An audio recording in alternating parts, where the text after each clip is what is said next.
Good morning, everyone. We will go ahead and get started. Welcome, everyone. This is the Public Health Committee public hearing for March 10th, 2025.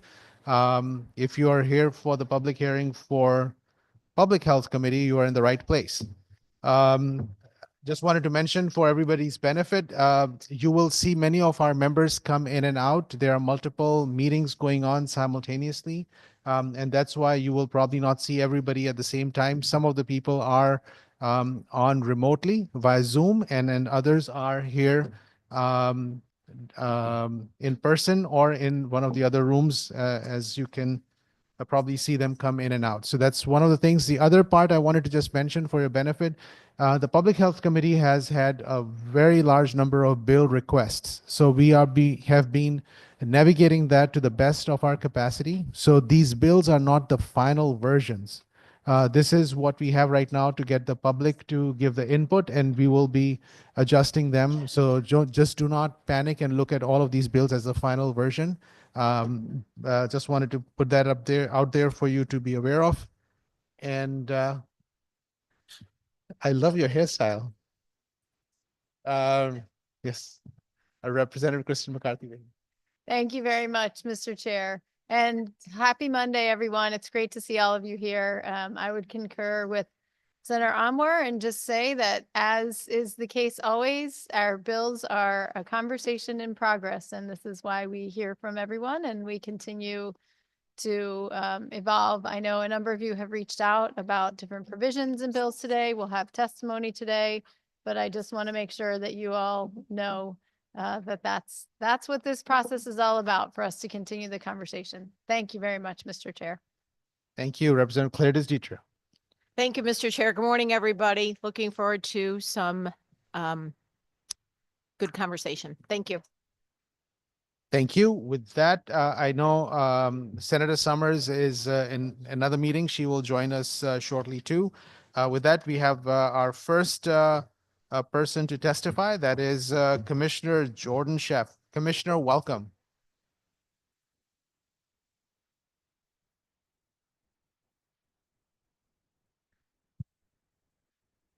Good morning. Senator Anwar, Representative McCarthy-Vahey, and Representative Clara Desditra, and other members of the Public Health Committee. I am Jordan Sheff, Commissioner at the Department of Developmental Services. Appreciate the opportunity to testify on House Bill 7156, an act concerning the Department of Developmental Services recommendations regarding various revisions to developmental statutes. And I thank you for raising this important legislation. I had submitted my written testimony, so that will be available to you. This morning, I intend to just provide a brief overview of the bill and answer any questions you may have. In sections 1 and 2 of the bill, these sections address diabetes care by modifying the statute governing medication administration by unlicensed personnel. The change would allow the use of insulin auto-injector pens. We're requesting a revision to specify that auto-injector pens can only be used for epinephrine and insulin to ensure medication administration personnel remain within their scope of practice. In Section 3, this section would permit the probate court to appoint a financial guardian for individuals who require financial assistance but do not need a full guardian. We request language changes to align with the probate court administrator's request. Judge Beverly Straight, probate court administrator, who will speak later this morning, can provide further details and address any questions regarding the provision. I should say that we've worked closely with Judge Beverly's office for the last 2 years to arrive at agreed to language, and she can comment on that soon. Sections 4 through 6. These sections mandate DDS to establish an abuse and neglect registry for community companion homes, we refer to them as CCHs, to the licensees and their designees. Additionally, they would allow the probate court administrator access to DDS records to support informed guardianship decisions. Sections 7, 8, and 9. These sections update statutory language by renaming the department's behavioral services program to the children's services program to better reflect the scope of services provided therein. And with that, I thank you for the opportunity to testify before you this morning, and I look forward to any questions you may have. Thank you so much, Commissioner, for your testimony. Commissioner, I just wanted to clarify. So this injections for insulin, These are not drawing the insulin like people do. It's auto injectors, and then the dose would be adjusted by somebody else. I can provide the procedure that we intend to follow, working with DPH and my health services director, but it would be for auto injectors. And it wouldn't be to draw like you would a typical bolus where you have a bottle of insulin that you're drawing from based on a blood test that you would take. They would be dial up. So there's a much lower level of skill required to provide the right amount of insulin. The assessment could be conducted by a nurse in-house or through some other means if it's a sliding scale. But it's scheduled doses of insulin that are predetermined and can be administered by those unlicensed staff. Without that modification, it means either providing nurses in every home where there's someone who uses insulin who's a diabetic, which would be a pretty heavy lift given the boom of number of people taking insulin across the country, but certainly within our programs as well, or bringing them to a medical care facility like a prompt care or a primary or an emergency room simply to receive an insulin injection. And that would be not what I think the medical community wishes to do. And there would be costs for the state in terms of us having to transport people back and forth with staff just to get daily insulin. And so again, so auto injectors are much more simpler to use and easily are managed by patients themselves, even with average understanding of the process. But there will be somebody to make sure that they are doing it right in the area to confirm. Yes, there would be a specific training for any staff involved in homes where we're deploying this procedure. Thank you. I'll just see if any of my colleagues have questions. Senator Marks. Thank you, Commissioner, as always. So that's exactly what Senator Anwar said. I would just want to make sure that there was somebody to say, to double check, this is Lantis, 20 units. Can you double check that this is, because I'm sure there's going to be many, oh, it's weird seeing me on TV. That it's going to be many different insulin syringes in the refrigerator, right? So that's all I would want to make sure that it's somebody is double checking exactly what with regular training for nurses, that's what you do. I just want to make sure that would be for the staff that's going to now be administrating this. Thank you, Senator Marks. The current med-cert training that non-certified, we call them CUPs, certified unlicensed professionals are trained under, rely on the 5 Rs. Haven't been med-cert trained in about 20 years, but the 5 Rs are the right person, right route, right amount, right medicine. And I'm missing the 5th, and you probably know it, Senator Marks. Yeah, it's one of those. In any case, we are already in the business of those cups dispensing medicine in many of our programs. The different and you might have 6 people in a house, 6 different bins of meds, and staff are trained. They have a dedicated med admin space where they can review that. They're given time to really focus on that. And these would fall under that. There would be an extra level of training provided around these injectables because it's different. It's the only injectables that staff will be, the only injection staff would be able to do. So it would follow all the rest of our med admin procedures in terms of making sure you're giving the right person the right dose at the right time in the right place. But some added oversight for understanding the nature of diabetes, what readings mean, how to record it, how to administer it, what signs and symptoms to look for before and after. All of that would be codified within our regs to make sure that we're doing it correctly. They still doing finger sticks on the clients in your homes, or are they using the new technology for blood sugar readings? So currently we don't do injections, but I'm not sure in terms of the blood test if they're using a finger prick or another methodology. I can let you know that, but we currently don't do injections in most of our homes unless there's a nurse on site. If there's a nurse on site, they would be making that, they would be conducting the blood sugar assessment. Staff will not be able to assess blood sugar levels, a licensed personnel needs to be involved in the assessment part in terms of determining that. That's the way current law is, and the Nurse Practice Act and the way it governs how we operate. But we work closely with DPH to make sure that we have as much flexibility as we can and ensure that individuals with diabetes can lead a life in an integrated setting in the least restrictive environment possible. And that doesn't always include a nurse 24/7. So we have other systems in place to work through that specific issue. Our health services director and I will get together and provide you exactly which version of blood sugar testing we're doing. And It's okay. You Yeah. don't have to do that. Okay. Thank you for your answer. my staff are probably going to provide Yeah, the answer they to you probably anyway. will. Yeah, thank you. Thank you. Representative Kristen McCarthy-Vahey. Thank you, Mr. Chair. Commissioner, it's nice to see you this morning. Nice to see you Uh, as well. I have a question just related to section 3 and that limited financial guardianship, which sounds like a really smart idea. I think my question is, how much is the conversation with that individual? So for example, if they don't have a guardian, that's the case that the department may petition. And is there conversation with the individual to start? How much agency do they have? Thank you, Representative. If you're okay, my lead attorney is with me, and she oversees the attorneys that work in our probate system. So I'm going to ask if that's okay to ask Marjorie to come up and provide that answer. Thank you. Sit right there and make sure you hit the.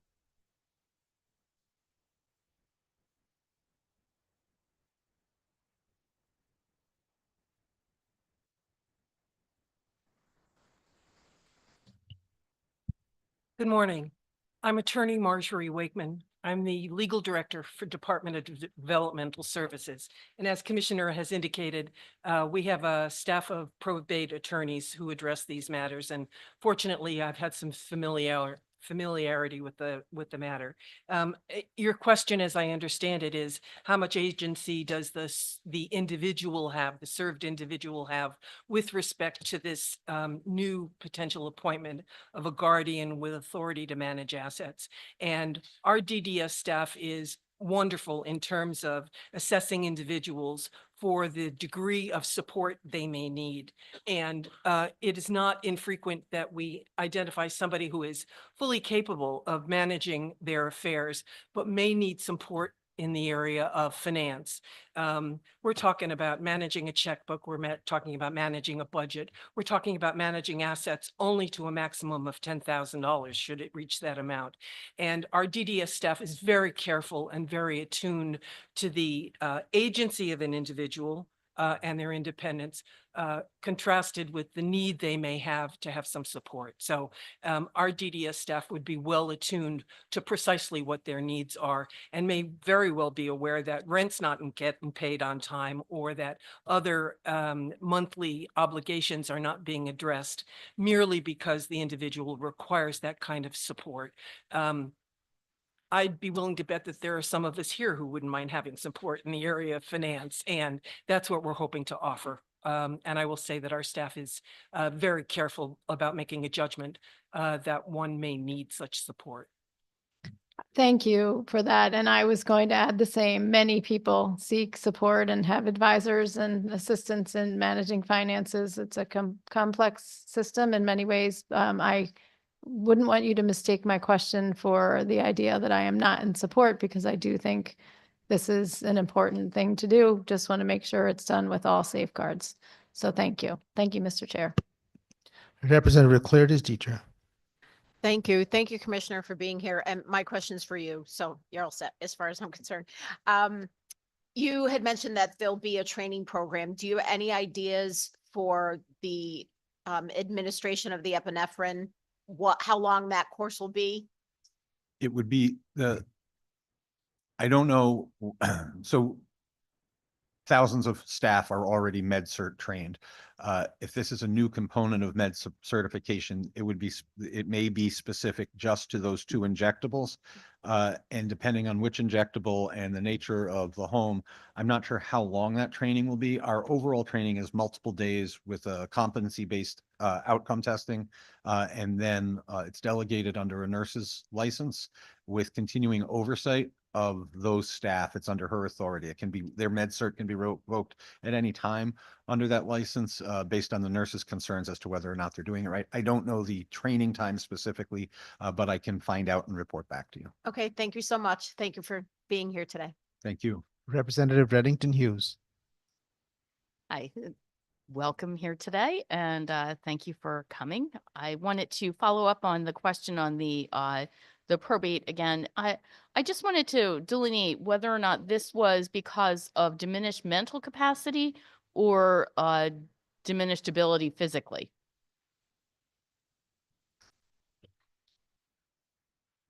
Our department serves individuals with intellectual disability. Yes. Sometimes that is accompanied by physical disabilities and other kinds of declines. But essentially, we're working with individuals with ID. Yes. That would indicate that folks don't have the capacity to understand the complexity of finance, irrespective of the source of the or etiology of the their inability to comprehend. I would say that it's individuals with intellectual disability primarily whom we're looking to serve. Okay, thank you. Thank you. Commissioner, I wanted to ask you a question. So section 5 is an important section. Would you be able to see if there's an opportunity to say all that it speaks of in very basic terms, so for the public to understand why we are making that change? Yes, if you'll bear with me 1 second, I just want to make sure I'm, This is about the licensure revoking of an individual identified to have abuse within the various processes. So currently, as the statute reads, in order to make referrals to the registry, one must be an employee of the department. Our CCH licensees have not been employees of the department. They're paid a stipend, but they're not employees. Because of that technicality, while we investigate matters of concern in our community companion home program, when we do justify abuse or neglect, we don't have a legal mechanism to refer them to the registry. This simply allows us in a very small carve out to add an additional group of people, CCH licensees, as potentially, if they're found guilty of abuse or neglect, being referred to our registry. And that whole registry process, as a reminder, is a whole due process element to it. There's a right to a fact finding and a hearing, an appeal process. So the whole registry is a much bigger issue. This was an ability to do two things in our language around CCHs and around the registry. One, to be able to make CCH referrals of licensees or their designees, someone else in the home who's not the licensee but lives in the home, to be able to refer them to the registry. Also to be able to broaden who we share the registry with in our ongoing conversations over a number of years with Judge Beverly. Probate judges don't have access to that, and we wanted to ensure that they wouldn't inadvertently appoint someone to a role of guardianship who was also on our registry for individuals who've committed and had substantiated abuse and neglect. So this part of the bill is arguably a very critical part. This is the department saying that we do not want any loophole left anywhere so that the clients are protected, and anybody who is not being who is a neglect and abuse of any of the clients, they do not have a place to hide, and they will be recognized, and then they will not have a role in any shape or form to harm them again. That is true, Senator. And in addition to that, because we currently share our registry with other departments, and in this case, most notably, DCF, because some people, DCF would know what we know. And in cases where we have, there are people who perceive the CCH program to be adult foster care. We don't use that terminology for a variety of reasons, but it's similar in terms of the way there's a licensee. Currently, we could find abuse or neglect against a CCH provider, and there's no mechanism by which a DCF could know that because of HIPAA laws and privacy laws. This allows, now if that person gets referred to the registry, it will show up on the registry that we share with DCF, and it would not only protect individuals with intellectual disability, but potentially a provider who we closed off and found a way into the foster care program at DCF from being in charge and oversight of children as well. Thank you. I think that's a very important part of this bill too. So seeing no other questions or comments, thank you, Commissioner. Thank you very much. Thank you. And our next speaker is Representative Brian Lanu. Welcome, Representative.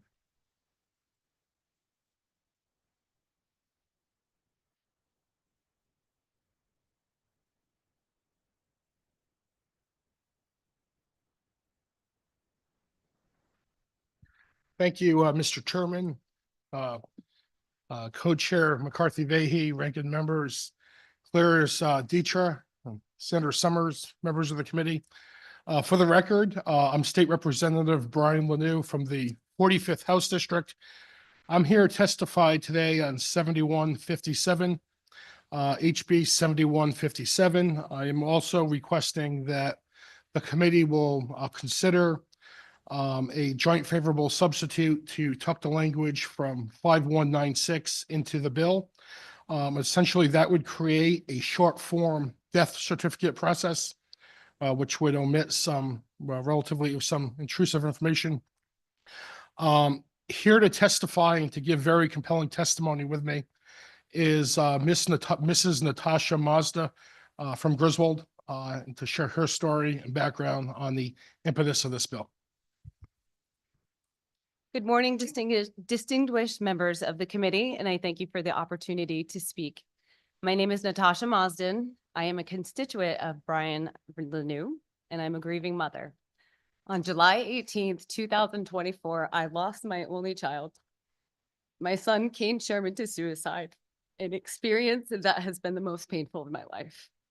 Beyond the emotional toll, I'm faced with the difficult task of managing my son's estate, including submitting his death certificate. Each time I have to share that document, I am forced to confront deeply personal details about his passing.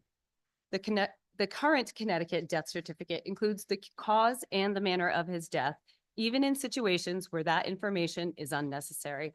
Sharing these details repeatedly at banks, post offices, even his place of work and business has been an intrusive and painful process. I support HB 7157 and urge the inclusion of language from HB 5196, which would create an option for a short form death certificate. This version would confirm an individual's passing without disclosing the cause or manner of his death. It is a compassionate option that respects the privacies of families and protects professionals from unnecessary exposure to sensitive information. This bill does not replace the long form certificate, but offers a choice. At least 22 other states already provide this as an option. It helps protect grieving families from unnecessary pain and respects the dignity of our loved ones. I respectfully ask the committee to support HB 7157 with the inclusion of this vital language. This change is more than administrative. It is a compassionate step towards protecting the privacy and emotional well-being of grieving families in Connecticut. I thank you for your consideration. Thank you so much, Ms. Marsden, for your testimony. Thank you, Representative, for your advocacy on this behalf, on your constituents' behalf, but also on behalf of so many more families in our state. We hear you. As I mentioned in the beginning of the public hearing, that these bills are not complete. We are working on these, and because of the time limitations, these are not in the original form that we would like it to be. But your testimony makes it much more real and important for all of us to make sure we hear you and respond. I know my co-chair has a comment, and my ranking member has a comment as well. So Representative Claris Dieter, you go ahead first. Thank you, Mr. Chair. Thank you for being here today, sharing your story, and I'm so sorry for your loss. And thank you, Rep. Lanu, for bringing this very important issue to the attention of the Public Health Committee. So just for clarification, can you just explain to the committee and everybody out there the difference between the long form and the short form? Yes, perfect. Thank you, Representative, for that question. Basically, the short form would be a companion or divisional form of the long form. So it does nothing for it. Does not touch the long form. Does not change it in any way. Does not change the process. The short form has all the same information that a long form would have, just more abbreviated, less intrusive. So the cause and manner of death, going into the intimate details of how somebody passed away would be excluded. So it would act as an official document to establish who the person is and that the person is deceased. Just to reiterate, so the short form does not have the cause of death on it. That's correct. Correct. Okay, thank you. And then why can't this process just happen with the registrar where they could redact that section for the person, for the constituent? Oh, yeah, that's a great question, Representative. And I have gotten that before from other folks. If I said to you, Representative Clarice Discharge, whatever you do, do not think of purple shoes. Get purple shoes out of your mind. Don't think about them. Remove purple shoes from your mind. In your mind's view, you're thinking of purple shoes. And a redacted death certificate form. This is Kane's death certificate. Now, if we were to redact, what you see here is blackened out, darkened out. It brings somebody's eyes right to that place where it's the cause and manner of death. And this is all blackened out. So immediately it would raise somebody's curiosity, saying, oh, that's weird. They don't want to release the cause and manner of death. I wonder why. I wonder what's going on there. And it stimulates a very unwelcome curiosity. And that could be enough to trigger somebody to go and get the long form and get all the information, create unnecessary gossip. So I think with a redaction, that could have that implication. A short form is clean. It would be complete. It would just not have that information on there. Those fields would not populate, would not be present, and it looks like a complete clean form. Okay, thank you for that explanation. And one final question. How many other states do this short form? Thank you. A great question. I can tell you there's at least 22 that have a short form. They go even go further than what we're doing here. This is just a matter of creating it. So there's at least 22. And I can tell you some of the states are as ocean blue as Oregon and Washington, to ruby red as Texas, South Carolina, and Tennessee. So this is a very across the entire country political spectrum. A lot of states recognize the need for the short form. Thank you. Thank you for being here. Thank you for the answers to those questions. Thank you, Mr. Chair. Thank you, Representative Kristen McCarthy. Thank you very much, Mr. Chair. Representative Lanu and Ms. Marsden, thank you for coming here to share your story, and your courage is inspiring. It's very difficult and painful to share, and we can only imagine what you've been through. The one thing that I want to say is that I'm thinking about this as you testify is that we have options for birth certificates. That's a similar option. Do you want to, you're nodding. Would you like to comment on that? I agree with you 100%. We have a short form birth certificate in the state of Connecticut. It would be along the same lines. You pull the same data from the same database as the long form. It would just be a shortened version, even much like a passport card that we do federally. So, it kind of makes sense to have that ability to protect privacy. Thank you for that. So as is often the case here, and this is for you, Rep. Lanu, we may desire to do something, and sometimes there are some administrative hurdles. Can you just share what some of the conversations that you've had with the department about this and what some of those might be? Yeah, I think they have indicated that the technology is there. We can do it. I think the only pushback I've received is there's a one-time cost estimated between $50,000 and $100,000 to get the software up to date to make room for the short form technology. Thank you for that. And thank you both for testifying today. Thanks, Mr. Chair. Thank you, Representative Reddington Hughes. Thank you for your courage being here today and for bringing this really important point up. My question has to do with the long form itself. And in what cases would the detailed information of somebody's death and the manner of it be required for anything in the state? For example, my son banked at a local bank in the community that he worked in a community that I live in as well, in Griswold.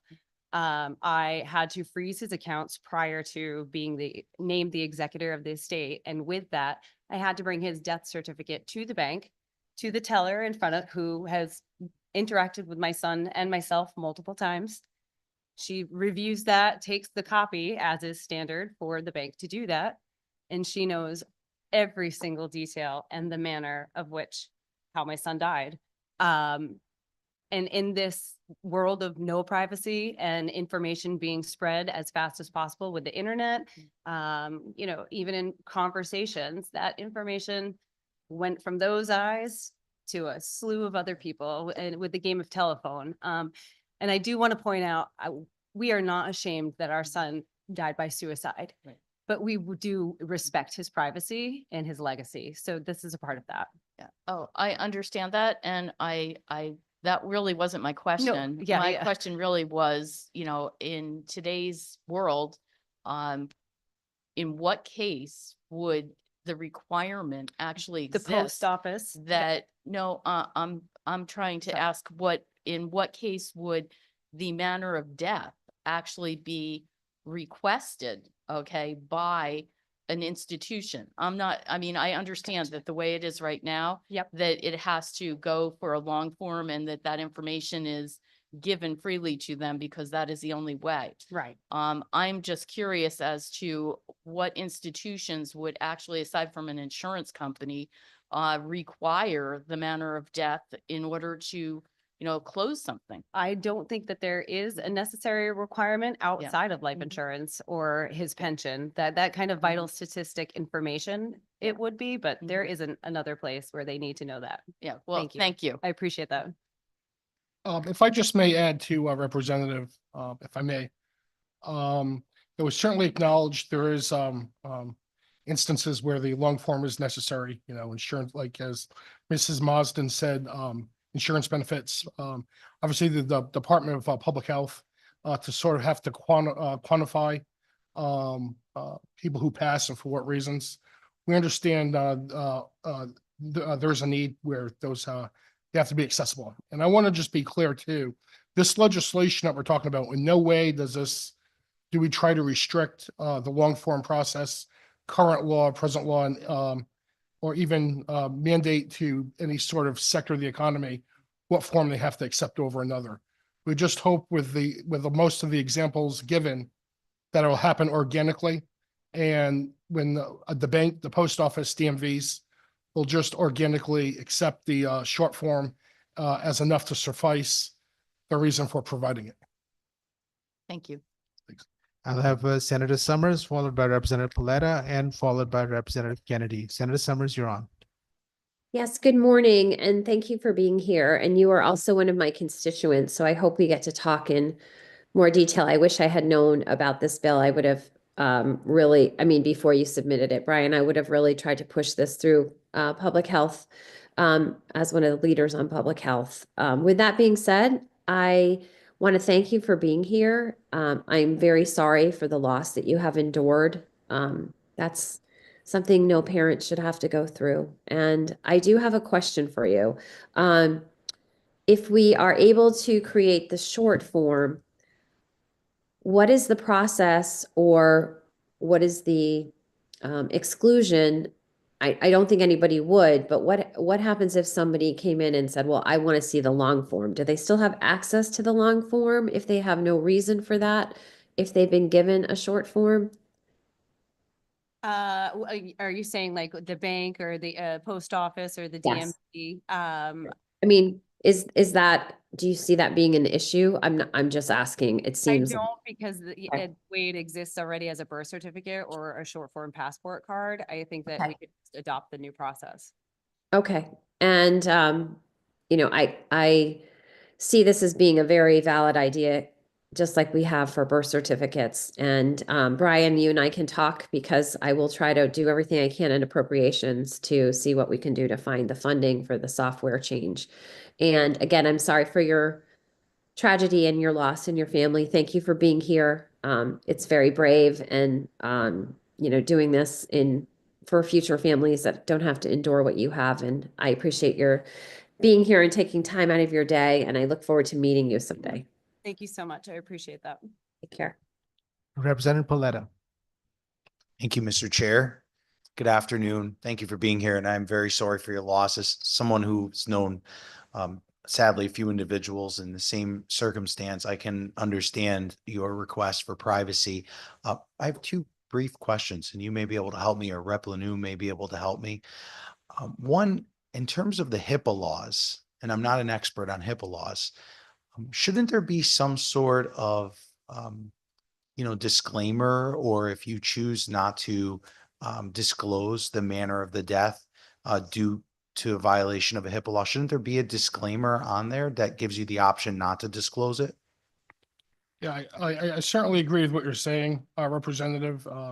That can certainly be something the committee and the legislature should explore, and I'd welcome that. But for the purposes of this legislation, we're creating the form, which I think is a big first step. As far as those other discussions, I think that may be a discussion for another day, another legislative year. But I think it's imperative we get the form created. Thank you. And I agree with your proposal. And again, as somebody who has known, sadly, a few families that have gone through this, I understand the urgency and the request that, you have to go through this. And as I was talking to my good colleague here to my right, unless this has to do with medical or insurance purposes, I don't really think anyone should know unless you decide to make it known. And I think it's, again, when you see the form and everything, the redacted, and it's all blacked out, I think it really draws your attention there. So I'm supportive of the concept, but thank you for having enough courage to come here and tell your story. Thank you. Thank you. Representative Kennedy. Thank you, Mr. Chairman. Excuse me, and thank you, Representative Lanu and Ms. Masden for being here. A number of my questions have already been asked, but I just want to clarify, if you don't mind going through it again. If we had had this form now, how would that have changed what you went through with your son's passing? For you, Mr. Chairman. For me, it would have saved me a lot of tears in a lot of parking lots. Or facing those people again and seeing them. If you can just, if I could offer this to another parent, to another family, to make sure that they don't feel that every time that you take that piece of paper out, it's another paper cut, it's another salt to the wound. And what I really want to make clear is this isn't just protective of families and executors of estates. It also protects the person that's receiving that information that may not have the capacity to understand that information, or, they're liking it to a tragedy that's happened to them as well. So it's protecting the public and the families. Thank you, Ms. Masden. I really appreciate that response. And I'm sorry I had to put you through that again to ask that question, but you showed tremendous courage and strength today.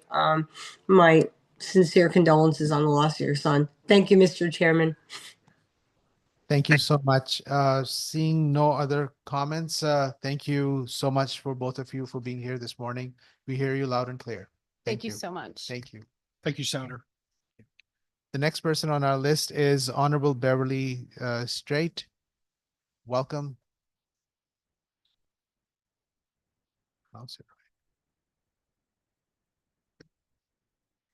Thank you. Good morning. I'm Beverly Strite, the Probate Court Administrator. Senator Anwar, Representative McCarthy-Vahey. I think Rep. Clarides Dietrich is stepping out, Senator Summers, and honorable members of the Public Health Committee. I'm here to testify on House Bill 7156, an act concerning the Department of Developmental Services recommendations regarding revisions to developmental services statutes. I have submitted written testimony with more detail on the probate court's position regarding the proposed legislation before you. I specifically offer testimony in support of sections 5 and 6 of the bill that adds the Office of the Probate Court Administrator to access to the department's registry of former employees and proposed addition of community companion home licensees against whom there's been a substantiation of neglect or abuse. And that is for the purpose of the probate courts when undertaking appointment of a guardian to ensure that a proposed guardian is not on that registry, to enhance the protections of adults with intellectual disability that are under guardianship. I also am here to testify regarding Section 3 of the legislation, which I understand may not necessarily be in the form that we hope to be substituted. I have offered in my testimony substitute language. I have worked collaboratively with the department for many months, up to 2 years, frankly, on crafting legislation to enhance the ability of guardianship over limited assets of a person with intellectual disability. And I think what's important to understand is it really just adds an additional mechanism for those petitions to be filed when there is a guardian or a proposed guardianship. It's limited in authority and it's intended to enhance, frankly, the independence and the self-determination of the adult with intellectual disability and to avoid the more cumbersome process that is available through the conservatorships of the estate. This limited financial authority perspective was legislated several years ago, really, again, to maintain the limited guardianships only for the areas of need for that particular adult. So the department and I do agree with the proposed substitute language, which I believe is included in both of our written testimony, and I would ask the committee to approve that substitution. Happy to answer any questions. Thank you so much, Judge Strait, for your testimony. Was this based out of a bad experience, or is this just preemptively felt that we need to have a stronger protection? I'm not aware of any particular bad experience. It's really just to enhance who can petition because the statute right now is somewhat limiting. This expands it to allow the commissioner or his designee to also petition when they may experience that there may already be a limited or a plenary guardian, but the financial authority has not been sought. And it would facilitate managing the services that are in place for that adult. So it just expands who can petition. The actual probate court procedure is not changed in any other way. To answer Representative McCarthy-Vahey's question earlier, the respondent or the person under guardianship will always be appointed an attorney to represent their interest and to advocate for them. So should there be an objection to this type of additional authority, they would have that advocate. The service of process mechanisms are all the same, and the Department of Developmental Services would undertake its typical assessment of the adult to ensure whether or not there was a need to expand the authority in this area. Thank you for that clarity. It makes perfect sense, and I think that's the reason we don't have any questions from anyone at this time. Thank you for taking the time. Oh, we do have fun. Representative D'Amico. Thank you, Mr. Chair. Appreciate the indulgence. So Judge Strait, thank you for testifying in front of us. So I'm going to ask you about, not about this particular bill, but about the bill that was just discussed a few minutes ago, and Representative Lanou's proposal for the short form of the death certificate to be made available in Connecticut. Do you, I know you were here listening to the discussion, do you foresee any problems as far as the probate system is concerned with if this proposal for the short form death certificate goes forward? I don't have a position per se regarding the legislation. I haven't read it, but based on what I heard this morning, I don't think there are any concerns that would be impacted in the probate court procedures. In a decedent estate and related decedent matters, a death certificate is furnished. Right now, obviously, it is the long form death certificate. I have not, frankly, reviewed any procedures that might be impacted by a short form. But to understand the probate court's record, the death certificate is for the court. The public does not obtain a death certificate from a probate court. If they wanted the death certificate, they have to go to the Office of Vital Statistics, which is typically the town clerk's office. I would say probably in the vast majority of probate decedent estates, the short form that lists the date of death, the individual's full name, and residence is the critical information needed for the probate court. And so that short form would probably suffice in most cases. But assuming that there were a case where the probate court needed to see the long form, I presume, well, of course, we haven't effectuated this yet, but I'm presuming that, let me rephrase that. I'm presuming that there might be some circumstances where you would need to see all the information on the long form for the probate court's purposes. There may be, yes.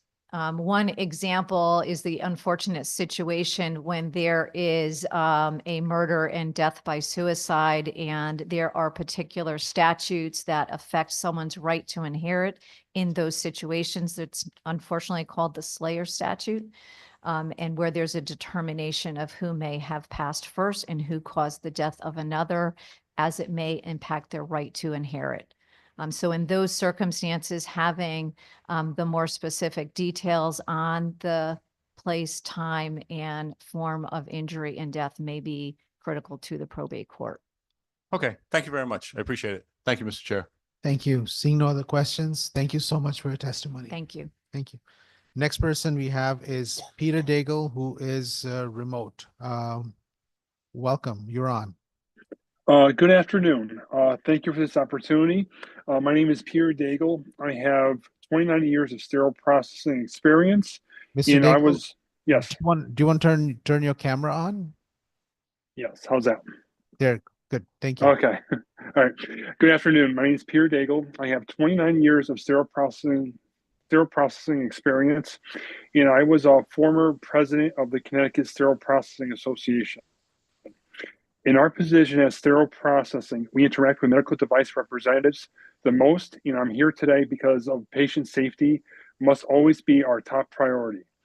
Connecticut has already taken important steps to ensuring high quality healthcare by passing the sterile processing bill in 2016 and the surgical technician bill in 2023, both of which set professional standards for individuals responsible for sterilizing surgical instruments and assisting in procedures. These laws have strengthened our healthcare system and improved patient outcomes. But there's still a critical gap in our safety framework: the lack of standards and certification for medical device representatives. These professionals play a vital role in the operating room, providing expertise on the medical devices and implants used during surgery. Yet, unlike sterile processing and surgical techs, there are no requirements or standards ensuring that medical device representatives are properly trained, certified, or held accountable for the instruments and implants they provide to hospitals. Without proper oversight, hospitals across Connecticut face four major risks: lack of vendor credentialing oversight. Current systems only verify background checks and access requirements. They do not track real-time issues like late deliveries, improperly processed instruments, or reoccurring bioburden contamination, allowing unsafe practices to continue unchecked. Number two, no direct regulatory reporting. If a vendor repeatedly delivers contaminated or improperly reprocessed instruments, there is no formal system to report issues to agencies like the Department of Public Health or the Joint Commission. These problems remain internal unless a serious patient harm event occurs. Three, inconsistent vendor accountability. Many hospitals do not have strict service level agreements to hold vendors accountable for timely, compliant deliveries. This forces sterile processing teams into rushed or delayed sterilization, putting patient safety at risk. And four, lack of access to instructions for use. FDA approved instructions for use provide critical cleaning and sterilization guidelines for instruments. Yet vendors often fail to provide these instructions with their loaner trays, leaving sterile processing teams guessing how to properly clean and sterilize devices. A serious risk or infection can happen. The solution is clear. Connecticut must pass legislation requiring certification for medical device representatives.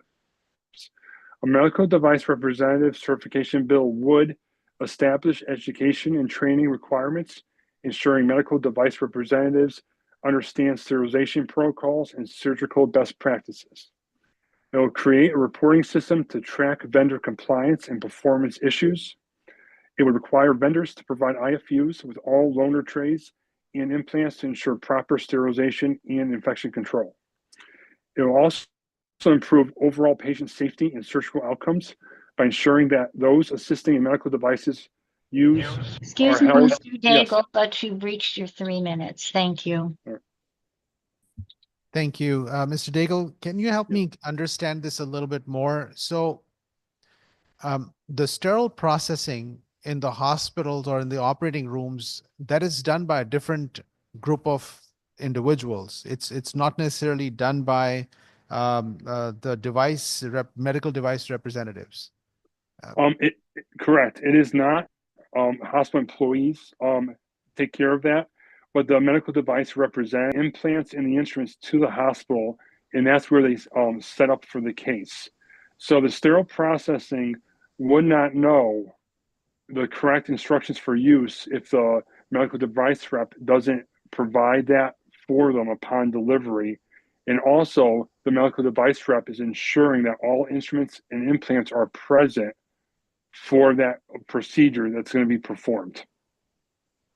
So I'm going to repeat what I understand. What you're saying is that even though the hospital has a department that does the medical device cleaning and sterilization, but that training has to go from the device representative to the person providing the sterilization process, so that no part is left unchecked or untreated, and there's no harm to the device. Is that what you said?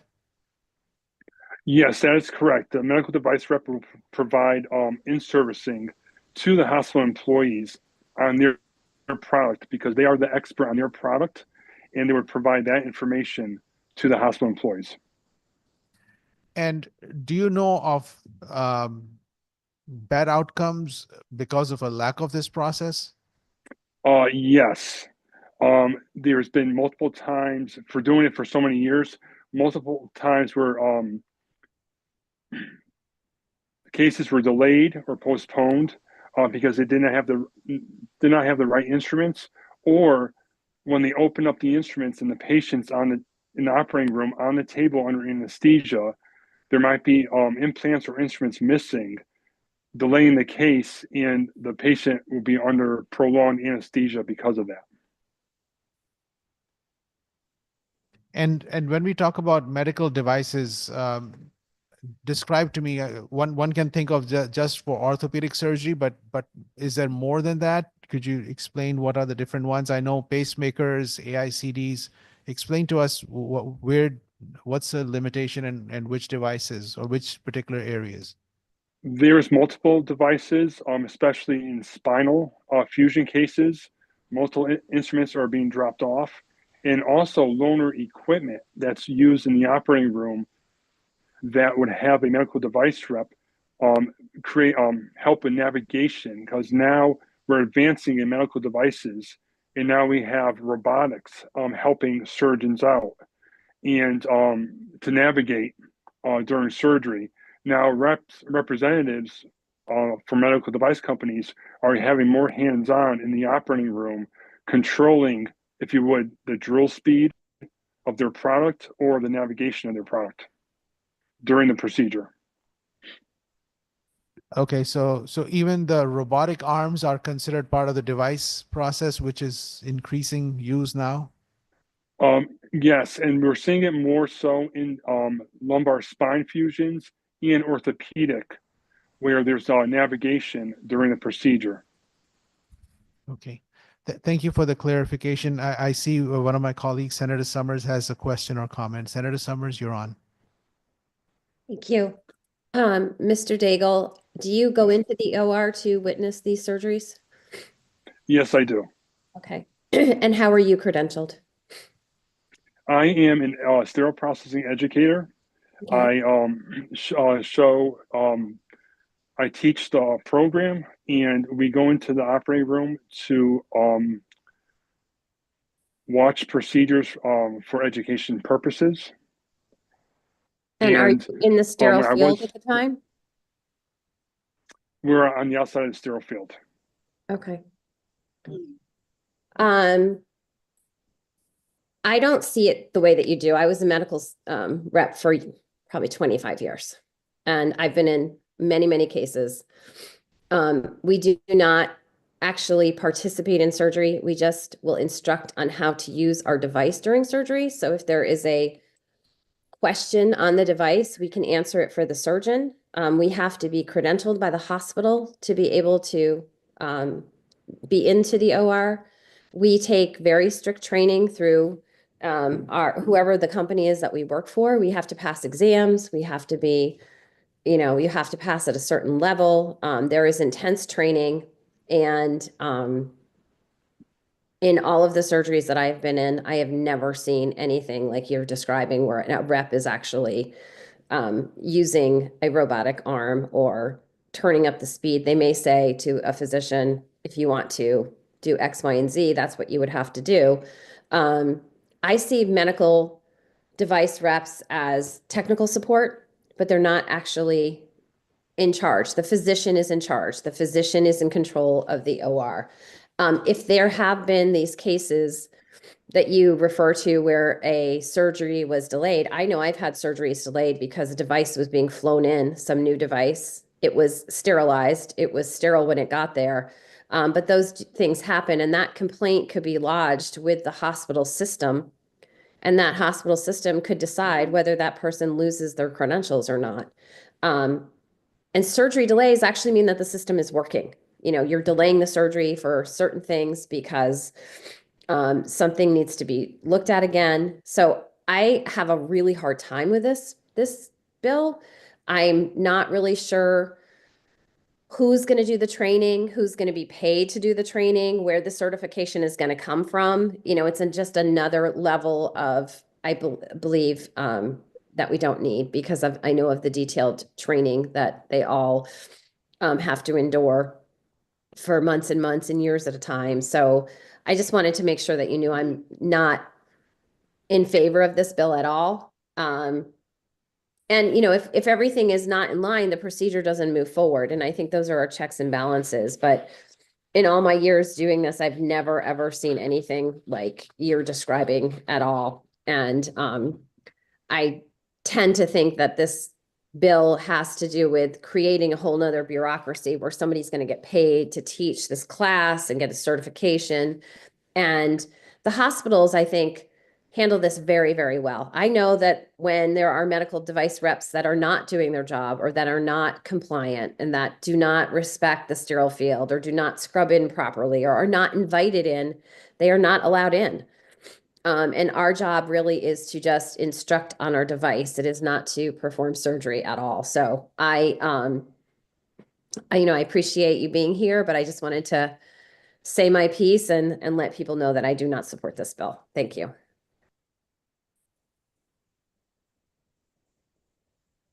Mr. Daigle, do you want to respond? Yes, I see it more and more, doing this for 29 years.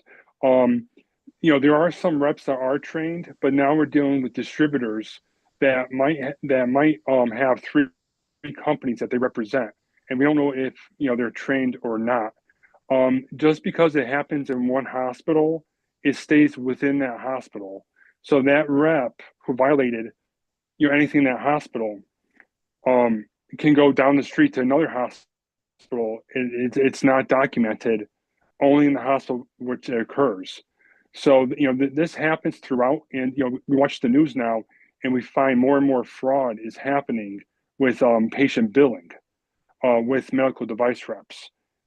So I've been in quite some time, and some of them, yes, are properly trained, but the majority that I see are not being properly trained, and they're having more hands-on in the operating room with touching the devices and doing things not what they're supposed to be doing. They're not observers. They're helping move the patient and controlling the medical devices.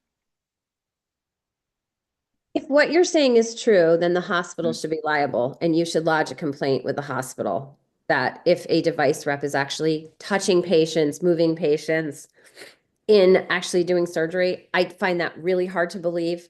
But if that is what you're saying is true, then the hospital should be made aware of it. And that's something that you can certainly do within your hospital system. I do know that the medical device reps, we usually call on a certain territory. You know, hospitals and clinicians sometimes have rights in one or multiple hospitals. They talk to each other. Everybody knows who the bad reps are. That's, you know, everybody knows that. It's like kind of like high school where everybody knows that's a bad Medtronic rep. I shouldn't say that. They don't have any bad reps, but this one is not a good rep. And there's a mechanism in place for device reps who push the envelope to be removed through the hospital policy. So that's why I just don't think we need this additional bureaucracy on top of it. And if you have seen that a device rep is actually moving a patient or performing surgery, then you have an obligation to let, first of all, the surgeon be on notice and let the hospital be on notice. And I did this for a long time too. I have been out of it for a while, but I have never, ever, ever seen that. There was a level of professionalism. I can't speak to the distributors depending on what device you're talking about. And there's a lot of different medical devices here, but you know, you would have an obligation, and there's ways that the hospital systems handle that currently. Thank you. Mr. Daigle, if you don't have a response, we'll go ahead to the next person who has a question. Okay. Representative Claritas Dietrich. Thank you, Mr. Chair. Thank you for being here today. And I apologize if I was out of the room for a little bit. Who's responsible for paying for this new credentialing? Is it the hospital? Is it the ambulatory surgical center? Or is it the individual person? It would be the individual person, the medical device representative. And then where would they take this credentialing? Who would be Yeah, there will be a program that's going to be created specifically for medical device reps nationwide. As it is now with sterile processing and surgical technicians, those individuals are responsible for pay for their own certification. So it would be the medical device rep. And who would come up with this certification? Like what is it? Are there any organizations out there that currently do this? There's one that just got ANSI approved to create a program to have these medical device reps certified. Okay. I mean, I would have a problem with having only one organization as your option to get credentialed. And do any other states do this? No, they do not.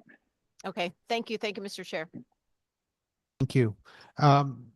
Just wanted to ask you another quick question. We just heard Senator Summers talk about bad reps, if you will. What's a mechanism that should look at how do we protect the patients from quote unquote bad reps outside of this random site or information or word of mouth? Yes, there has to be a system to document this because, you know, word of mouth, you know, you could say one thing, you know, it's like the telephone call, you know, and the story can get construed as it goes on. So there has to be some kind of documentation that's standardized to report these issues. Because word of mouth could be not so good for a rep that, you know, it's creating rumors or lies, if you would, and that could jeopardize your livelihood if that did not happen. So there should be something in place that standardized reporting and investigation to that incident. Okay, thank you so much. If I can respond to that, I think this is really important to understand that. Senator Summers, do you mind if I call on you? Oh, sure. Go ahead. Have. Senator Summers. Okay, thank you. If I can just respond to that. I think this whole idea is really a slap in the face to the nurses that are in charge of the operating room. The peri-op nurses go through everything that's needed for the surgery. They are on top of it. They know where the patients are coming in, the patients are going out. They move the surgeons in, they move the surgeons out. They know who the reps are. And again, if there is a rep that is, I'm trying to think of what a rep would do, give false information to the surgeon, then the surgeon will never use the rep again. They won't trust them. They won't be allowed in the hospital. There will be a complaint made and the hospitals will strip that rep's credentials. There is a system in place. And, I think we're being very critical of the nurses that spend an awful lot of time getting that operating room organized and ready to go. So they will remove a rep from talking too much or being distracting to a surgeon. So every time that and I have a lot of experience also, I've just never, ever had anything remotely close to what you're describing. And that's why I feel very strongly against this bill. Thank you. And I'll stop talking now. All right, Mr. Daigle, do you have a response or you're good? No, this is not a slap in the face to any OR nurse. My mother was an OR nurse in Connecticut for 40 years, and I would, never state that. With the OR nurse, they do not know what's in that tray until the patient's on the table and it's opened. They have, if you would, blind faith in the rep sometimes that everything is there for that surgery. The OR nurse does not inventory that tray before the procedure. They leave it to the rep to ensure that everything is there while the instruments are opened and the patient's on the table. I have one of my colleagues who has a question, Representative Gilchrist. Thank you, Mr. Chair. Thank you, Peter, for your testimony today. You mentioned a national training. I'm just wondering, is the training you are suggesting we pass here in the state, is it being done in any other states currently? It is not being done in any other states. This issue has gone overlooked for a long time. And, with Connecticut passing this will show, other states that, this is an issue and it has to be addressed for these medical device reps. Great. Thank you so much. Thank you. Thank you. Representative Reddington Hughes. Oh, thank you. My question just has to do with the credentialing itself for the medical device sales reps. Is it my understanding that they really are instructional and they're a source of education for the doctors that would be doing the operation, that they would not be doing the treatment, the care, or the services? Correct. They should be observers only. And they are the experts in their product that would help guide if anything, that if assistance is needed in the operating room. They're not supposed to be hands-on, but we see more and more of hands-on in the operating room, and they're not doing the observation and helping guide with their product in the operating room. Yeah, it just seems that looking at the definition of the credentialing itself, it is not in communion with what is being tried to be done in the bill. Thank you. Thank you. Seeing no other questions or comments, thank you so much for your testimony, Mr. Daigle. We'll move to the next person on our list, number 5, Brian Cornier. Welcome. Thank you for your patience with us.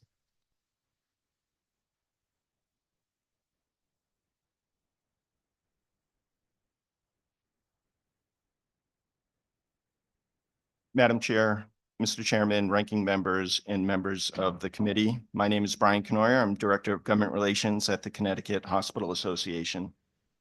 Thank you for the opportunity to spend a few minutes commenting on House Bill 7158, a bill related to inpatient discharge and safety plans for certain patients. CHA's written testimony has been filed with the committee, and I'll make a few brief comments. We want to thank the committee for raising this bill and thank the proponent of the bill, Representative Biggins, for focusing on ways to improve the care and safety of children upon discharge from inpatient care. CHA supports the goal of bridging the gap between inpatient medical care and school oversight and intervention for certain patients. A warm handoff and open lines of communication between medical providers, parents, school officials, and other community partners is a shared goal for all those involved in the care and education of children. This committee has a long history of supporting legislation that seeks to improve the health and well-being of children, especially those in need of behavioral health services. We believe that in time and with some additional work, this bill can build upon that history. We ask for the opportunity to continue our conversation with the proponent of the bill, this committee, and other stakeholders to find the right language and workable solutions to achieve the goals of House Bill 7158. Again, I'd like to thank Representative Biggins and this committee for raising an important issue and look forward to our continued conversation. I will also make note and recognize Senator Marks, who has been a leader on post-inpatient and discharge issues. We had a conversation with her earlier in the session and look forward to our continued conversations with her on the issues that she wants to address. Thank you so much for your testimony, and thank you for the written testimony as well. Representative Biggins. Thank you, Brian. Thank you for being here. Even though you're opposed as written, I appreciate you showing up. I appreciate you wearing the bow tie. It's very nice. Absolutely. But I think the bill as written has a lot of vague language, especially around inpatient. And I'd like to know if we're able to clarify some of that language, it would sit better with the hospital association? I think overall, there needs to be a lot of clarity in the language. So yeah, yes, you know, I envision us having those conversations in the future. Thank you. I look forward to working with you more on this bill. Thank you. Senator Marks. Hi, Mr. Knoyer. Thank you for being here.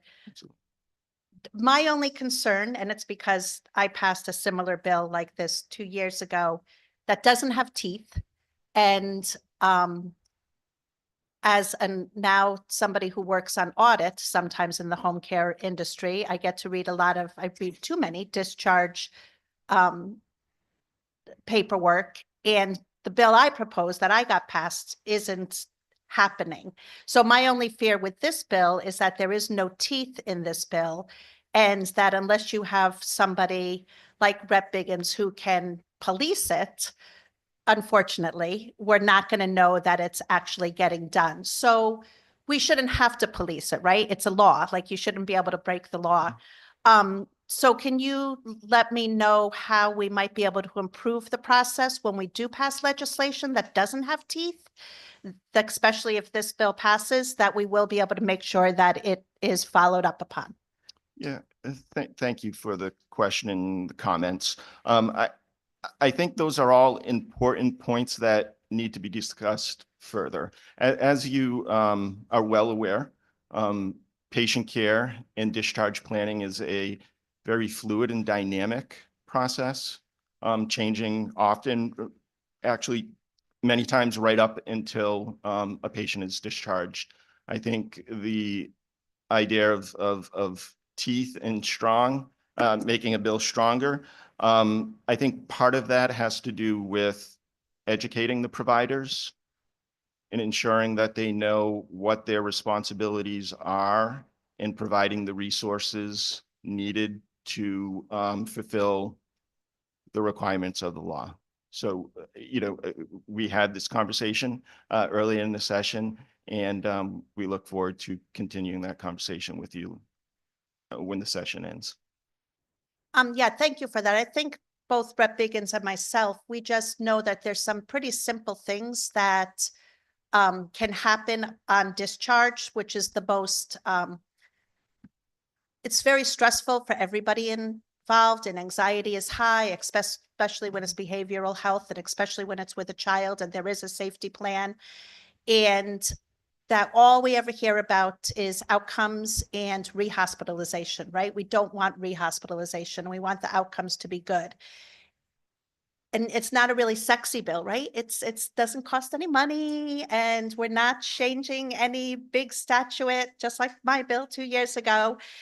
And yet I just fear that it's not going to happen. So just on the record, I mean, I'll try to police this bill when it passes, because I am confident it will pass.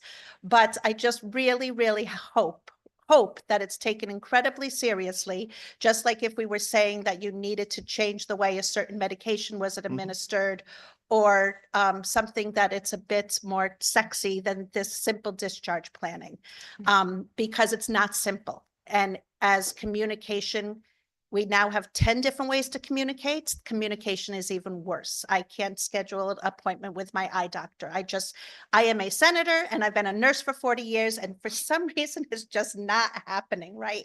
And I'm just think of those that aren't as experienced and wise as us. So I just want to put it out there that this is really high on our list, even though it's not that, I don't want to use that word again, even though it's not that, what's the word? What's the word? Exciting. Exciting. That's it. Thank you. Thank you. That's why Well, you're the chairman. we- So thank you for listening to me indulge, but it's just so, I can't even tell you how important it is. So, and Rep. Dickens, he can tell you the same way, being with these kids, how important it is. So thank you for listening. Thank you. We look forward to your continued conversation and expertise in informing how we move forward, and the same with Representative Biggins. We look forward to leaning on your expertise. So thank you. Thank you. I just want to make a quick comment. When I first heard about this bill and I had this conversation with Representative Biggins, I found this bill very exciting. So, Representative Clarice Dietrich. I'm sorry. Thank you, Mr. Chair. Thank you for your testimony here today. I'm hoping, as our good chair said, I'm not going to say that S word again, but I do think there's room to fix some of the issues in this bill and pass something that can work for everybody. But one of my questions is, how currently written, how do we get around the HIPAA issue? That's a great question. And I'm not a HIPAA expert. We do have someone on staff who is an expert on privacy laws. And I think the complicating factor is that we have a set of privacy laws that impact the healthcare. And there's a set of laws in the school systems around privacy. So, to say that it can be easily fixed, I don't want to say that. I want to say it's something that we have identified as a problem and are committed to working through. Okay, thank you. And I don't know, and I apologize, and you may not have the answer, but the way it's currently written, does this apply to public and private schools? It's my understanding that it would. Thank you for being here today. Thank you, Mr. Chair. Thank you. Seeing no other questions or comments, we want to thank you for your testimony, written and verbal. With that, we have online Laura Pryor. Welcome. You're on. Good afternoon, Senator Anwar, Representative McCarthy-Vahey, and the distinguished members of the Public Health Committee. My name is Laura Pryor. I am an APRN and Chair of Health Policy for the Connecticut APRN Society. I'm here to testify on Senate Bill 1450, an act concerning recruitment and retention of the healthcare workforce. I would like to recommend that this bill also include APRN reciprocity as a recruitment strategy. Last year, the Nurse Compact was passed to recruit and recognize nurses that have practiced out of state. As the current reciprocity language reads, it mandates that out-of-state APRNs must have completed 2,000 hours and 3 years under a physician collaborative agreement in order to practice independently in Connecticut. This is problematic because while 30 states, including all in New England, recognize full practice authority, only 2 mandate physician involvement. In order to recruit and retain APRNs in Connecticut's workforce, we recommend Connecticut recognize APRNs that have practiced in other states. For example, there are APRNs who have fulfilled their respective states' requirements, having practiced over 5, even 10 years, and cannot be recognized in Connecticut if they have not collaborated with a physician. In order to practice in Connecticut, they must start over and find a physician to collaborate with, which can be extremely difficult to find and cost prohibitive. While our society is grateful for passing physician reciprocity, it does not recognize the above situation. We therefore request that the bill be amended to recognize APRN reciprocity. Thank you. Thank you so much for your testimony. Representative D'Amico. Thank you, Mr. Chair. Thank you, Ms. Pryor, for testifying in front of us today. So I just want to dig into this just a little bit. Would you be able to explain to me currently what is the process by which APRNs can practice independently here in the state of Connecticut right now? They have to have completed a collaborative practice agreement for 2,000 hours and 3 years. And then they sign an attestation on the Department of Public Health website to practice independently. And how does this differ from what many other states do? So across the country, there are varying transitions to practice, meaning APRNs may have to collaborate with another APRN or a physician, or may not have to collaborate with anyone after graduation. So there's some variability, and our state will only accept those that have adhered to the same criteria that Connecticut APRNs.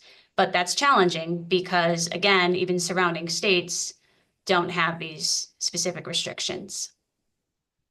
And would you be able to provide us with any evidence to show that this I don't know, for lack of a better term, restrictive protocol is impeding our ability to recruit APRNs to work here in Connecticut?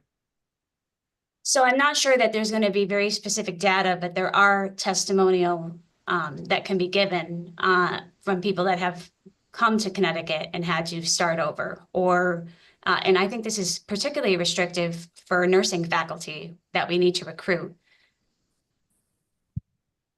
Okay, thank you very much. Appreciate it. Thank you, Mr. Chair.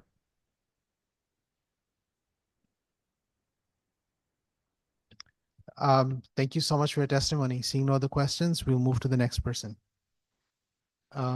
Next person is Jennifer Lida. You're on. Welcome. Hi there. Thank you. Good afternoon, Senator Anwar, Representative McCarthy-Vahey, and members of the Public Health Committee. My name is Jennifer Leduc. I am the Director of Quality and Operations for Day Kimball Home Care, a nonprofit Medicare certified agency in rural northeastern Connecticut. I am also a registered nurse with over 25 years of experience and chair the board for the Connecticut Association for Healthcare at Home.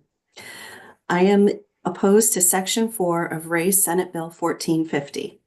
While I appreciate the bill's intent, I strongly oppose Section 4, which would require home health agencies to ensure private homes have working smoke detectors and arrange installation if they don't. This mandate misplaces liability on home health providers. We are not fire marshals, landlords, or housing inspectors. Our role is to provide medical care, not to enforce home safety measures beyond our scope. This requirement does nothing to recruit or retain home health workers. Instead, it creates an additional burden, making it even harder to attract professionals, just as demand for home care is rising. We cannot afford another responsibility unrelated to patient care. Section 4 should be removed entirely. I support Senate Bill 1451 with key amendments. This bill, based on the Workforce Safety Working Group's recommendations, takes important steps to protect home health workers. I especially support Section 1D, which requires referral sources to share safety-related information with agencies, a long overdue measure.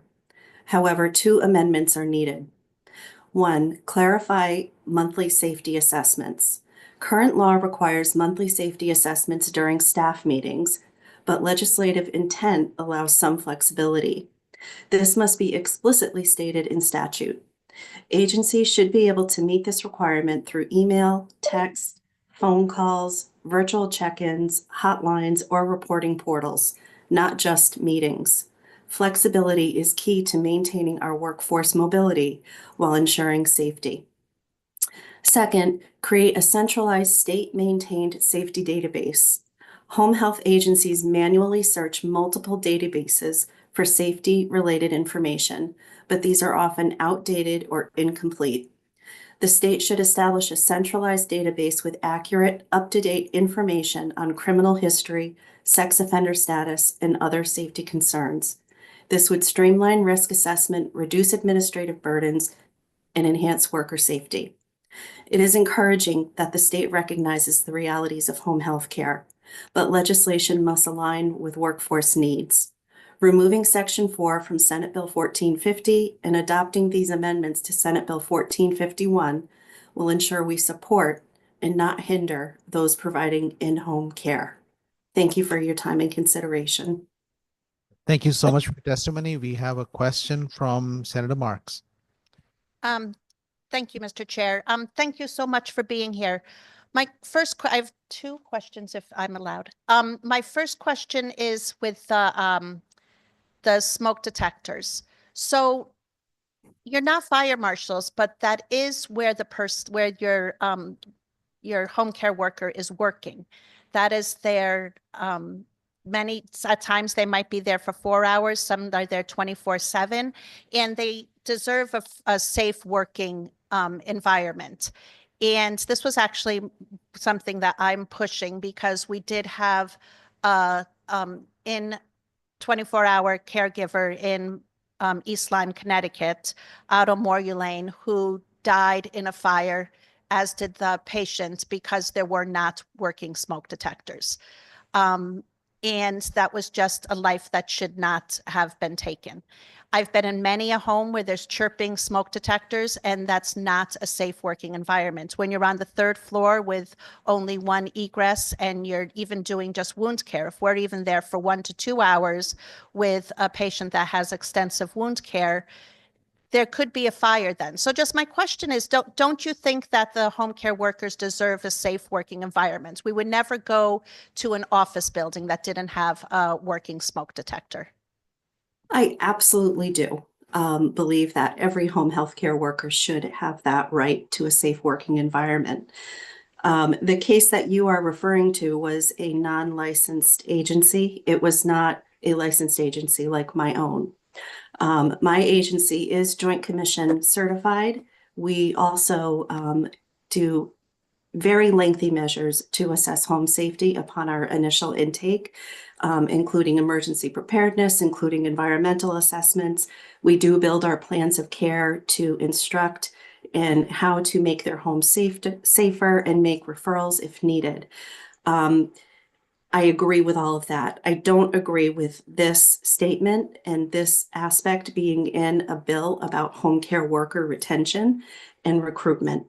As a home care worker myself, I was out in the field for many, many years, and I can attest that I saw similar situations, but it was my job to educate. And if we weren't safe going in, we would not be able to go in. We can't take that risk with our staff. This needs to be in different legislation somewhere, and it should not be the responsibility of a home health care agency, a licensed home health care agency, to make sure that smoke detectors are physically installed and working. It adds many layers of burden to what we're already doing. And that's my stance on that. Mr. Chair? So I've gone into homes that I'm a home care nurse that don't have working smoke detectors, and we documented on our OASIS assessment. And actually, this home that where Mr. Morulane did pass, it also did have a licensed home care agency in there as well, because he also had medical issues that were being addressed. So there were actually 2 home care agencies in that home, and there weren't working smoke detectors. So if there's a dog that's, has been, I mean, you can't go into a home and have a dog that's not secure, I'm assuming, at your home care agency. And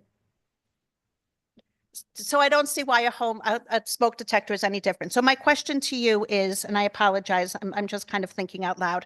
My question to you is, if you do have a visiting nurse or home care nurse that's going into a home and they have a chirping smoke detector, when do you decide if it's safe or unsafe? And have you ever not given services because of that? And what do you do about it? Like, what are your steps right now? Well, our steps right now are doing our safety assessment and our education with the patient, the caregivers, the families involved with the care. We do not physically make sure that the smoke detector is working. It's also our individual policy as an agency, and I believe it should be every agency, agency policy for laying out clearly to the people that you are seeing out in the homes that if certain safety conditions are not met, then we can't support our workers going into those situations. So again, it's more about individual agency policy, doing education with that family and hoping that they are going to buy into the education that we're doing.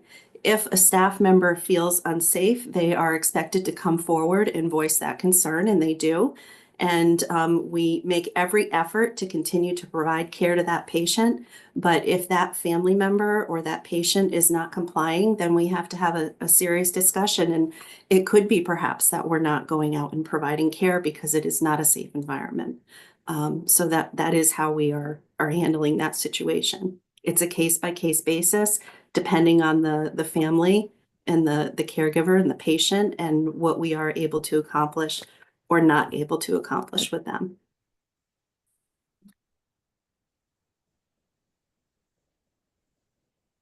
Please go ahead. Okay, thank you so much. And I just have one more question about the lookup for the sex offenders list and the judicial lookup. About how long does it take your intake department to do those two lookups? So my intake department consists of one nurse. She is getting we probably average about 30 referrals a day that are coming in. So that's 30 individuals that she is running through these various databases. Sometimes it goes quick and it might be, a couple of minutes per database.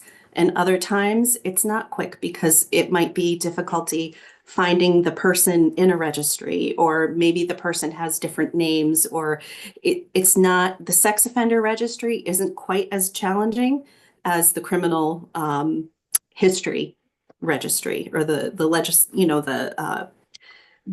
registry that has the criminal history, the motor vehicle history, all that.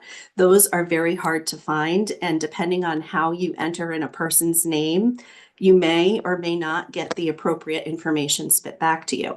So it could go anywhere from maybe a few minutes to maybe, a half hour to try to find the appropriate information. And again, it's one nurse who's running these checks.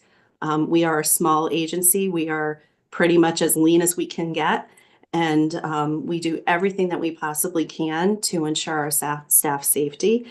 But this has been a burden for us. We are not part of a huge healthcare system. And, it does take time. So having a centralized database where this information would be a dream come true. It would be wonderful, and it would be more accurate. In the working group, we heard that these databases are fraught with big barriers and inconsistencies. So having something that really would be accurate and correct and organized would be a very big win for the home healthcare providers. Thank you. Appreciate it. Thank you. I have a couple of questions as well. First, thank you so much. You served in the Committee for Home Healthcare Workers Safety, so I wanted to thank you for volunteering a lot of your time for the benefit of all home health workers in our state. So that was one thing I wanted to mention. The other thing, from a recruitment retention point of view, you are working in a relatively rural part of our state. Could you speak a little bit about the challenges that you are facing with recruitment and retention? Well, we have significant issues with recruitment and retention, especially where we are in the northeast corner. Right now, finding nursing staff is incredibly challenging. We are not able to offer as competitive wages as someone could receive in Worcester, for example, which is, a half hour away from our agency. Or they can go into Providence, or even go into Hartford, where they would make significantly more compensation. So we have significant challenges with our nursing workforce. I've had positions posted for literal months. The other challenge that I have is for social workers.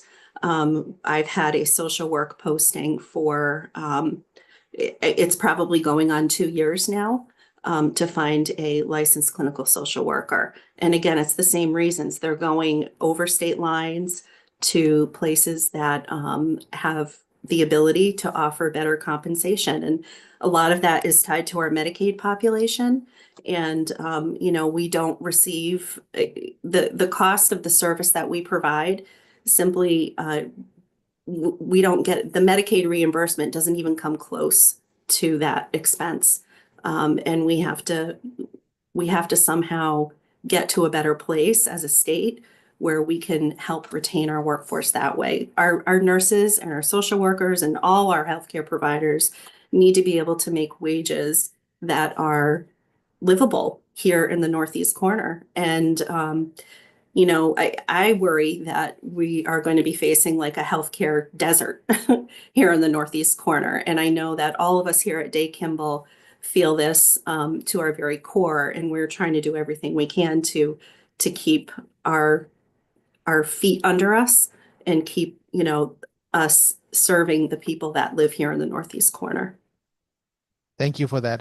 I think as a committee, we needed to hear that directly from you as well. And the people who are listening, even at homes, that should hear about that we have a lot of work to do with this committee, but beyond in this building, to try and make sure that our communities that are in the rural part of our state are also getting the same level of care in the same timely fashion. So I wanted to again thank you for your testimony, and thank you for your volunteer work that you've done to help us keep our state home health employees and nurses safe.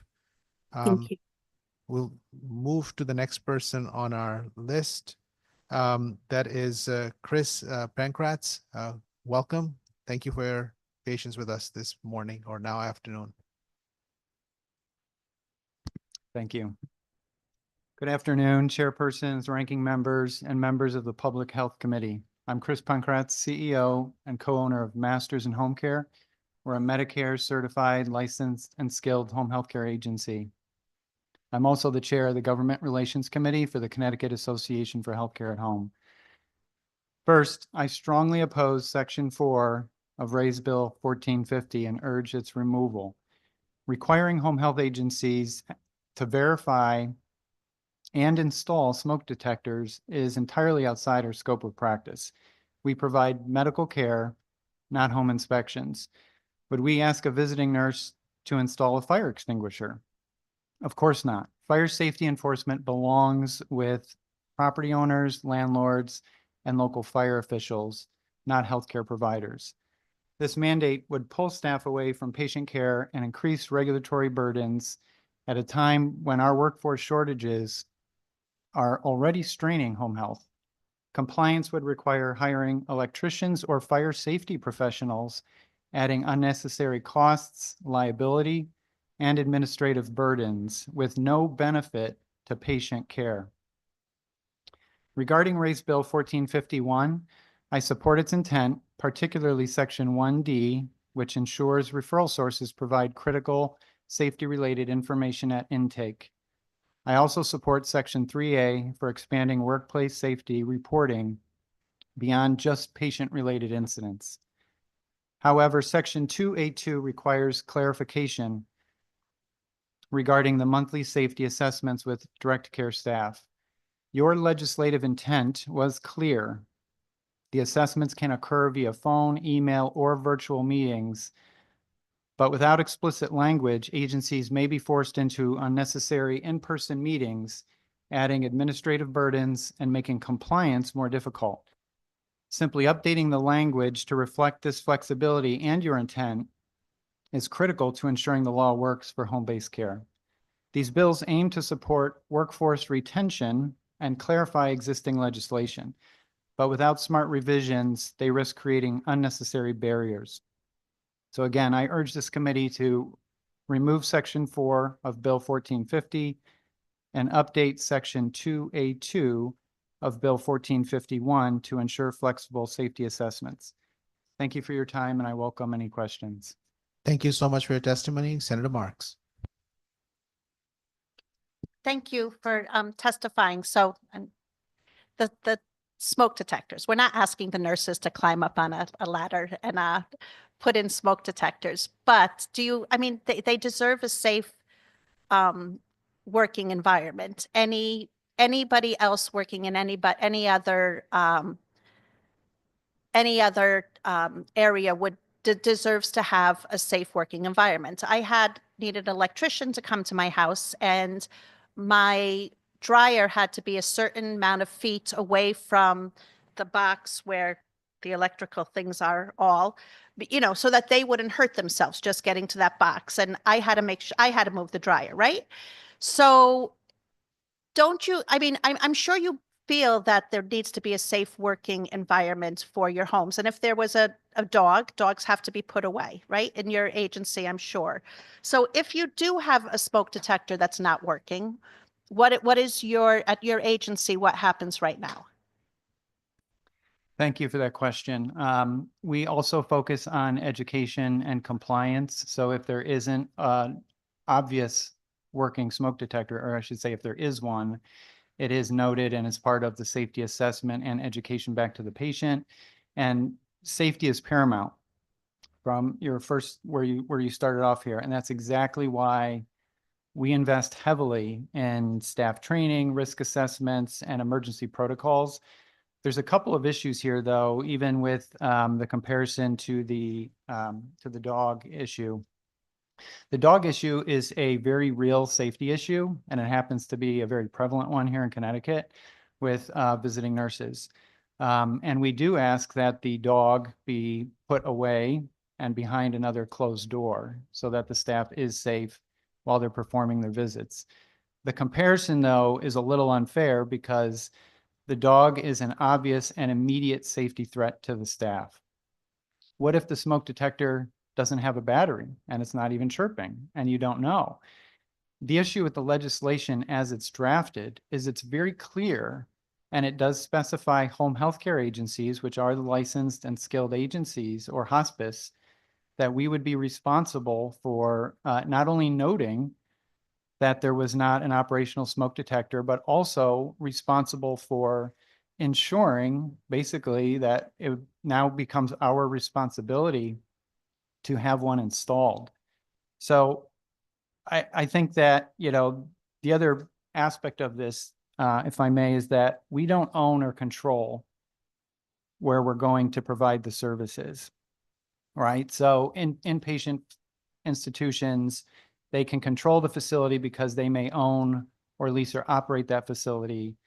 And it's the same issue we faced last year with the safety legislation and risks, and trying to come up with meaningful legislation to improve the safety of our workforce, their work environment, which is inherently out of our control.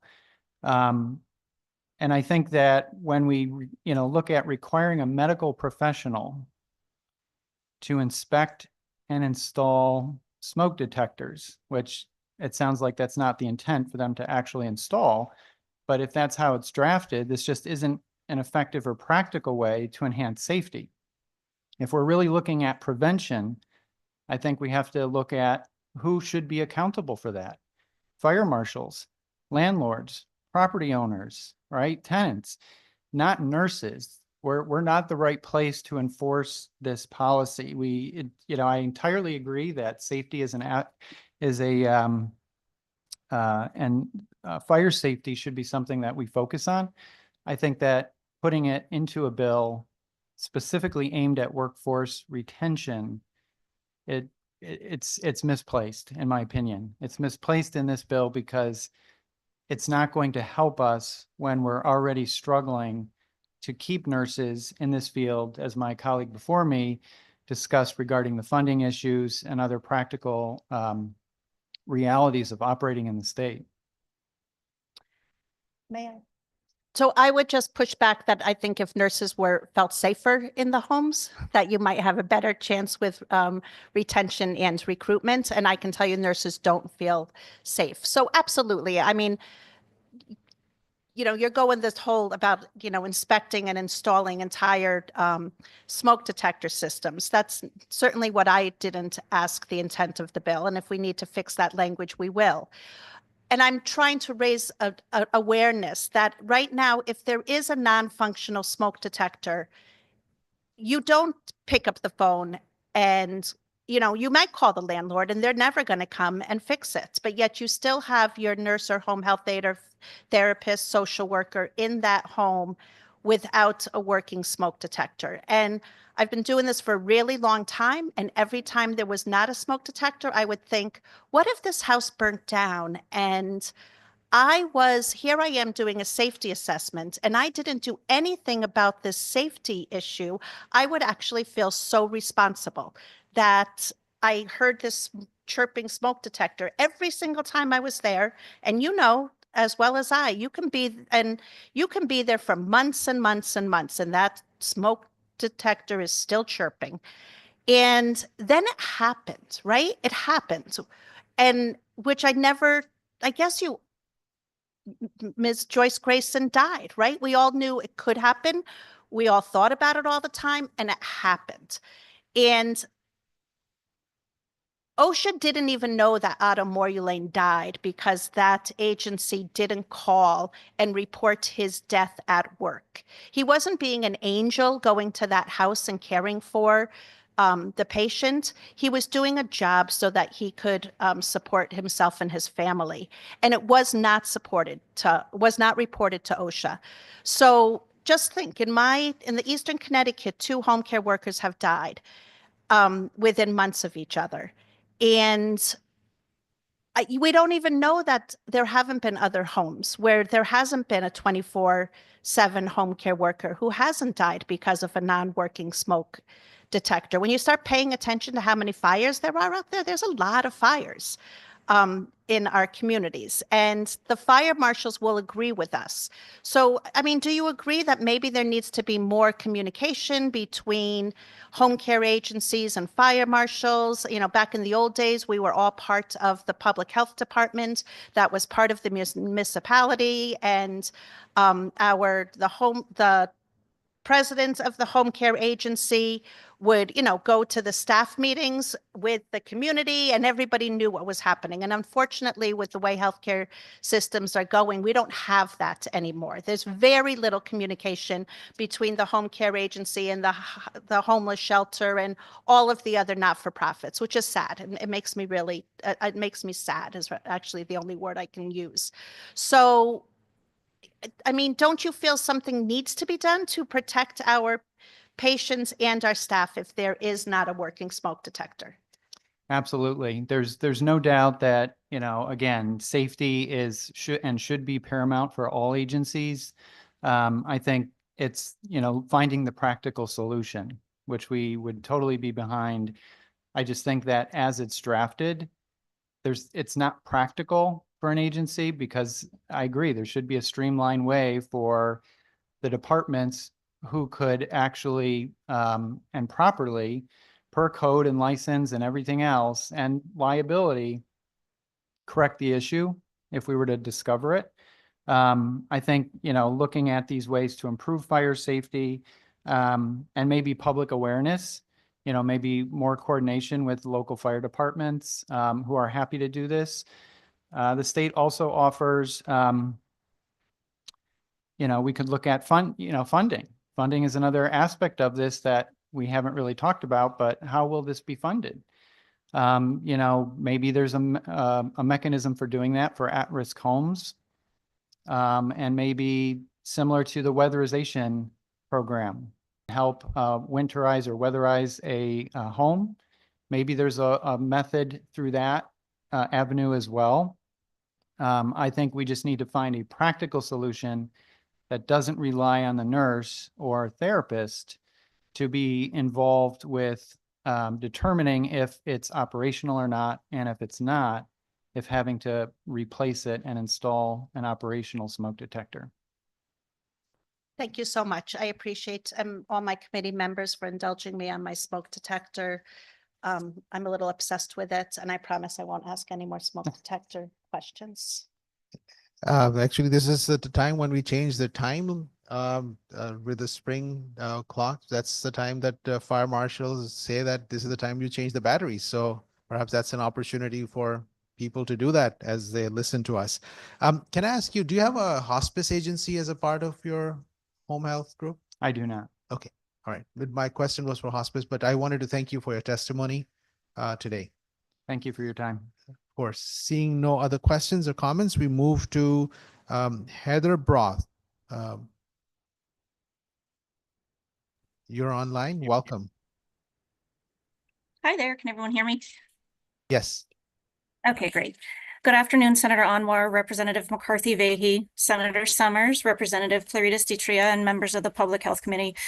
My name's Heather Broth, and I am a resident of Salem, Connecticut. I work as an RN at Bacchus Hospital, and I'm the treasurer for our local here, Bacchus Federation of Nurses 5149. I am testifying in support of SB 1450 today. Bacchus Federation of Nurses is currently in our 9th month of negotiations with the multi-billion-dollar Hartford Healthcare Hospital System.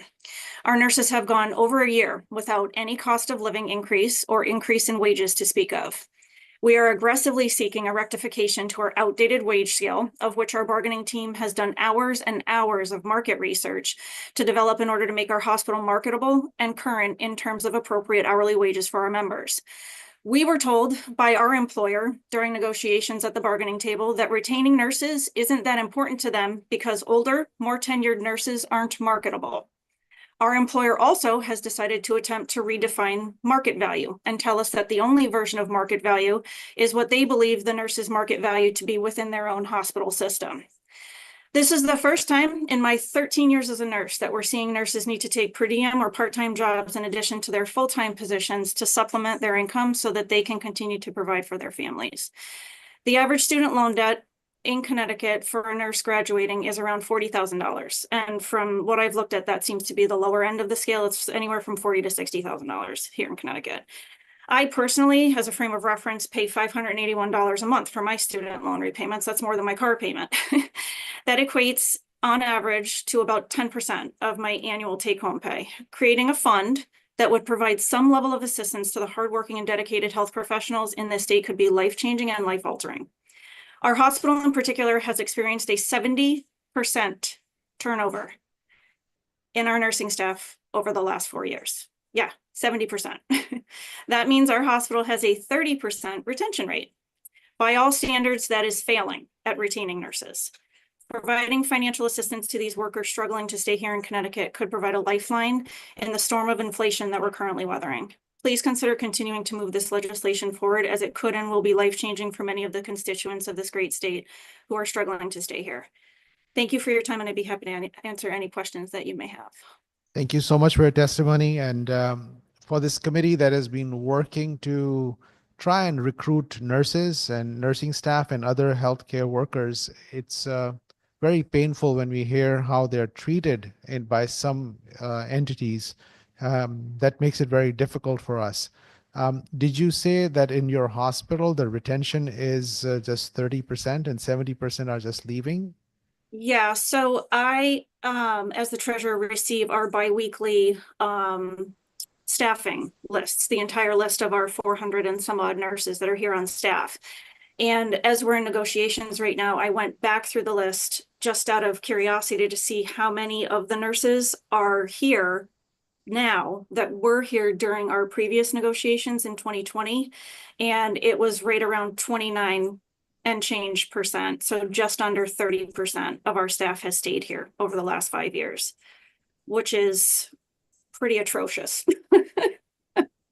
Yes. It's a lot of money that's going into training new nurses constantly over and over and over. It's a vicious cycle on a hamster wheel that seems to never end.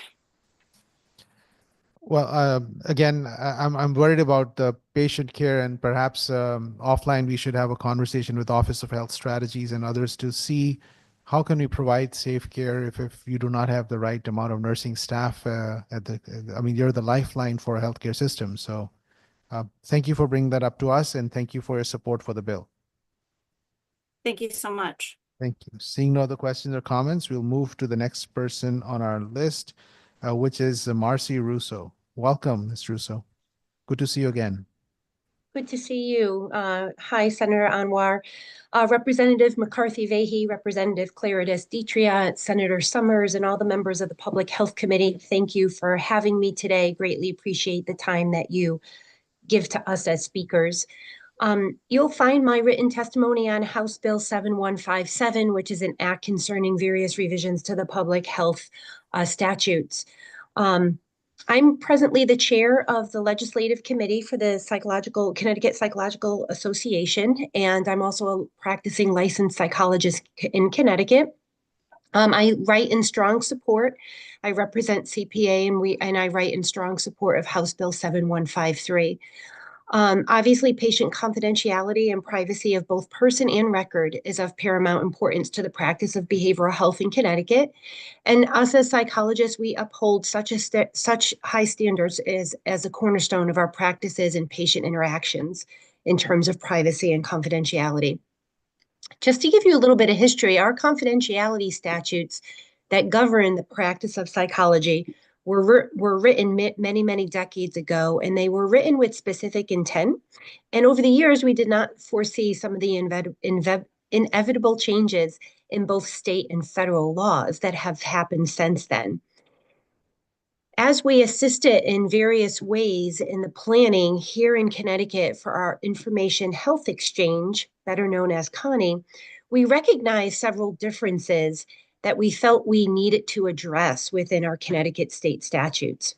And specifically, the confidentiality protections for psychologists, as they are currently in law, believe it or not, do not afford the same level of uniform protection as other behavioral health providers practicing in Connecticut. So the overall intent of this proposed bill will institute those statutory revisions that will align confidentiality protections for psychologists that are equitable to other behavioral health providers in Connecticut. So as you can imagine, we are extremely excited to have the opportunity to do this. And we really wish, we like to propose that the Public Health Committee move forward House Bill 7157. And I'm here to address any questions you might have. Thank you so much for your testimony, and thank you for your advocacy on this issue, because as in our conversation, both Representative Kristen McCarthy-Vahey and I were just shocked that we did not have the privacy protections that one would have expected them to be there. So that was a big gap in our existing system. So thank you for bringing that up to us, and thank you for your support for the changes. Yes, and a special thank you to you, Senator, as well as Representative McCarthy-Vahey, for taking the time to listen and to respond accordingly. Of course. Well, seeing no other questions or comments, we wanted to thank you for your testimony and your work, and we'll move to the next person on our list, which is Paul Pescatello with Connecticut Bioscience Growth Council. Welcome.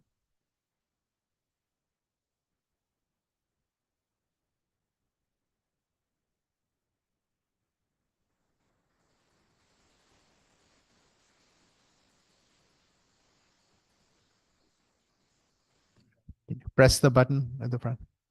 Thank you. Thank you. Good afternoon. Yeah, again, Paul Pescatello. I'm Executive Director of the CBIA Bioscience Growth Council. I'm also Senior Counsel there and Chair of We Work for Health Connecticut. I'm here today to respectfully speak in opposition to an act concerning medical device representatives, SB 1372. This bill, SB 1372, is a solution in search of a problem. Indeed, SB 1372 could have the effect of creating problems, increased healthcare costs, and delays in patient care, where none now exist. 1372 reflects a misunderstanding of the role of medical device representatives and with whom they interact. Medical device representatives provide information and technical support concerning medical devices their companies research, develop through clinical trials, and manufacture. Their relationship is with the licensed treating physicians and healthcare professionals who provide care and treatment to patients at licensed and highly regulated hospitals and healthcare facilities.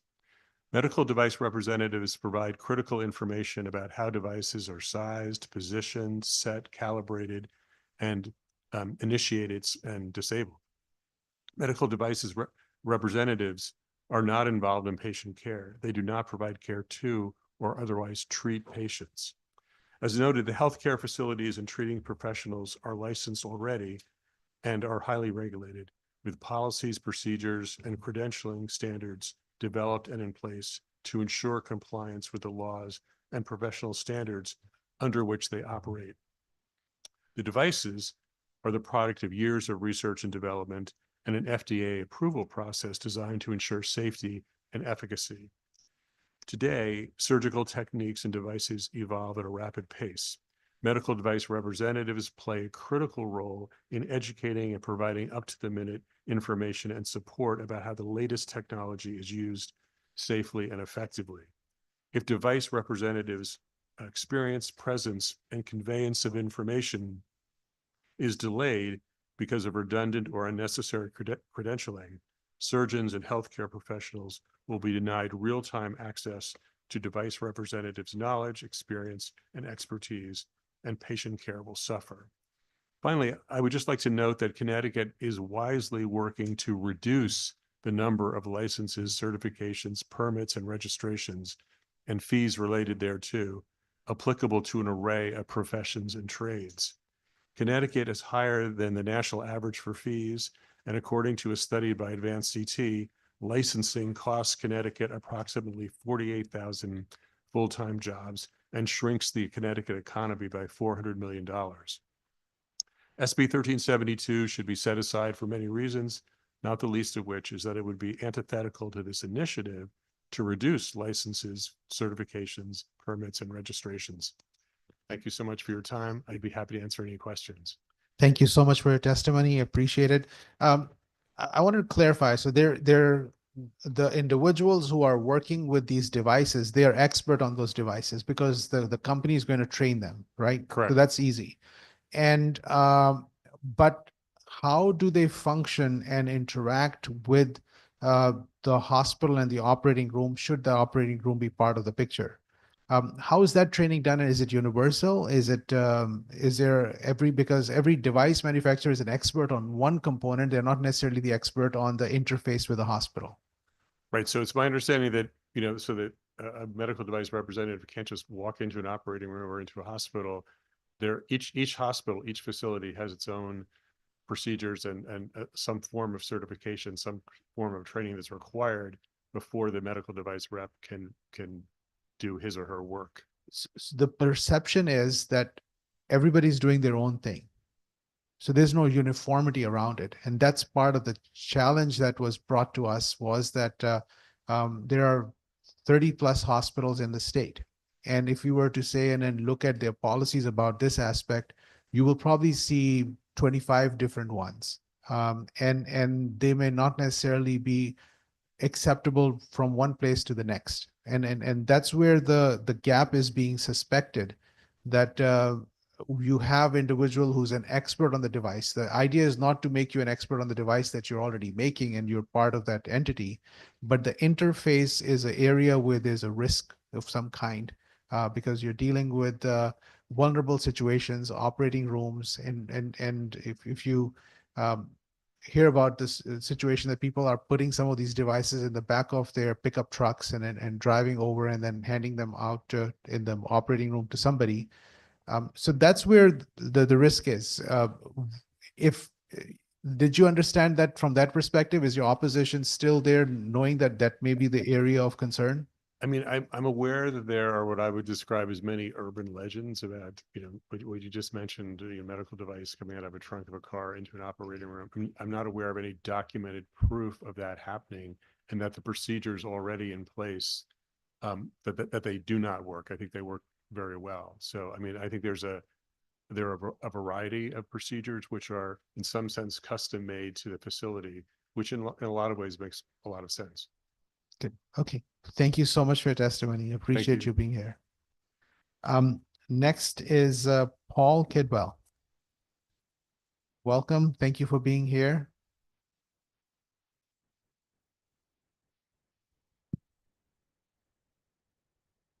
Good afternoon, Senator, Ranking Member Claire Distria and Senator Summers.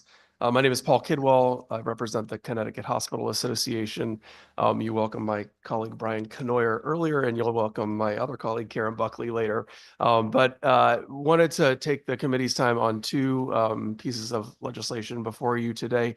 The first in support of SB 1450 related to workforce investments. CHA supports the legislation and the provision of loan repayment for full-time healthcare workers in our state.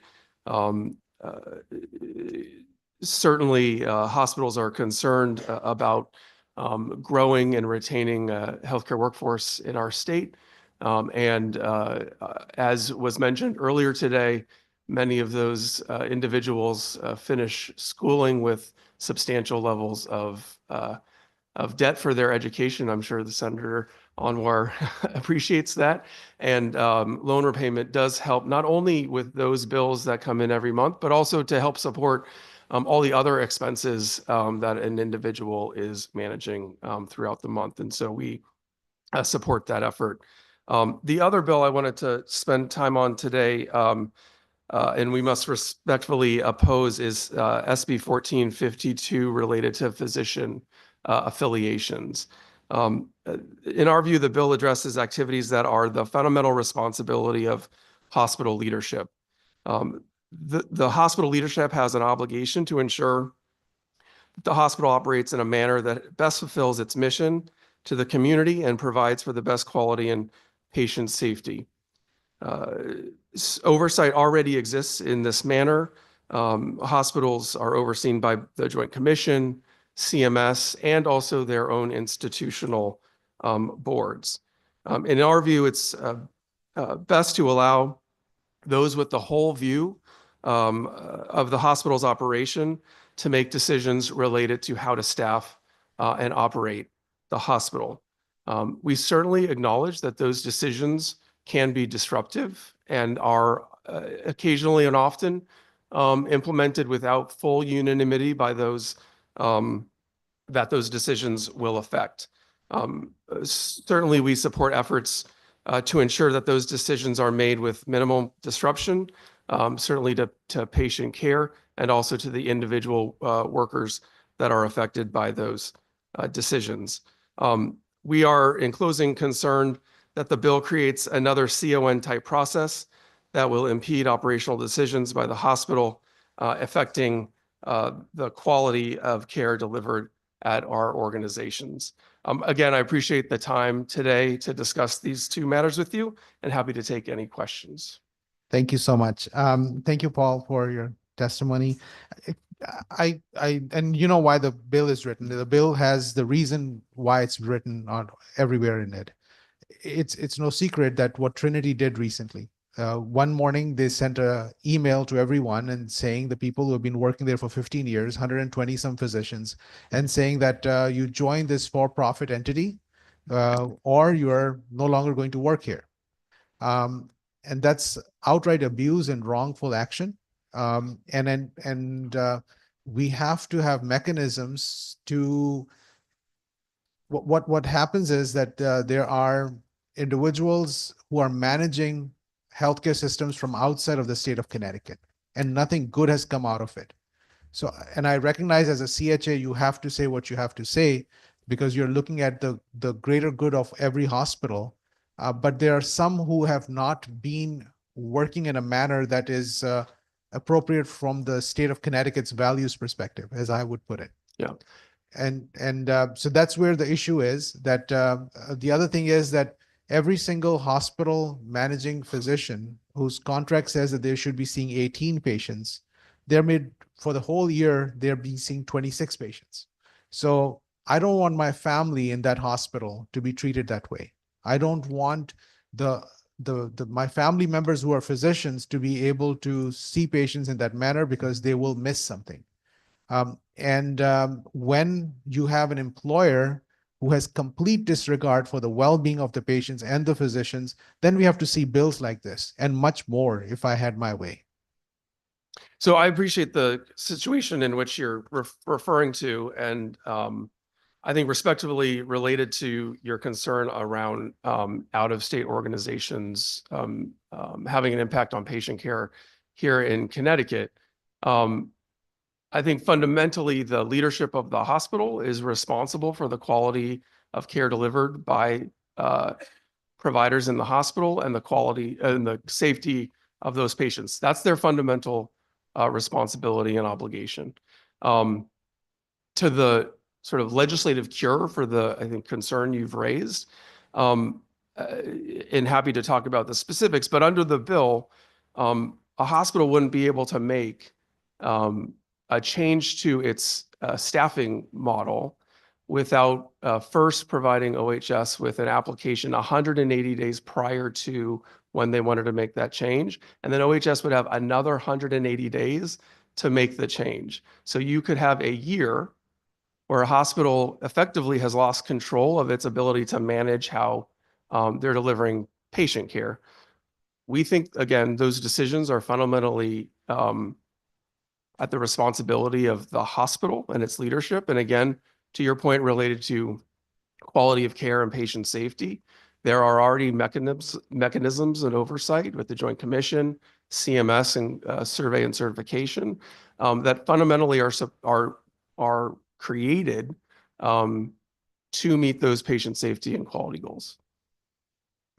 So let's clarify this. If in this case, it's Michigan. Let's say Trinity is the case. Somebody from Michigan orders another individual who's the one person in the state of Connecticut who gets an order from Michigan, do this.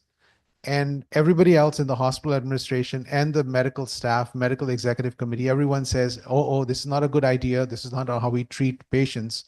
And when the heavy-handedness of the Michigan organization says that you have to do this, then they reach out to the legislative branch of the government and say, can you imagine that this is happening to us? And then the legislators, when they see this and they actually do their due diligence, they realize that there is an outright abuse and danger to the patient's well-being. And so that's why the bill comes out of this kind, because the existing system isn't working. So legislation is following the multiple year long, but at least in the last year, far more progressive change that has happened in the patient care with not only the nurses, and for the ratios of the hospital, we actually around this body have decided about how the nursing ratios should be there because they are dangerous what was being done and we had to fix it. Not everybody was doing it wrongfully, but enough were doing it that it became a problem. Now we have 4 hospitals that have done this collectively through the order of Michigan Trinity branch.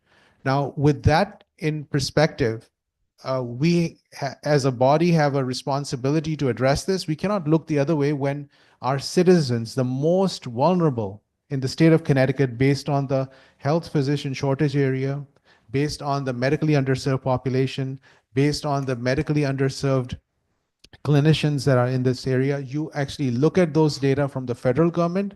The most vulnerable in the state are managed by these hospitals, and they're actually taking the care away. Another thing that happened was that the emergency room services, they remove all the emergency room physicians one day. Why it is necessary to have this 180 days is because if you suddenly say that the emergency room doctors have to leave or the clinicians have to leave, the patients who are going to be affected, whether it's in Waterbury or in Hartford, they would not have a place to go. And if they don't have a place to go, that's reduction in the services. And then the next thing that these institutions may do is they will offer a very low salary. So they say we cannot recruit, so we have to close these services. This game has been played in other states. I don't think we should play this in our state because when you reduce services to the vulnerable population, then we will stand up as legislative branch to speak out and say we have to have laws because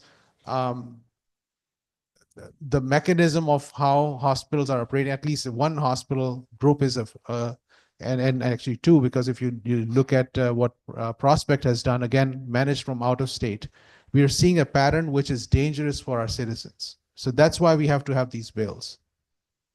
Yes, Senator, there's certainly no interest in hospitals trying to reduce services that are required from the communities they serve. In the case of the emergency department, every hospital in Connecticut wants to make sure that their emergency departments are staffed appropriately and that people get care as quickly as they can. How those hospitals staff those departments varies across the state. In the best interest of those communities, that can be done through employed physicians. That can be done through affiliations with large group practices here in the state. That can be done through locum tenens. It's a number of different, through partnerships. There are different number of different models. Fundamentally, I think we share the same interest, Senator, is that the quality of the care we're providing is exceptional. I think that's what people in our communities expect. I see Senator Gordon has a question. I could argue with you all day, but right after Senator Gordon, we'll have Representative Claridis Ditra. Senator Gordon, you're on. Thank you very much, Mr. Chairman. And if I dare, I would like to follow up on what you have so very well been talking about. If I may, I appreciate the Connecticut Hospital Association's input on this. And in general, I'm not always a fan of having to use legislation or government oversight to achieve certain things that I would hope folks otherwise could achieve. But wouldn't you agree that if we were to allow hospitals, when there's these business decisions that get made that not only affect the ability of physicians and other healthcare professionals to provide the care that's needed to people day and night on a 24/7 basis, and also business decisions that we've seen where at times it can limit care, especially in rural parts of our state, by closure of various services, changing of staffing, things like that, which is really more and more the corporatization that we've seen over a number of decades, just not here in Connecticut. Wouldn't you agree then that when there are concerns more and more being raised about patients being able to access care and physicians and healthcare professionals raising concerns about being able to provide that care, that there is a legitimate role for this legislature and for state government to listen and to take a look and to see what needs to be done to protect patient care in Connecticut? Senator Gordon, thanks for the question. Certainly, I agree that the legislature and the state of Connecticut have an interest in ensuring that care is delivered appropriately and that we have a healthcare system that is serving our residents. We have a very extensive certificate of need process in the state of Connecticut that to our mind, works probably too slowly, but is quite extensive related to the types of information that hospitals are providing to the state of Connecticut in order to see certain decisions are approved or disapproved. But this bill doesn't do that. It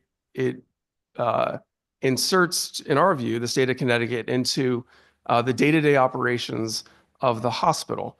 Certainly, there is an obligation of a hospital with an emergency department to make sure that that emergency department is staffed appropriately. What this bill does is say the state of Connecticut is going to have a say in how that staffing model looks. And in doing so, the state will take into consideration certain things like the professional, financial, and personal well-being of the physicians being impacted. Certainly, these decisions do have those impacts on individuals. Those are certainly personnel or HR decisions. The bill also says that no physician may be terminated except for performance or conduct issues. That is going a step into how is a hospital managing the delivery of care, far beyond what is the current CON process. So I agree with you, Senator. The state does have not only an obligation, but an interest in making sure care is delivered effectively. In our view, this bill goes beyond that.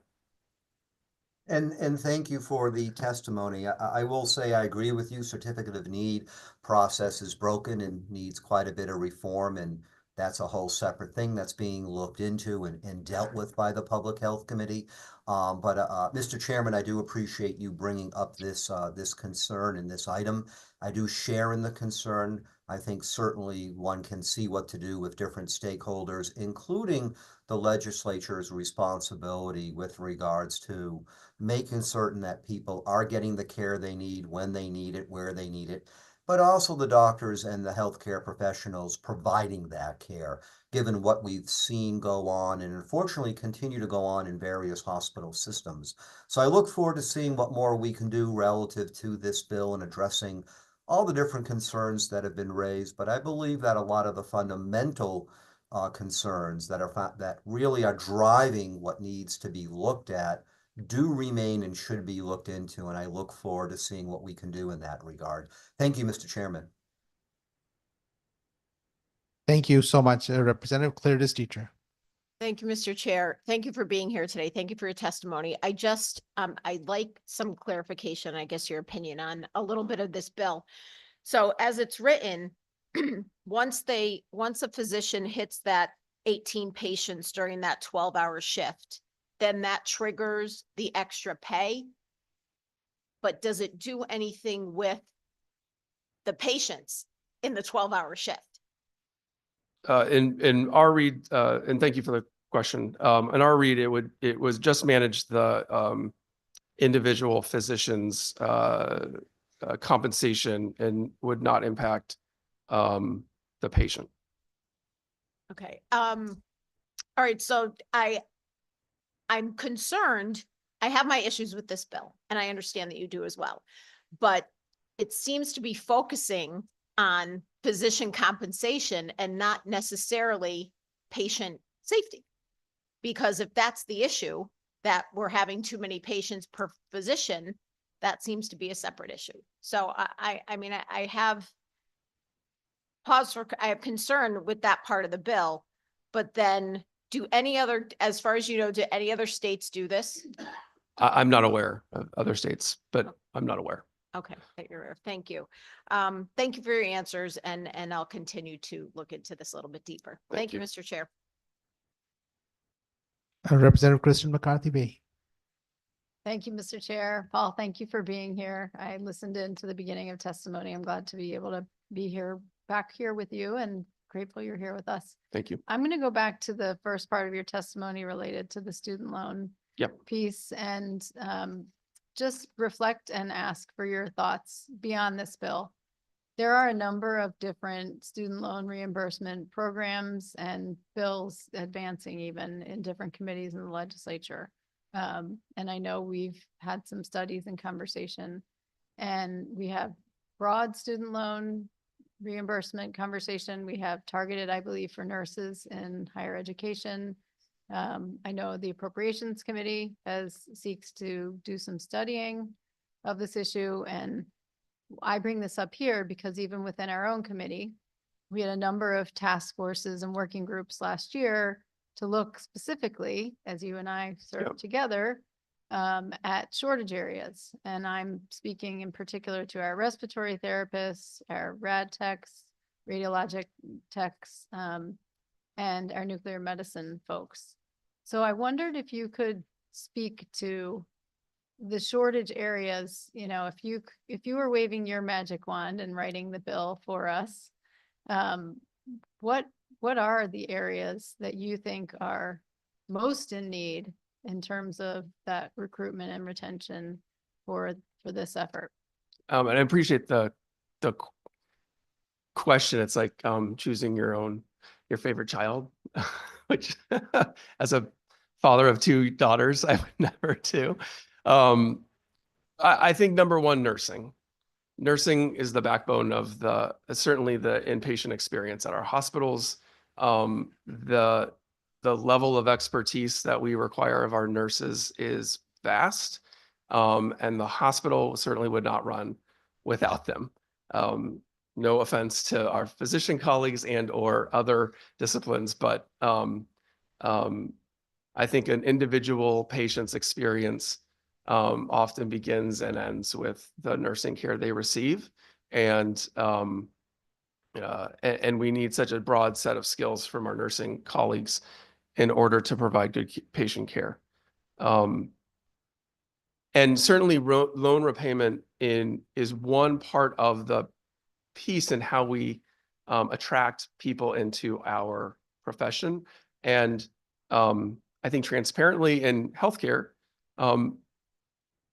times have changed. The post-COVID experience of many of our new graduates out of nursing school and other allied fields, their expectations are different than potentially previous generations. And so not only do we need to support things like loan repayment, but we're thinking critically inside the hospital field of how do we create an experience that is attractive to new graduates?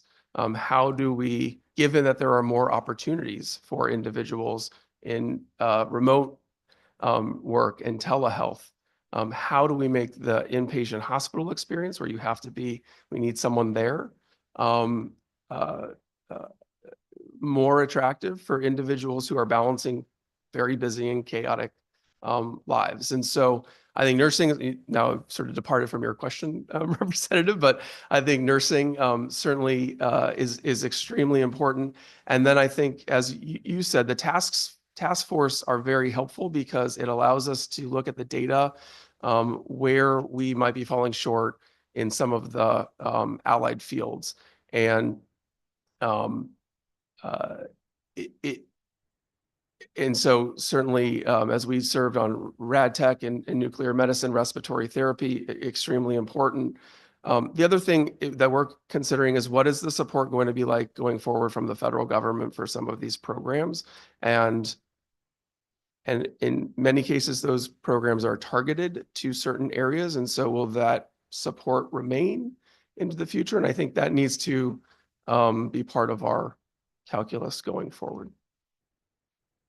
So if I may just follow up on that, one bill, we just JF'd the bill related to the Department of Public Health, which was the student loan repayment program that would allow them to receive HRSA federal dollars and potentially other dollars. So I'm wondering if you can just reflect a little bit about some of the programs that you've seen that have been effective in working to help. As you said, it's one part of the bigger picture, but it certainly is, as we heard from in testimony a few minutes ago, I think it was right over $500 to $600 a month in that loan repayment. So if you can just reflect on what some of those effective programs have been, and also sharing in that where in the federal government or state government those monies have come from. Yeah, so HRSA obviously it's probably the largest financer of the loan repayment programs, and I think not just here in Connecticut, but across the country, that those programs have worked effectively to target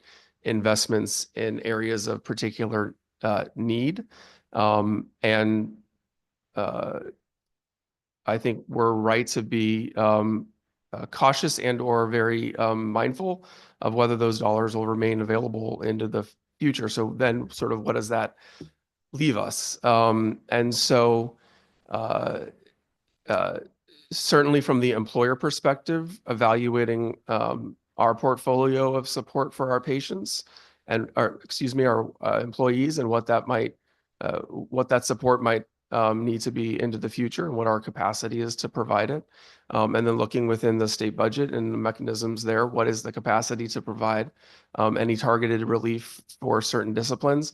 I think that unfortunately, what the conundrum that you're probably getting at is that there is so much need, such a wide need for individuals and limited part of resources that I think we all need to evaluate going forward where those investments can be made. And do you spread a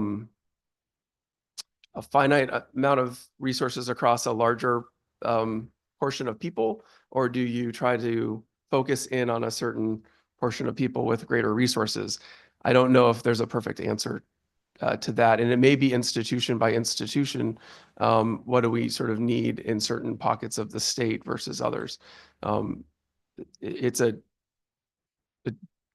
question I obviously don't have a perfect answer to, but something we're considering. And one more question, if I may, just to go back to our working group on the radiologic technologists, nuclear medicine, and respiratory therapists. I would just ask you to share what your own kind of key takeaways after we spent time in conversation about that were. Critically important areas of care being provided at our hospitals, and I think my one takeaway is with additional resources and I think with the ability to recruit more students, our schools do have the capacity. We have really amazing instruction here in Connecticut in these areas, and we do have the capacity to expand our instruction if we can get into places where we can recruit individuals into those fields. And that may be straight from high school, that may be in our community college system.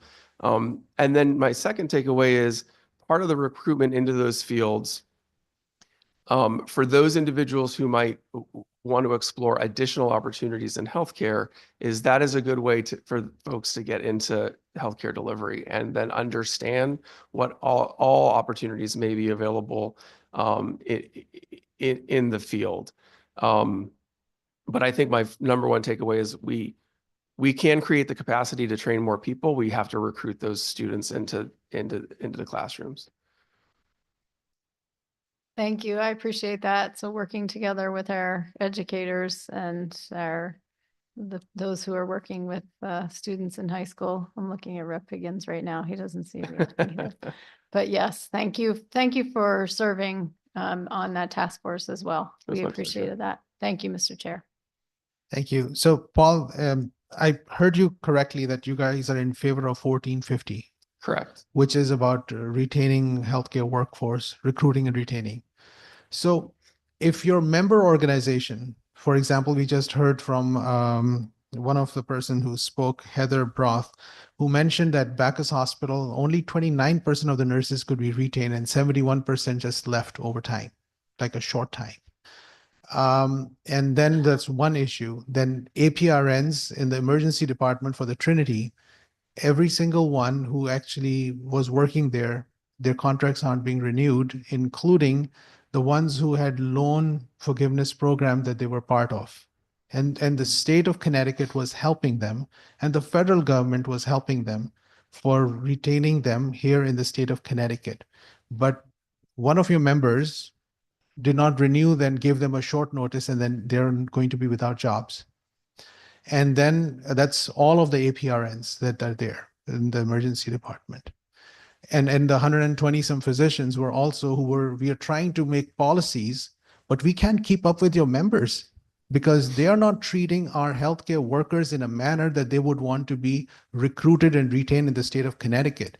So if you say you're supportive of this, then you have to have a mechanism to work with your members to treat the healthcare workers appropriately and not make the life of the citizens in the state of Connecticut worse.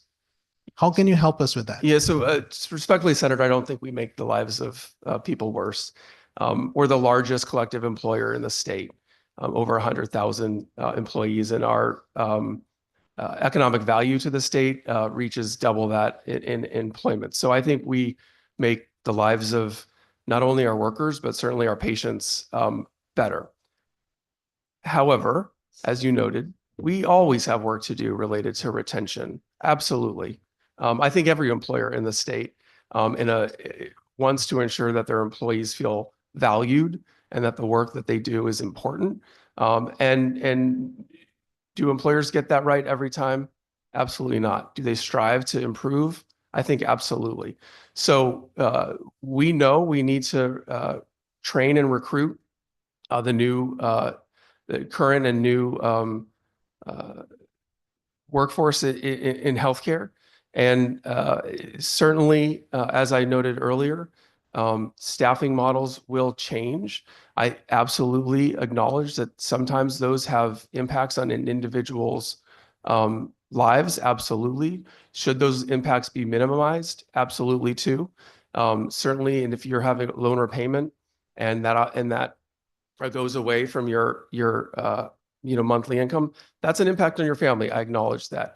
But I think that our members, our hospitals in the state are striving to do the best they can for their employees and their patients.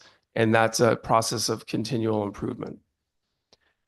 Does the CHA have an internal mechanism to try and address some of these individuals who are hopefully outliers? Oh, certainly our members learn from each other related to best practices. So we have groups of members that meet regularly to discuss, new models of care, new ways of doing things, their experiences across the state, many different affinity groups, so that individuals who are doing similar functions at the hospitals have an opportunity to talk to their colleagues across the state. We think that's one of the most valuable parts of being in the association, is that you do have the opportunity to learn from each other. Perhaps there's an area of opportunity that we can work on to see if best practices are followed, because we cannot write bills when the employers, or the quote unquote the best or largest employer, as you would say, is not treating them right. And there's enough experience that's there that tells us that we can't keep up with our bills unless the hospitals and the larger employers are on board to retain those individuals and treat them in a fair manner. So I know Representative Clarice Dieter wants another question. So Representative Clarice Dieter. Thank you, Mr. Chair. Actually, may have two, but the first one, do you feel the way this is currently written that this will trigger the notice of material change? As far as, I hadn't actually thought about it in that context, related to whether this would be material change in our operations. I'd have to, if you don't mind, your indulgence, let me think about it, and happy to get back to you. But I think I agree with your point that we have to be mindful of what other obligations that this new one could trigger. thank you. And my second question to that, with the physicians with the Trinity and then Vituity, is that, I didn't say it. What percentage of the physicians have already signed on with them? If you. Sure. I understand from Trinity that 85% of the physicians have signed on with Vituity. Trinity, of course, would be best for up-to-date information, but that's my understanding. Okay. And what was I had a follow-up to that. Okay. I don't remember what it was, but thank you. Always happy to get back to you on anything. Again, if a contract says that you're supposed to see 18 patients and you're asked to see 28 or 26, what's the recourse? I assume in the contract, Senator, there would be an obligation for each party to oblige itself to actually meet the contract. And there would be a clause in the contract that would outline the obligations of each party. Functionally, it did not happen for over a year. So I think again, you're in a difficult position. You're representing every hospital. And you have to, by default, have to protect and speak for a bad actor too. But thank you for your testimony. It's always a pleasure to be with you. We look forward to working with the committee on this and other issues. Thank you. Thank you. Next person is Jane Presnick-Lyon. Welcome. Thank you for your patience with us today.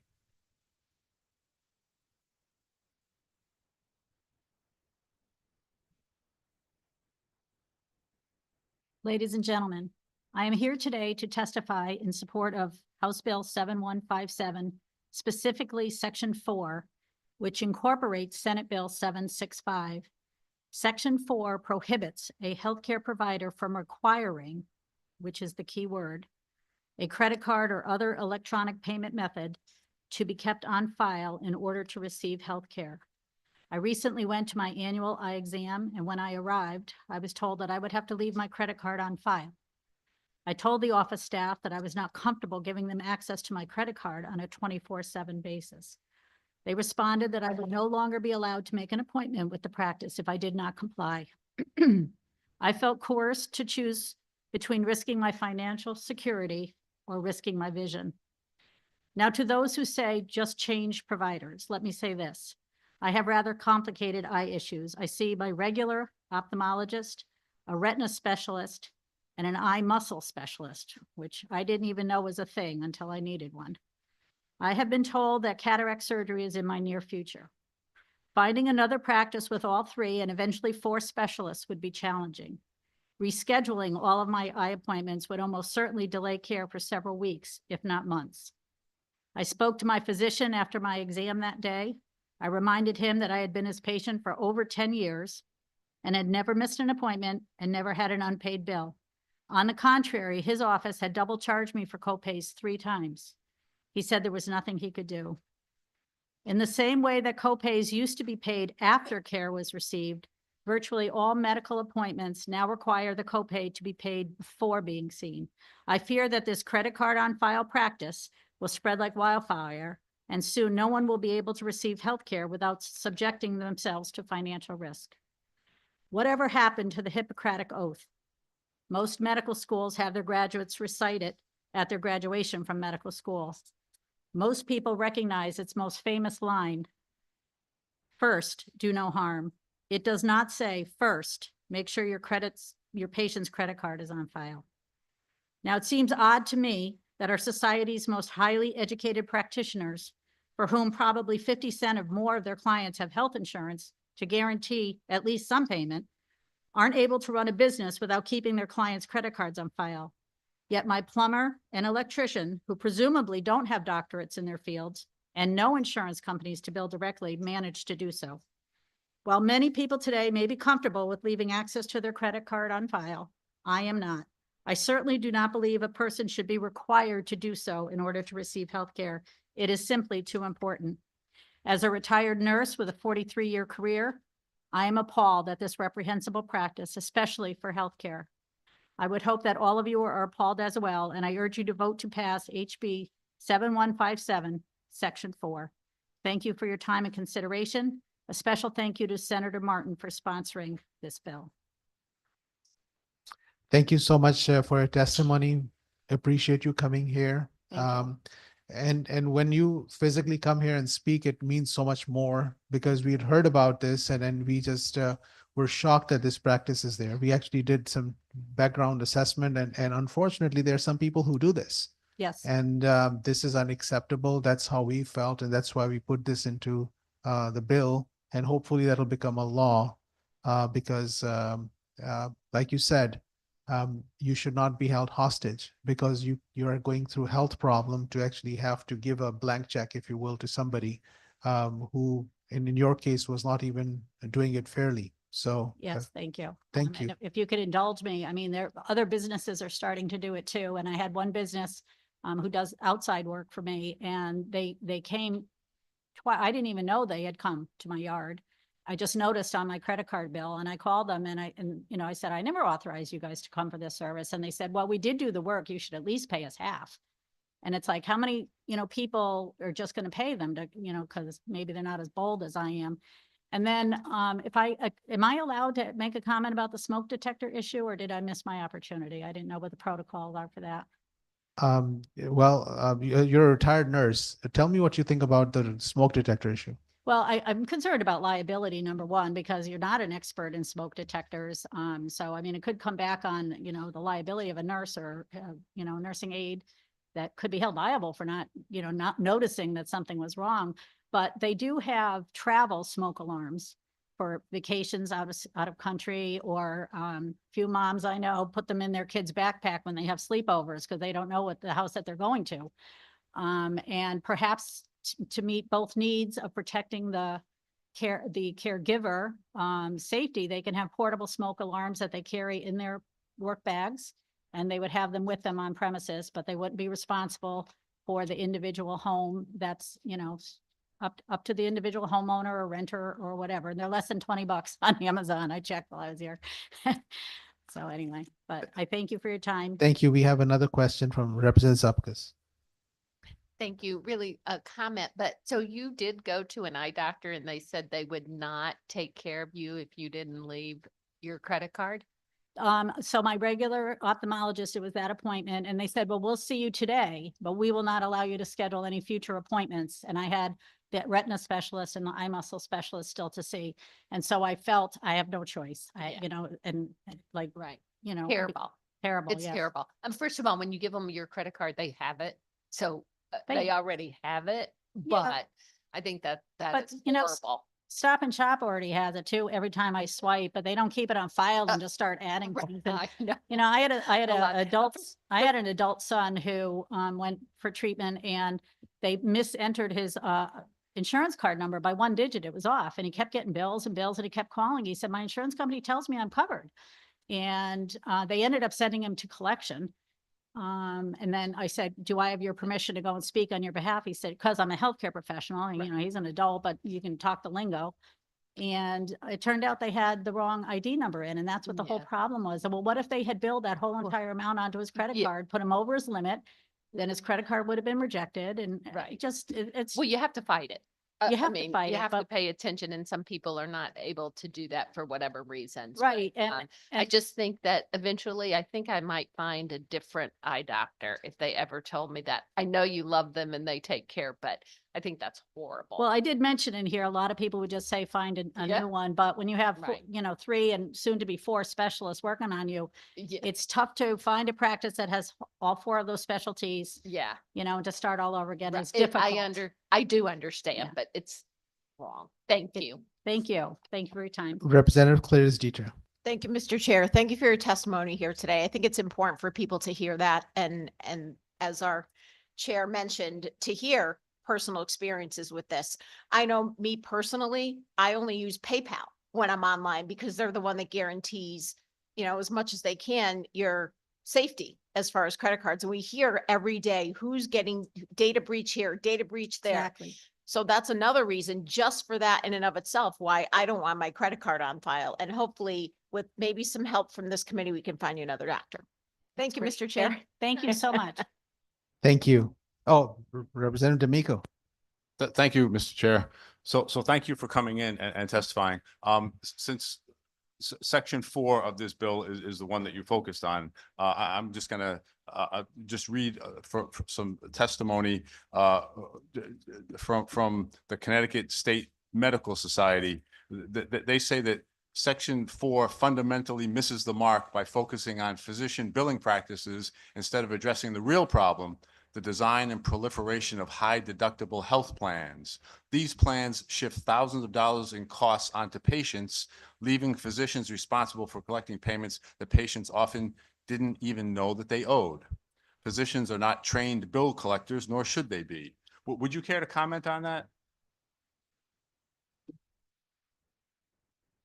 I don't know. It just seems to me maybe that's something that needs to be looked into. I'm not aware of that end of the business, but again, plumbers and physicians and electricians seem to be able to figure it out. I'm sure they have clients that don't pay them, and somehow they managed to run a business successfully for years. And maybe that's something that needs to be looked into, but I don't think it gives them the right to keep my credit card on file. I mean, I see my ophthalmologist once a year. It's not like I see him every month and it's a recurring payment. And then, you know, maybe say, well, it is convenient for everybody, but once a year, they shouldn't keep my credit card on file and bill me, you know, like the other company that did the outside work. If I didn't happen to just very carefully check my credit card, which I do, I'm just that type of person, but I can tell you my children all have it on auto pay, you know, and they probably wouldn't even notice, and they would have been paying that and not even notice. So just to be clear, I am sympathetic to your point of view, but in fairness, I wanted to, you know, to introduce the opposite, you know, testimony. I'm not sure myself, you know, what to make of this testimony, but I just thought you might be able to clarify it for us a little Yeah, bit. I don't know that end of the business, Okay, but, right. you know, maybe the insurance committee can look into, you know, the co-pays and the deductibles, or a compromise might be that you get an estimate for payment. You know, you present your insurance card and you get an estimate of what the procedure is going to cost, and they can require you to pay that day. But that way, at least they have, you know, whatever the copay is anticipated to be, or, the other word, deductible, is anticipated to be. And I personally don't mind paying for services the same day. That's fine. But, and you know, beyond that, I don't know what else they could do, but at least get an estimate. I imagine they have the ability to do that. Okay, thank you very much. I appreciate it. Thank you. Thank Mr. you. Chair. Okay, we move to the next person who is in person, Carter Lonsbury. Welcome. Thank you for your patience with us this morning and afternoon. Not evening yet.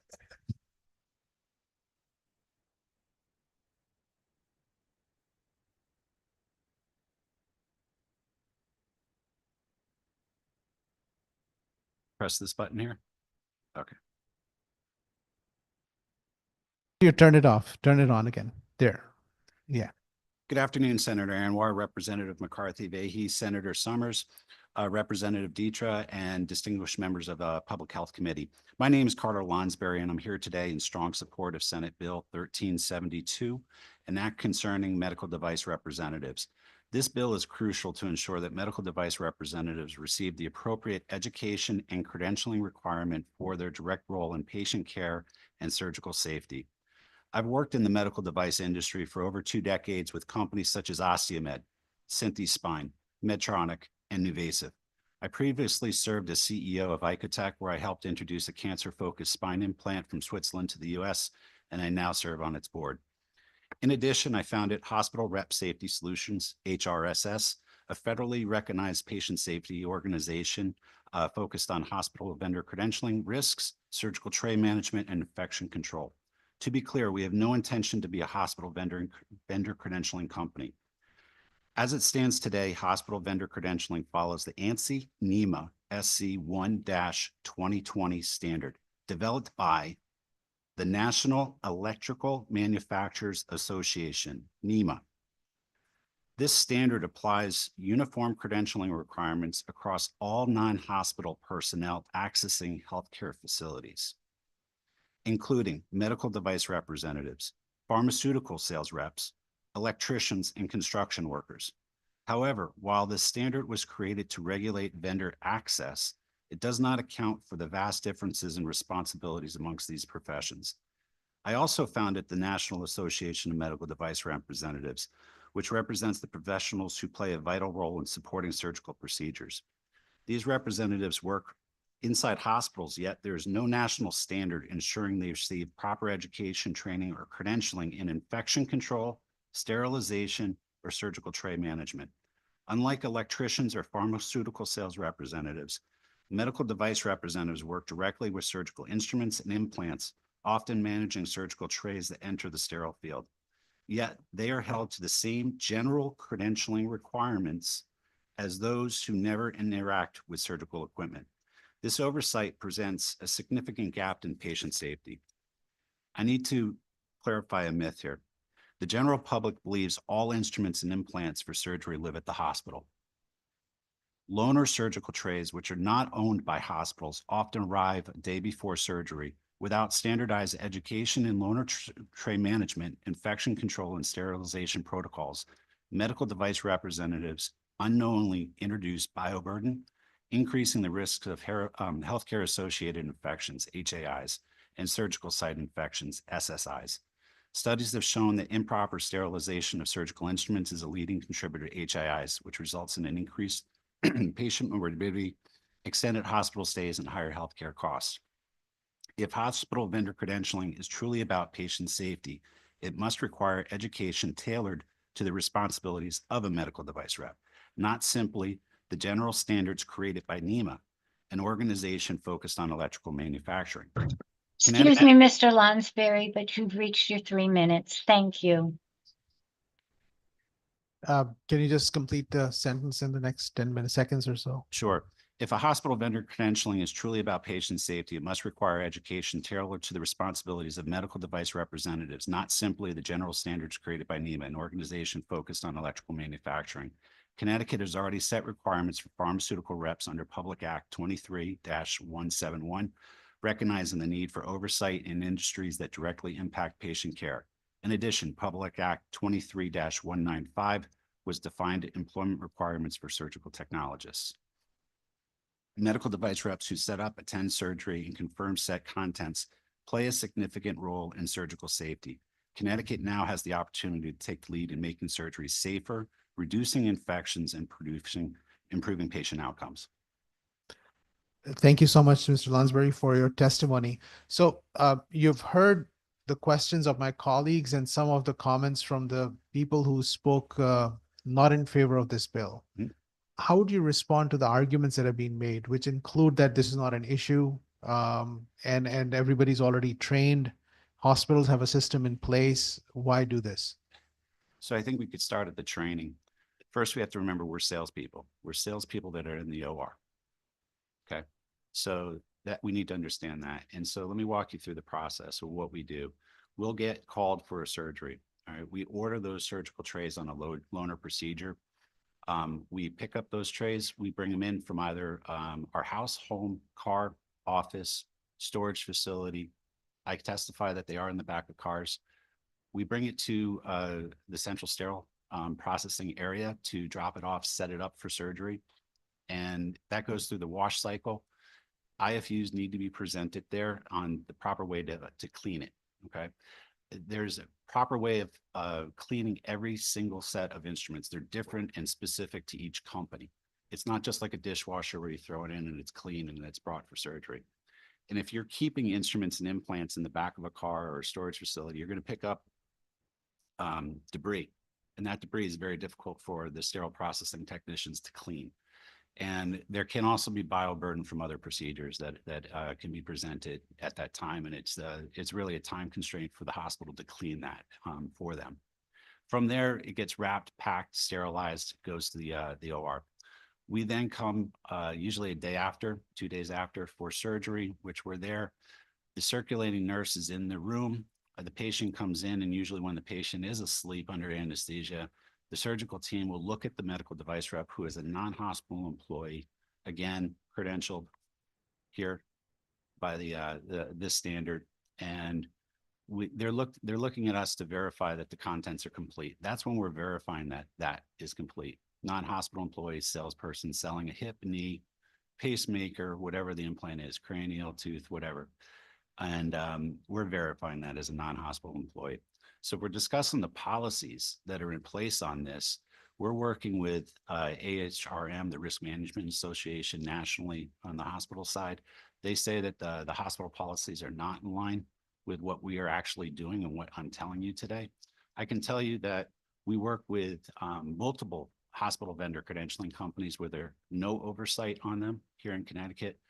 Reps pay anywhere from $300 to $800 per hospital vendor credentialing company, not the hospitals. They do not pay for this. Medical device reps do, medical device companies do, not the hospitals. So there's no cost to them. This is a cost to us. So we have to then take that information, upload it, and it's just a check. And what they're looking for is your safety requirement on education can be just standard letterhead. That's it. So my 17-year-old son on letterhead can fill the requirements that were set up by ANSI NEMA SC 120 by the National Electronic Manufacturers Association and call himself a medical device rep. So if we're talking about a patient who's asleep under anesthesia and a sales rep is in that operating room, we want to make sure that the right person is there. This is about patient safety. We want to make sure that they are being taken care of. The right person who's educated on the product is in that room. And we have more than 5 hospital vendor credentialing companies here in Connecticut with conflicting policies, conflicting standards that we don't see. It's very confusing to us. So it's very hard for us to do our job, get the trays there on an emergency when we're running to the airport at 2 in the morning and we have to deliver this for a 7 a.m. case. So we are looking for standards, guidance. Everything happens by guidelines, policies, and standards, not just blind faith. So the people who actually deal with this every day, they are saying that we are not interested in this.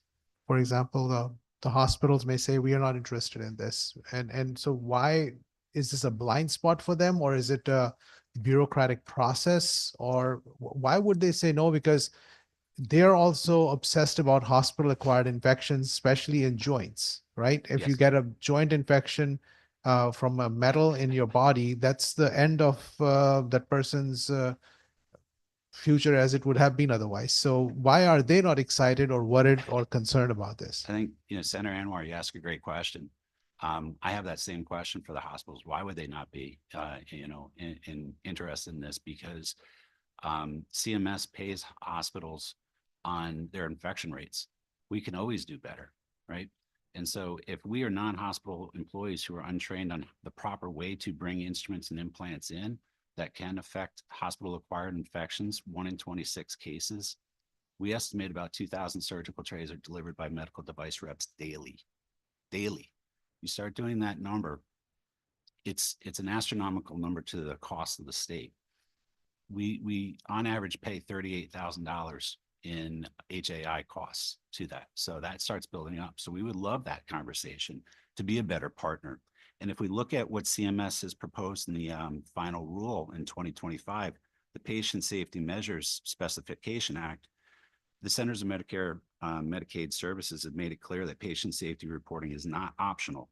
Under CMS final rule, hospitals can face financial penalties, including reductions in Medicare reimbursements, if they fail to properly report patient safety events, including healthcare associated infections.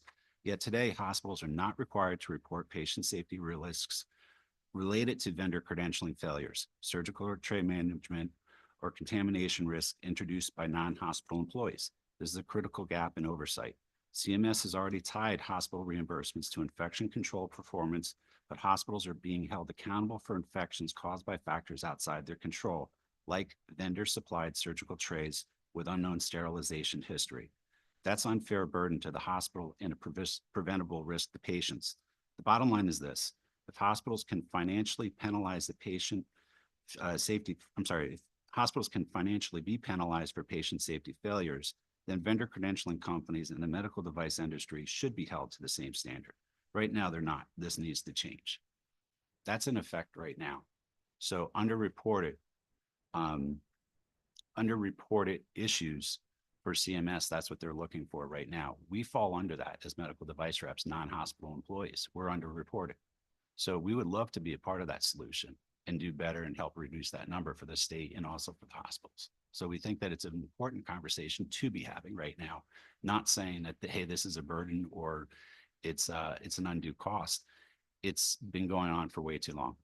And it's time that, we really need to change this. And then my final question is this NEMA credentialing. You said that that's the same credentialing for other professions. Could you tell me? Because I think I missed that. Yeah, it's very confusing because hospital vendor credentialing, there's no oversight to it. And so all it is an access for non-hospital employees to verify what they're doing in the hospital. It's set up into tiers. So tier 1 is general access areas of a hospital. Tier 2 is like doctor's offices. And then tier 3 is sterile areas. And that is for all non-hospital employees. And then you're designated as to where you can go within those tiers. So we are on the same level as in educational requirement as a construction worker, which is also the same as a pharmaceutical rep. So we're looking at it as far as the educational requirement on loaner tray and delivery. There's no comparison on hospital vendor credentialing to loaner tray management and the educational requirement for that. Nothing there for it. Okay, this is now getting a little scary. So the construction worker has the same level of training as a person sitting in the OR? Yes. Okay. Wow. Yes, Representative Reddington Hughes. Thank you. Thank you for bringing all this information forward. My question is, how would the credentialing change the procedures that the hospitals now have in place to maintain the cleanliness and the sterile standards for the trays and the equipment? Yeah, I think the hospitals are looking for it to be delivered in a timely fashion. We have different policies. One hospital might want 24 hours, another wants 48 hours. They need to be consistent on that and give us set rules for all of the hospitals within Connecticut so that they can also equate the time needed for emergency cases. That'll give the hospital plenty of time to clean that. So when you're talking about credentialing, would this be credentialing that would be accepted throughout all the hospitals in Connecticut? Or is this credentialing hospital by hospital? Right now, it's hospital by hospital today. It would be ideal if it could be a standard throughout all hospitals, a consistent rule that we can follow. Thank you. Thank you. Seeing no other comments or questions, I wanted to thank you for being with us today. Thank you. Thank you. That brings us to the next person online. It's Deb Poland. Ms. Poland, welcome. Sorry we had to wait. Looking forward to hearing your testimony. Thank you so much, Senator Anwar and members of the Public Health Committee. Thank you so much for having me here today. And I'm sorry I couldn't be there with you in person and appreciate the opportunity to provide some comments remotely instead. And you do have my written testimony. I would like to provide some comments in support of Senate Bill 1450, Section 1. And this is the bill regarding workforce recruitment and retention.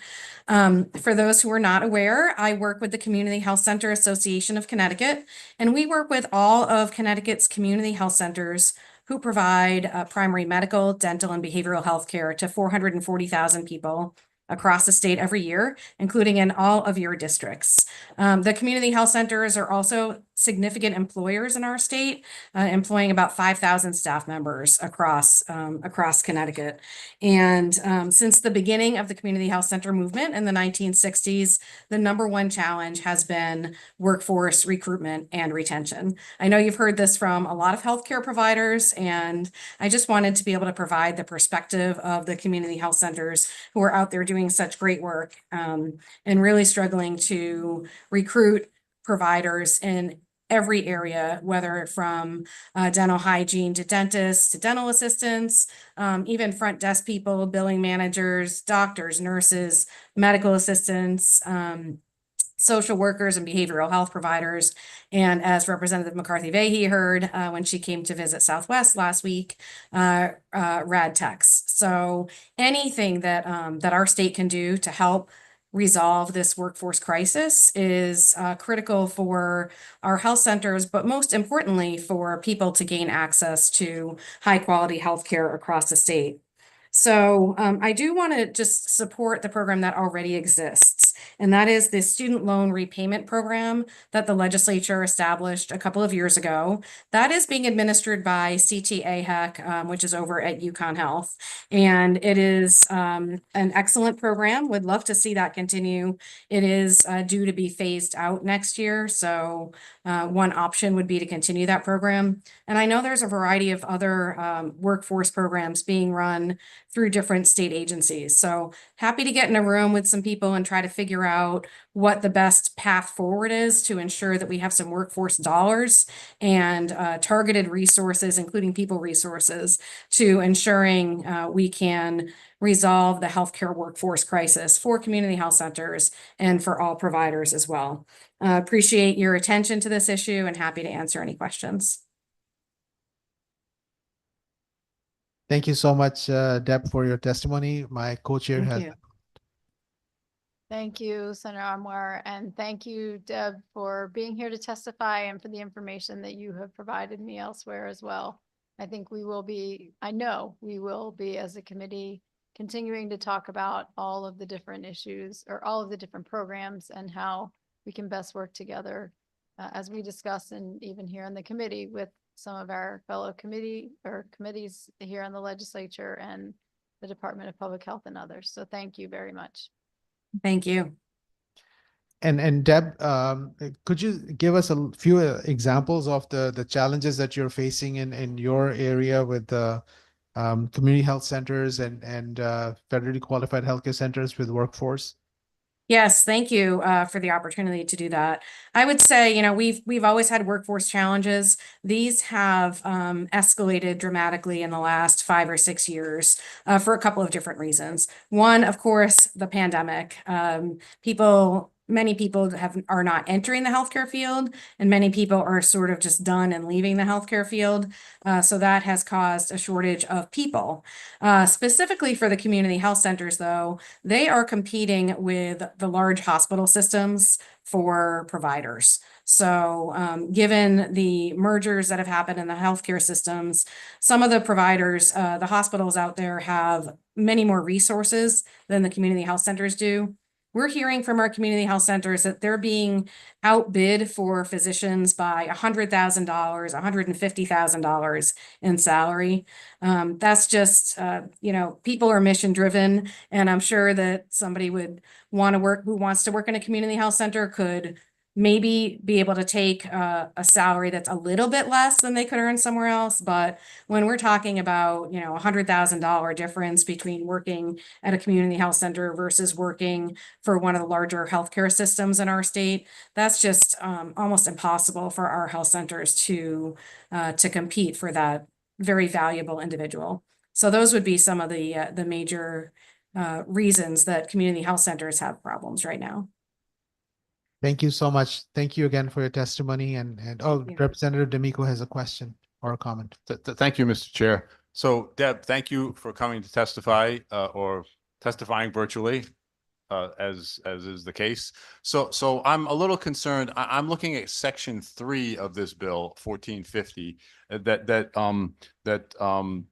directs the Department of Public Health to establish a virtual education program to provide home-based virtual education to persons seeking certification as a nurse's aide or EMT. And we received at least one piece of testimony, I'm not sure if there were others, questioning whether that was such a great idea, because of the fact that virtual education does not really provide the adequate training that should be provided to nurses' aides or EMTs. Would you care to remark on that? Thanks, Representative D'Amico. I don't have a comment on that section of the bill from the perspective of the community health centers. I would say that, of course, we want people to be able to have training on real people. And so I imagine that any of those virtual training programs do have an element contained where there is some sort of a physical rotation, but I'm really not sure and can't really comment on that section. Okay, thank you very much. Appreciate it. Sure. Thank you, Mr. Chair. Thank you. Seeing no other questions or comments, we'll move to the next person on our list, which is. Thank you so much. Thank you. Dr. Kathleen Lavorgna. Welcome. Thank you, Senator Anwar. Good afternoon. Senator Anwar, Representative McCarthy-Vahey, Senator Summers, and Representative Clarides Ditria, and distinguished members of the Public Health Committee. My name is Kathleen Lavorgna, and I am a general surgeon. I am the past chairperson of the Department of Surgery at Norwalk Hospital, a past president of the Connecticut State Medical Society, and also a past president of the Connecticut chapter of the American College of Surgeons.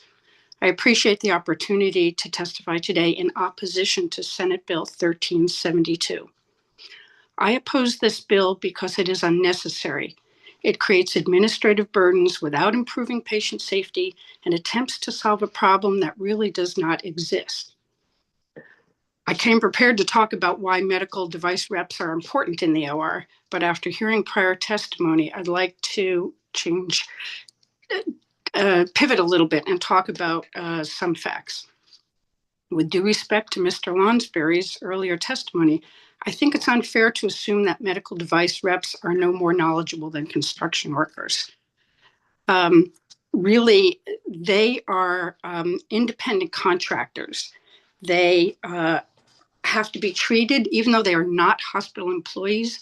A hospital employs an independent contractor and holds them to the same standards as it does its own employees in terms of professional behavior, HR requirements, learning about HIPAA, and having training in sterile technique and appropriate behavior within an operating room. Much of the equipment that we get in an operating room comes pre-sterilized, not just medical devices, but our gloves, our gowns, smaller pieces of equipment, surgical staplers, etc. Everything that comes pre-sterilized is vetted by the suppliers of that company and vetted by the hospital that we trust our suppliers. It is not willy-nilly. We deal with reputable vendors only. All devices that come into the OR have been previously seen and handled by surgeons so that they understand the device and know how to use it appropriately. But the importance of having a medical device rep in the OR when you're dealing with these advanced devices and giving patients state-of-the-art care with these advanced devices is that they can troubleshoot if for some reason there are technical issues or the surgeons are having difficulty with understanding how to use the device to its full potential. Let me be very clear. They do not scrub, they do not operate, they do not touch anything in the OR, but they are there to provide verbal support if we run into difficulties. Hospitals are very concerned about patient safety, and that's our number one priority next to the quality of care that we provide. So as part of that safety, we make sure that all equipment that comes from outside of the hospital is in before the operation. It is extremely rare that we get equipment at the last minute unless there's an emergency. We cannot keep many of these medical devices on the shelf constantly because of the cost. So they do come in, but they come in before scheduled operations, and they are clearly vetted by our central supply department. Any device that comes into the hospital, be it small or large, goes through our central supply to make sure that the sterilization is intact. Excuse me, doctor, but you've reached your 3 minutes. Thank you. Thank you. I respectfully ask that you reject Senate Bill 1372. Thank you for your time, and I'd be happy to answer any questions. Thank you so much for your testimony. Thank you for sharing your experience and knowledge and understanding. Can I clarify? Can you tell me the process in the central supply? How is the quality assured in that process? Right. We have a whole central supply department under the Department of Surgery with trained technicians who have certificates in training and in sterilization technique. They are monitored by a senior person who runs that department, and all equipment is sterilized, both the equipment that we use in the hospital itself, as well as any sterilized equipment that comes into the hospital. It is looked at for intact packaging. Anything that has, breaks in its sterile packaging is discarded or sent back to where it came from. So nothing comes up to the OR that has not either been sterilized by the hospital itself or that arrives in intact sterile packaging. And it comes from vendors that we know that we can authenticate that they do their sterile processing correctly. Thank you so much. One of my colleagues has a question. Senator Gordon. Thank you, Mr. Chairman. I'll be very quick with my question. Dr. Livornia, it's very nice to see you again. It's been a while since I saw you, so a pleasure to see you again. Question I have, I know you've had many years of experience as a doctor, especially with the operating rooms.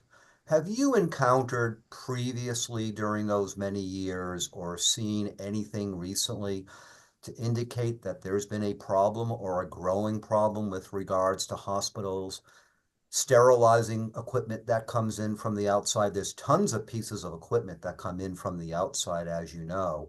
But have you seen any of that or seen anything that's been a growing problem or concern that hospitals are not following what they're supposed to be following? Because ultimately it's up to the hospital to decide what equipment to come in, how it's handled, how it's vetted.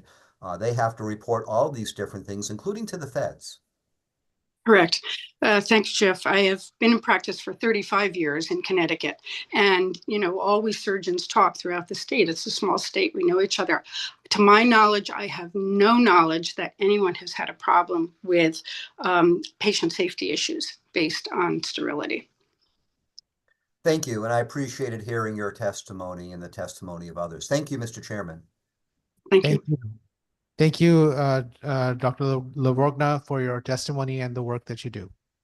Thank you, Senator. All right, we move to the next person on our list, which is Dr. Adam Kay. Dr. Kay, you're on. Welcome. Thank you. Thank you, Senator Anwar, Representative McCarthy-Vahey, Senator Summers, Representative Clarity's Dietrich, and all the members of the committee. My name is Adam Kay. I am a physician, a radiologist practicing here in Connecticut. I'm representing the Radiology Society of Connecticut to comment today on Senate Bill 1450, an act concerning recruitment and retention of the healthcare workforce. Section 1 would create a new student loan forgiveness program that would be open to all licensed healthcare providers who are employed full-time here in Connecticut. The RSC strongly endorses this concept. Radiology practices have been bedeviled, and hospitals have been bedeviled for several years now over a real shortage of qualified radiologic technologists. The rad techs are integral to the efficient day-to-day flow of patients who come into any of our offices or our hospitals for CAT scans, MRIs, mammograms, or any other imaging study, including nuclear medicine technologists, nuclear medicine exams. When practices and hospitals cannot staff a scanner with a technologist, that scanner needs to close. And this leads to increased wait times for vital care, such as life-saving mammograms, time-sensitive cancer follow-up MRIs, and emergent CAT scans. In 2023, the General Assembly passed Public Act 2397. Section 44 established a task force to look at the workforce shortage of radiologic technologists and two other professions, nuclear medicine technologists and respiratory care practitioners. I was honored to serve as a member of that task force, participate in the meetings and discussions that were ably facilitated by Representative McCarthy-Vahey and Senator Anwar and Senator Summers and Representative Clarice Dietrich. We thank you for your important input into that committee. Our final report to the committee made a number of recommendations. Student loan forgiveness was a primary one. Section 1 outlines those criteria and eligibility for the new initiative. We're confident that the Department of Public Health can effectively implement it if provided the sufficient funding. So thank you for considering the views of the RSC, the Rad Society of Connecticut, on this important issue, and I'm happy to answer questions about that. Thank you, Dr. Kay. My co-chair has a comment or a question. Thank you, Senator Anwar, and Dr. Kay, thank you so much for being here today, for being a regular at our committee, and for also serving on the task force. I wondered if you would be willing to actually share with the committee what some of the other recommendations were with respect specifically to rad techs. Sure. The other recommendations have to do with really increasing awareness of this as a career. It's a wonderful career. Going into rad tech school, you need a GED. You come out or equivalent. You can come out of high school and get a 2-year associate's degree, and then you can subspecialize in other things like CAT scan, MRI, other types of imaging. It is a fantastic career for people that want to help patients. It's a fantastic career. It's patient facing, like a lot of the other healthcare fields are in terms of nursing and respiratory therapy. And really allows you to connect with patients and take care of them in a really important and vulnerable part of their healthcare journey. But some people just kind of don't know that that's an option. And I think that increasing awareness of it is important. I think a lot of the other recommendations had to do with ways in which we can keep people trained in the state. That we do have training programs in the state, but making sure that they have the resources they need to teach these students, as well as making sure that they stay in the state, right? If we train them here, we want them to stay in our great state and work here, which is good for everybody. So without going into too much detail of the whole bill, but of the whole recommendation, those are the crux of it. Thank you very much. And while I know there probably aren't a lot of high schoolers watching this today, there may be some parents. Can you just briefly tell us what a rad tech does? Sure. So if you've ever gotten an X-ray, a CAT scan, an MRI, the person that's taking your images is our technologist. The radiologists, like myself, are the ones reading it, and in some cases participating in the acquisition as well. But you need of the images, but you need a technologist to do it. And so what that involves is it involves knowing the piece of equipment you're using, which is a highly technical piece of equipment that might use X-rays, an MRI machine that uses magnets. So it involves learning. Schooling for this involves learning about that technology. It involves learning how to care for patients, because part of the care for the patient is obviously getting them set up on the scanner, putting them at ease, it involves taking those images and then discussing the case as needed with the radiologist, sending the images to the radiologist or the imaging professional interpreting it, and the doctor interpreting it, and conversing with them, working with them on protocols. So working with the doctor on the way in which you acquire the images.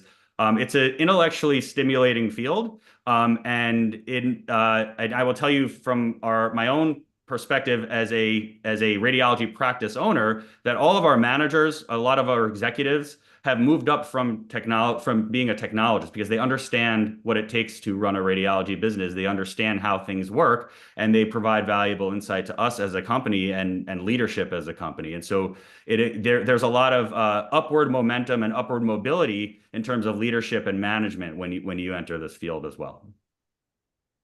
Thank you very much. I appreciate what you've shared here today. And again, all the work you've done to help advance healthcare. Thank you, Representative. Thank you, Mr. Chair. Dr. Kay, I wanted to thank you for volunteering your time to be able to work on the committee to help out, get a better understanding for us as a state to get more workforce. Thank you. Absolutely. Thank you, Senator. Seeing no other questions or comments, we move to the next person who's here in person, Ben Shaken. Welcome. I remember the 30 seconds you have extra from the previous testimony. Well, thank you, Mr. Chairman. I'll hold you to that. Good afternoon to you, to members of the committee. My name is Ben Shaken. I'm the Director of Government Relations at the Connecticut Community Nonprofit Alliance. You know us, but I wanted to highlight that Connecticut's community nonprofits employ 118,000 people across the state. And I'm highlighting it because I'm here today to talk about Senate Bill 1450, the healthcare recruitment and retention bill. The bill aims to create a new student loan reimbursement program, and we are supportive of the bill, but I'm here to ask that you, as the committee process winds on, that you work on refining the language to make it specific to those, or at least part of it specific to those that are employed in Connecticut's community-based providers. Right now, the bill seems very broad. It seems to apply to all healthcare professionals with a certain amount of set aside for those that are working in health professional shortage areas or for federally qualified health centers. We appreciate that, and those providers are very important, but we're hoping that you can expand that language to include all of the different other community clinics, including behavioral health practices and others that our members represent. They collectively are serving, along with the federally qualified health centers, a lot of folks employing a lot of licensed healthcare professionals in the state, and they desperately need support from the state and from the legislature to do everything possible to recruit and retain staff. Like other parts of the healthcare sector, these folks have seen substantial healthcare shortages, professional shortages, seen substantial turnover since COVID. There's a lot of different factors that are contributing to this. Certainly the pandemic's effect on the healthcare workforce overall, but specifically for these providers, we're talking about the inability to compete with the market for salaries because the state is paying artificially less for their services because of state budget constraints. And so we have our outpatient behavioral health providers are losing hundreds of thousands of dollars per clinic. And as a result, they've lost staff to school districts, thanks in part to some of the great work this legislature did to incentivize school districts to hire behavioral health professionals. Well, they pay better, they work better hours, and they've attracted folks, but also hospital systems, the state itself, and private practice, including telehealth providers, have been a major drain. And so anything that could be done to make it easier for our members to retain and recruit employees, including offering student loan reimbursement programs, would be really helpful. I'll just use, I may retain even more of my balance of time, Senator, but I'll just say one of the things that I learned recently is that some of our surrounding states have started to do this. Massachusetts in particular has recently implemented a pretty significant loan reimbursement program for healthcare professionals. I think like up to $50,000 per year for folks. And so that's a major driver, particularly for providers that are serving areas where you could pretty easily commute into Massachusetts. And so thanks for your time. I look forward to working with the committee. I'll echo Deb Poulin's comments, happy to get in a room and work on some language that would help our members and including some of the federally qualified health centers we count among our membership, better attract folks into the profession. Thank you. Thank you.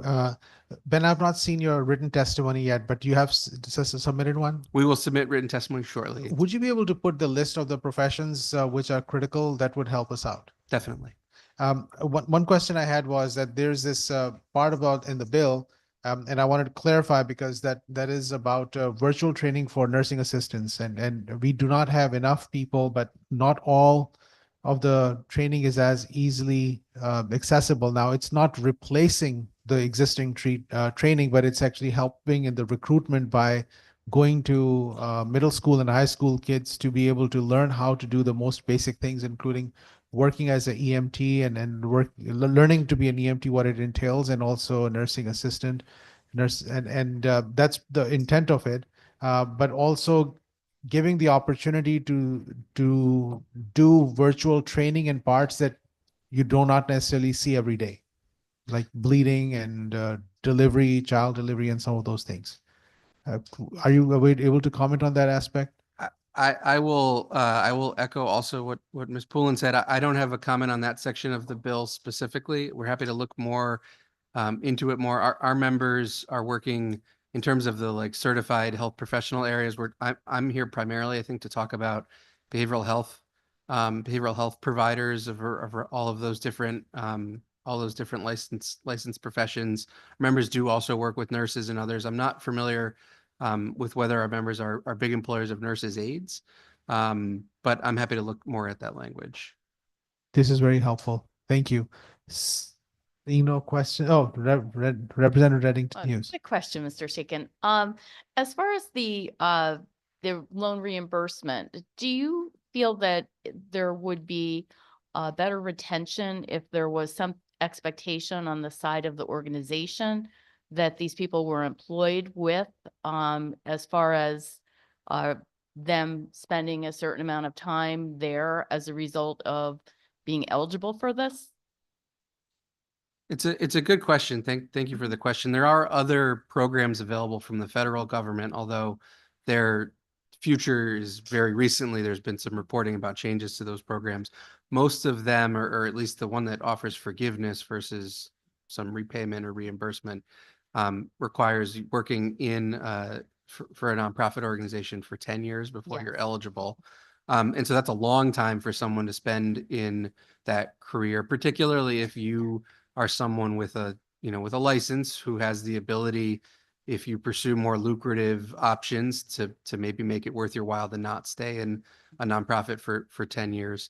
I think what our members would say is that they are the folks that are often employing people right out of school for a short period of time, getting their sort of feet under them, and then they leave when they're able to build the level of experience that they might need to go and work in private practice or somewhere else. And so that's kind of historically been their role. I think what they're finding today is that they're jumping right into those fields with very, very little experience. And so particularly with some of the changes that have happened through this building over the last couple of years in the behavioral health world, private practices are now employing people who still need clinical supervision, who haven't even achieved their licenses yet. And so I think for our members, probably the first item would be to have something available. And then once it's available, I think having it be putting some requirements in terms of how long you're working in the industry or in community serving programs is probably a good thing. The bill seems very broad right now. It seems to basically apply to everyone with a requirement that the Department of Public Health set aside at least 20% of the awards for folks that are working in underserved communities. And so there's obviously an appropriations question here based on how much money is available for the program, how much it would actually be able to pay out, and that's ultimately a state budget question. But I expect if it is limited, which we can probably expect it would be, that we would hope that the department would in this bill would set the program up so that it prioritized even more maybe than is currently drafted the folks that have dedicated their careers to working in underserved communities for the community-based provider system. Oh, thank you for your answer. Thank you. Seeing no other questions or comments, thank you. Thank you. Thank you. She'll have your 30 seconds. Next is remotely Kim Sandor. Welcome, Kim. Good afternoon. Hi, Senator Anwar, Representative McCarthy-Vahey, Senator Summers, Representative Claridis Ditra, and all the members of the Public Health Committee. My name is Kimberly Sandor. I'm the Executive Director of the Connecticut Nurses Association, advocating for nurses in Connecticut across all specialty areas and practice setting. I'm here to provide testimony on two bills today. I'm going to begin with Senate Bill 1451, an act concerning the recommendations of the Working Group to study safe staffing in home care and home health aid agencies. As a participating member on the work group this past fall that spent a lot of time together, a piece that was readily apparent is the complexity of the situation in trying to create safe environments in the home and the interplay of multiple agencies and systems. And while we appreciate the work of the committee and that you have done the past 2 years, as well as the legislature, in trying to address workplace violence, big picture, not just in the lane of home health care, it is evident that we need to do more. The violence that has occurred in the past couple of weeks in Florida, in Philadelphia, and even in our own state in Connecticut cannot continue to go on. And it's clear that what we're doing right now isn't footing the bill. It's also relating to a nursing workforce retention issue, as we know that nurses are the primary victim, and that 70% of all workplace assaults happen in healthcare, and 63% of nurses indicate they leave a job if they feel unsafe or unprotected from violence. And when this happens, this is their voluntary turnover and they move out. We would like to elevate a couple strategies that we promoted during the workplace that may address some of these additional issues, and I'll expand on them more when you get my written testimony. The one is something that's immediately available to a healthcare provider going into a home. If something's not right, it immediately gets in touch with a person. There should be no person walking in that is just there, unable to communicate with an outside agency to let them know. We also know behavioral health training is so important, but we know behavioral health is part of all patient issues, and it can arise at any time. And we really believe including behavioral health intervention and support to home care and home care workers is critical. Data collection. We need data that's not just being collected. Is it the right data? Is it answering the questions we need? And are we looking at that data? I could talk about that one for a little while.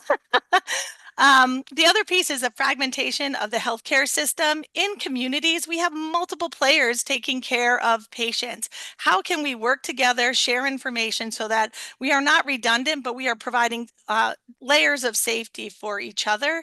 And lastly, the big picture of workplace violence. Again, revisiting the stuff that has happened across the country in the past couple of weeks has been really hard to hear. We know that we went through an awful tragedy in our own state. We've all vowed to make sure it doesn't happen again, and we need to continue this work. So I'm asking you to continue this work. We've really just hit the tip of the iceberg in the things that we have been doing. My last comment is on 1450, an act concerning recruitment and retention of the healthcare workforce.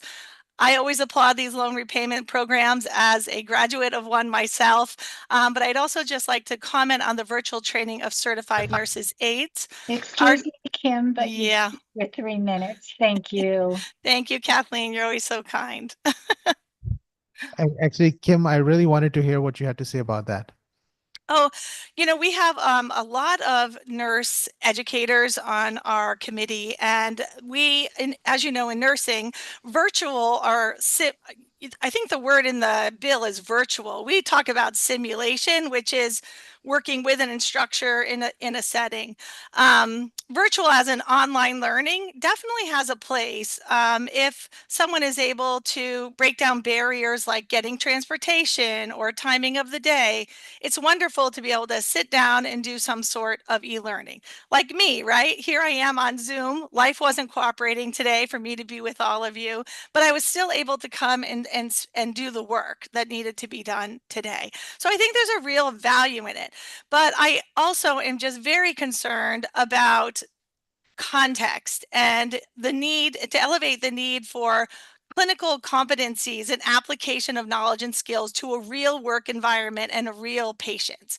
In online learning, it can be very difficult to understand context. How does this work? How is information shared? What is the normal flow of the day? Who are my supports? All those kind of intangible little things that happen when you're in an environment. And we really do not feel that it should be completely online, and those the components that require the clinical hands-on competency part is maintained in the training.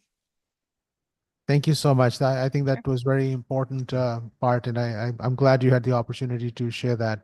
Completely agree with you. The reality can never be equal to virtual reality.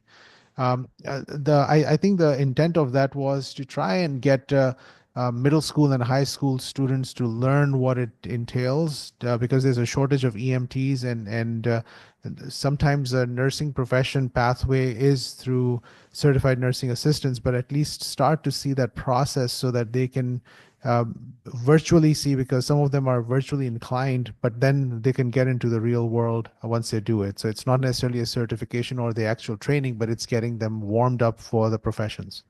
What do you think about that option? I was a candy striper. Do you remember those back in the day? I'm really dating myself. I had the red and white outfit. I delivered flowers. And it was, I must have been in middle school, but that was my foray into, what is going on in a hospital? What was it like to see patients, talk to families, and just be exposed to all the different roles that are in that space? And I love the idea of exposing. I love mentoring, coaching, having opportunities. Our nursing colleges and programs across the state do phenomenal outreach. They do high school days where students come and they work in their simulation labs, and they do things with the blood pressure cuffs, and they play with the models in the bed. And so anything we can do, I think, for exposure is wonderful. It's that idea that someone gets certified and then an employer thinks that they're ready to jump in. And then you have the issue of nurse delegation, where a nurse, when they delegate to a nurse's aide, is supposed to confirm competence of that nurse's aide. So if it hasn't been confirmed and it's not, it hasn't been confirmed in I'm going to say a real life, in a real space, now there's an extra burden on the workplace environment for that training transition to practice, and then the burden of our already stressed staff there. So really looking at it, through the lens of ensuring that it's not a certification that is moving into an employment. I mean, if you're talking about exposing folks to careers and career pathways, sure, virtual learning, I feel like those are two very different things. Agreed. Thanks for that insight. Senator Marks has a question. Senator Marks. Yeah, thank you so much for being here. And I listened to all of the meetings for the task force, and thank you for all that time that you spent advocating for nurses. You were a true advocate for our profession. I was a candy striper too, and I can't imagine if we had the simulation labs like they have now. We had nothing fun like that back when we were in the nursing profession, learning how to be nurses. So my question is, the revision to this bill goes to line 97, and then it just stops. And Senate Bill 1 was much longer. And one of the things that has made an unbelievable difference where I work is the use of escorts. So I just want to make sure that this isn't the end of the bill at 97, and that Senate Bill 1 would continue with language afterwards, that this is the only part that has changed. Do you know the answer to that? As in Kim, me? No, I do not know the answer to that, but that's a very good question. Yeah, it's just, there's a lot more to Senate Bill 1 that comes after these lines. And so I just didn't know if there was no changes moving forward. And then the other part is, it looks like hospice was added into all of these parts. And certainly at the task force, hospice didn't seem that eager to be a part of the bill. And just if you have any thoughts I'm Yeah. appreciative that they are. I think the hospice nurses deserve the same safety as any home care nurse, but Mhm. just curious if you have any thoughts on that. Yeah, thank you for that question, and thank you for your leadership in doing all the work that you do as well.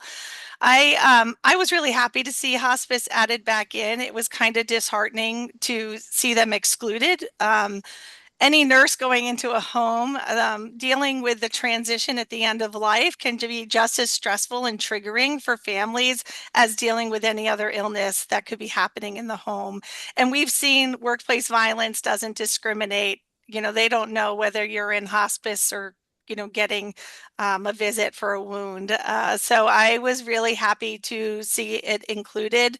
I think the requirements that were put into place last year for checking backgrounds and looking in the databases, I think they continue to present some challenges, but we need to do more. And I just cannot stress that enough. Home care is this tiny little slice of a healthcare system. You have patients that go in the hospital and they get transferred to a rehab or a long-term care, and then they're being moved home with services. And so you have all of these, multiple handoffs and then coming back if there is a problem. You have a lot of different things happening in a lot of different places. And providers, I know you guys have in there the little part about healthcare providers sharing information. During the task force, it came out about what's being put in a chart. Is that getting transferred? Isn't that getting transferred? There's a huge gap in information that one facility has in discharging or moving a patient through, and then what's being shared and what's being collected. So I feel like there's still a lot of different pieces that need to be addressed in a bigger way. And home care we know it's exploding, and we need to figure it out. And somebody brought up earlier, I think it might have been you, brought up about the smoke detectors, and do we need to start thinking about these community councils? And it kind of kept coming up in these home care conversations as we were talking about who knows the community best, who knows the patients best, who knows the families, and how can we use that knowledge collectively together to create safe spaces. I think the escorts are paramount. I am very personally, I think that you never know, how a patient can have a hard time at any time, or a patient can have a visitor at any time that's having a difficult time that may result in an incident. But it is definitely safer to have two people there that may be able to support, de-escalate, and work with everybody to get out. And that goes right back to, there's something in injury prevention work that if you can predict something, you can prevent something. And we heard a litany of situations of things that happen in home care. I believe there should be policies and procedures for all those litany of things. If we know they can happen, what are we going to do to prevent them, recognize them, and react to them? What are we going to do to learn from them and have those ongoing opportunities for improvement? How are we going to identify if having an escort works, or having some way to call 911, help me now, right in my pocket is going to work? But something needs to change, and they're all great strategies to look into. It would just be great if we could also pull back and look at the big picture. Again, just elevating the horrific things that happen in Florida and Philadelphia, and even in our own Greenwich Hospital. So there is an issue. We have a workforce issue. You all have been working so hard on our healthcare workforce issue, but if we can't keep them, we're just moving them in, and then they're churning and moving them out. So we need to do better. We just need to do better. And I'm right there working with all of you. I'm happy to step up and be there and roll up my sleeves and do the hard work. Thank you so much. I couldn't agree more. Like the lines after 90s, it stops at 97, and then later on in Senate Bill 1, from last session, it talks about the escorts, and it talks about the electric, the button we're supposed to have to dial 911. I'm tired and it's only Monday, but that I just want to make sure that all stays in. So again, thank you for your advocacy. I don't know, sometimes I kind of wish wish we pick up the phone like we used to and call and give reports before we hand off a patient, because I don't know, all this case communication isn't always working too well. So thank you so much, Kim. I loved listening to you in these task force meetings. You were definitely a really strong voice for all of the nurses in Connecticut. Thank you. Thank you. Representative Martinez.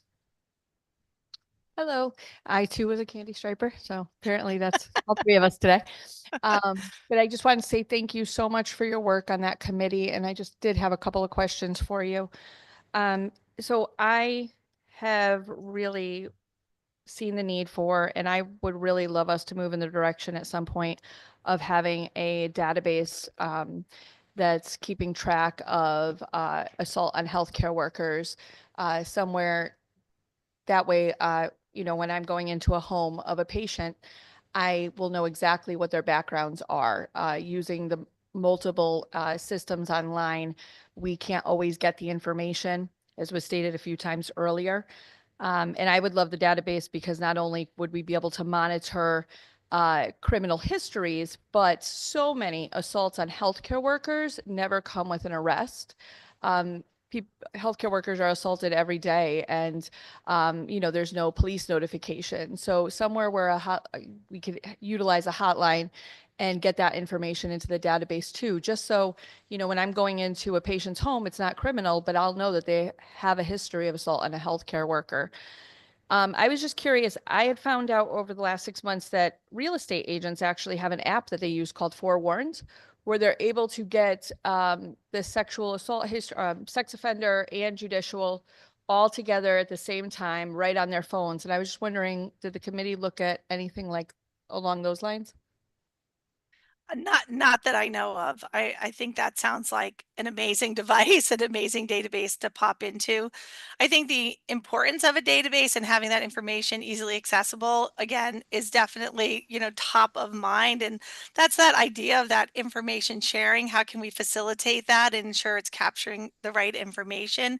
Always keeping in mind that we don't want to create bias. We don't want to create barriers to accessing care, but just as a mechanism to plan. Patients cannot be their best version of themselves when they're in pain or they're on different medications or they're frustrated with the way something is going. And I think as healthcare providers, we understand that. But that just because you're understanding of it doesn't mean two people couldn't have showed up and then worked together and hopefully have prevented something from happening. It's knowledge, right? It's putting the information in your hand so it can be part of your assessment and part of your planning so that you can have a successful visit and be able to provide the care that's needed. Rather than being, it's not a barrier to accessing care. It's providing knowledge so that you can do the work and be able to do it safely. Absolutely. And then my other question for you was, I was curious if it was brought up in the committee at all about Medicaid reimbursement rates and the disparities. If you're a home health care nurse and you're seeing medical patients, you're paid, I think it's like 97. The agency is not you. The agency is paid $97 versus in behavioral health, it's $53. And if I'm seeing a patient, two patients that live under the same roof, whether it's a sober house or anything like that, even though they're both getting their own care, then it's $26. So when you're trying to get an escort into that, we just really have to make that actually feasible. So when you're seeing medical patients, that's a lot more feasible than when you're seeing behavioral health patients. And a vast majority of my patients are Medicaid. I have, you know, one here or there that will come through that's not Medicaid, but they are. And my patients come from CVH and Whiting Forensics. And these are the patients that, you know, at one point were institutionalized. They were deinstitutionalized with the idea that they could be cared for in the community as long as a licensed nurse was going in every day and giving them their medications. So these are the patients that are at a really high risk of violence. And the Medicaid rate is so low that I don't know how agencies can do that. And we know that that's probably a big reason why they choose not to, is very, very few agencies actually see these patients. the disparity between mental health and physical health reimbursement is definitely top of mind. And you can see, just your example is perfect how that impact goes. I know Tracy Wodash and Sasa Harriet are on after me, and they'd be able to speak more accurately about, how the numbers in those spaces and what, ideas they have around it. But it just highlights the mental health disparity, that is there. And I also just want to, one of the recommendations we had talked about was looking at the role of a mental health consultant. It's something they use. Actually, our state has a great early childhood consultative partnership, which is mental health consultation that can work with early childhood programs. All, a program has a need, they can access mental health consultants. The state funds, provides funding for this. Do we need to think about, let's think outside of the box. Let's bring creative strategies, because anyone can have a mental health issue or a behavioral health issue arise from the situation they're in, as well as those that already have a mental health diagnosis, and that's the purpose for your visit. And there's no requirement for a home care nurse or healthcare worker to have extra experience or training in behavioral health or mental health services. So how do we, knowing that this can sometimes lead to different problems, how do we support the staff again to have the knowledge and skills and techniques so that they're able to be effective and be able to provide the care they can? I think there are some out of the box looking at different sectors and how they support mental health awareness among non-mental health licensed staff. Maybe these are some of the creative strategies we can continue to come up with. Thank you so much. Thank you. All right. I have Representative Reddington Hughes who has a question or a comment. Sure. Thank you, Kim. And I wanted to ask a question on going back to a central database. Is there anything presently that exists that the healthcare agencies could subscribe to as like a group so that it would mitigate some of their costs? Not that I know of. It sounded as though from me trying to piece together being part of the work group. Again, Sasa and Tracy can probably answer that more accurately down the line. But there's a number of different databases that they needed to explore to get the information that was required by them through the Public Act last year. It didn't sound like there was one that had all the elements, that it was a number of separate ones. Thank you. Sure. So thank you so much, Kim, for your testimony. I just had a very quick question. Thank you for your volunteer work on that committee. It's a lot of work, a lot of emotions involved in the entire process. So I appreciate you for that. I'm going to ask Tracy this question as well, and Sasa when they come. This is the hospice agencies had a concern about a background check because of the timeliness, and that was going to delay the access for the person who was in immediate need for hospice. Any thoughts on that? Because this current version of the bill is not separating that out. I'm sorry, It's Senator. it's not carving out the hospice services for the background check of the clients. So that the hospice would still be required to do that, correct? At least in this current version that we are speaking of. So yeah, how do you see that? I see that as A-okay. We actually had one of the home care agencies that was on during the sessions. It was recorded and all. She said they really hadn't had a problem getting the information they needed. I think it is something to get the information. I don't want to minimize the effort that has to be put forth to it. It's also clear to me that we might not have picked all the right data points to collect, and it might not be as easily to get or not, but the work can still be done so you have some sort of an idea going in.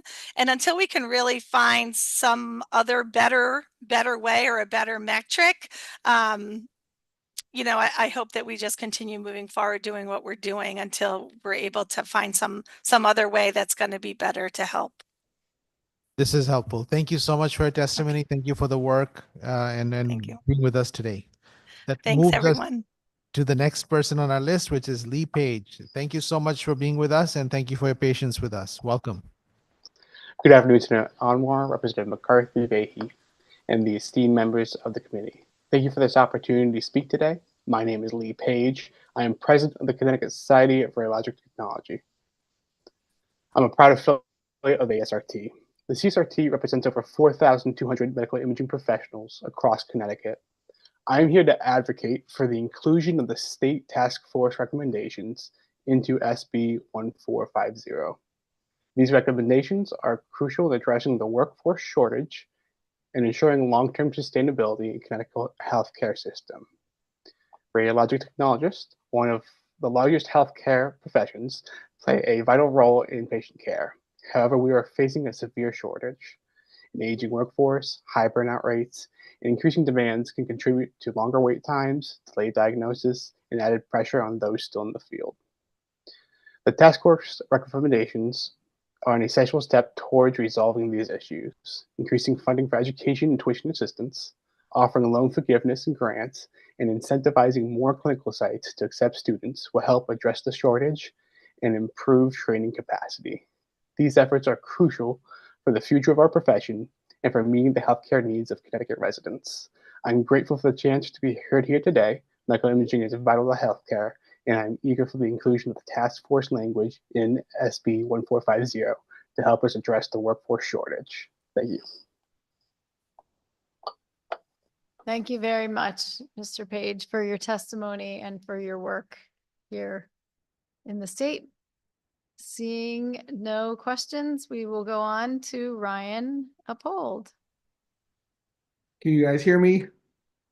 Yes, we can.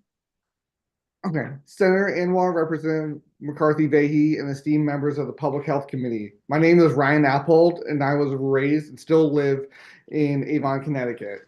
I'm the president-elect of the Connecticut Society of Radiologic Technologists. I am also a full-time third shift employee at UConn Health, where I'm a member of the University Health Professionals, Local 337. But my most important title is that of a radiologic technologist who is credentialed in radiography. But you might know me better as an X-ray tech. Those who work with me know I tend to speak loudly, and I'm here to lend that voice and hope that this committee hears me when I say the recommendations from the task force to address the shortage of radiologic technologists, nuclear medicine technologists, and respiratory care practitioners in the state should be added to Senate Bill 1450, an act concerning recruitment and retention of the healthcare workforce. While I know this will not immediately solve the problem, it is a start and I can see it helping my profession in the future. The nation is experiencing a shortage of radiologic technologists, and Connecticut is no exception. Currently at UConn, about 1/3 of my department is made up of travelers with more on the way. That means about every 6 months or so, we have to retrain 1/3 of our staff. That is not healthy for the department, and more techs are experiencing burnout, having to make up for the staffing issues. It's also not best practice for our patients. I have professional relationships with many of the educators in our state, and when I ask them why they can't take more students, I hear over and over that their programs are at full capacity and they are struggling to find clinical sites for the students they currently have. The recommendations from this task force will help with these issues. The task force also addresses another area of concern: student loans and loans forgiveness. We all have seen the amount of debt college students take up go up and up. According to the Education Data Initiative in Connecticut, the average student loan amount is just about $36,672. I don't think it would be financially feasible to have the state wipe away everyone's student debt, especially when debt can reach six figures, as in the case of a coworker of mine. But I believe there is a way for those who are more familiar with student debt and the student loan process to come up with a solution to help students relieve some of their burden. I thank you for listening to my concerns, and I opening to any questions. And I just want to state that while I do work at UConn Health, I am not speaking on their behalf, or I'm not representing their beliefs or policies. So thank you. And I also want to thank Bernadette Mealy for her hard work on the task force. Thank you, Mr. Apple. Thank you for your leadership. We're a tag team here. I love it. The president and president-elect. We appreciate the work you do. Seeing no questions, we will go on next to Kathleen Garrity.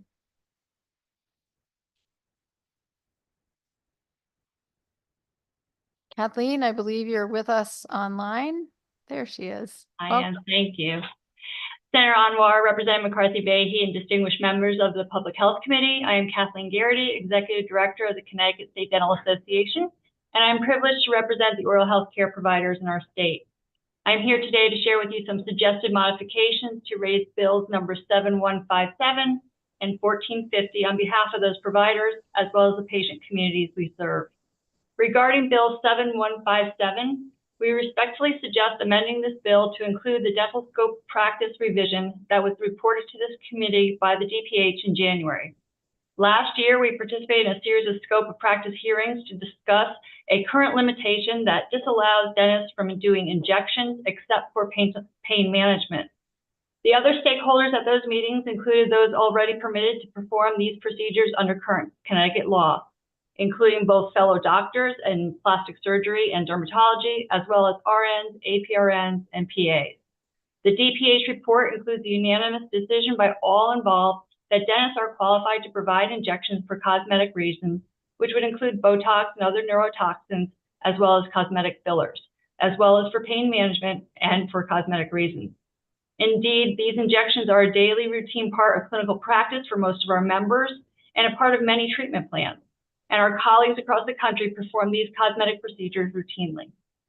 Thus, we request today that Raise Bill 7157 be amended to include the statutory language submitted by the association to allow dentists to perform these cosmetic procedures.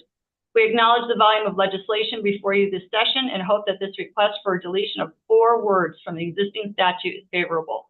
The resources devoted by DPH to author this report, as well as the time of everyone involved, was well spent, and we hope that this can move forward this session. I would also like to comment and support 1450, which enables the DPH to establish loan reimbursement programs for healthcare providers, including those in FQHC and/or rural communities. Oral health care is essential care, and we face incredible challenges to attract and retain professionals in these environments, as you know from having heard testimony on this topic before. Thus, we request that the term primary care in this piece of legislation reflects the importance of oral health care providers and that we be added to the list of beneficiaries to this reimbursement program. The average dental school graduate in 2023 left school with almost $300,000 in student debt. To not offer loan reimbursements makes it nearly impossible for recent graduates to pursue providing health care at these places, including rural environments where we often have an oral health care desert. Any steps towards mitigating this burden increases the likelihood that we can attract quality professionals to serve these communities. I thank you for your time for hosting this hearing today. Been very interested in some of the other comments, and if there's any questions, I'd be happy to take them. We will have written testimonies submitted later today. Thank you so much, Ms. Garrity, for your testimony, and thank you for pointing out some area of opportunity in one of our bills. We will look at that very seriously and see what we can do about that. My co-chair has a comment or a question. Thank you, Ms. Garrity, for your advocacy and being a great spokesperson for oral health. We appreciate it. One of the questions I have for you is just with respect to access to oral health care in general. And we've been hearing a little bit about some impacts in terms of availability of oral health care most recently. And I wondered if you could share a little bit about that with us. Certainly. There's 2 FQHCs in Connecticut that recently have shifted their providing of oral health care in Connecticut. One that has ceased providing care completely, and the other has limited it to avoid some very costly and intricate oral health care treatments, including the provision of root canals and the placing of crowns. This has actually been a long time coming, unfortunately. When you look at what we're talking about today in terms of the workforce issues, as well as the severe reduction of reimbursement rates, especially for the Medicaid, which we'll be discussing in a hearing tomorrow. So it's unfortunate, but I think we all knew this was coming. We've been talking about it. We're over the cliff already in a lot of areas. And I just think this is indicative of it. It's unfortunate for those communities, obviously. And the providers in the private sector have been trying to see what we can do to continue to provide access to care to those in the community that deserve it. But we have reached that point, unfortunately. Thank you for highlighting that for us. And you anticipated my follow-up question, which is, what do people then do in those communities where they lose that access to care? And it sounds like what you're saying is there is always an effort to work with some of the private providers, but that would be limited. Correct. We've had an influx of calls here in the office. We try to do the best we can to help them find a dentist through some of the networks that are available, as well as to encourage them to call 211. But obviously, we all know that with a lack of providers, it's very difficult to find, especially if you have an emergency, which means that it's likely we're going to see an increase in emergency department visits in those communities because of these impacts. Thank you for your answers. Thank you, Mr. Chair. Thank you. Seeing no other questions or comments, we wanted to thank you for your testimony. And that brings us to the next person on our list, number 27, David Jagros. Welcome.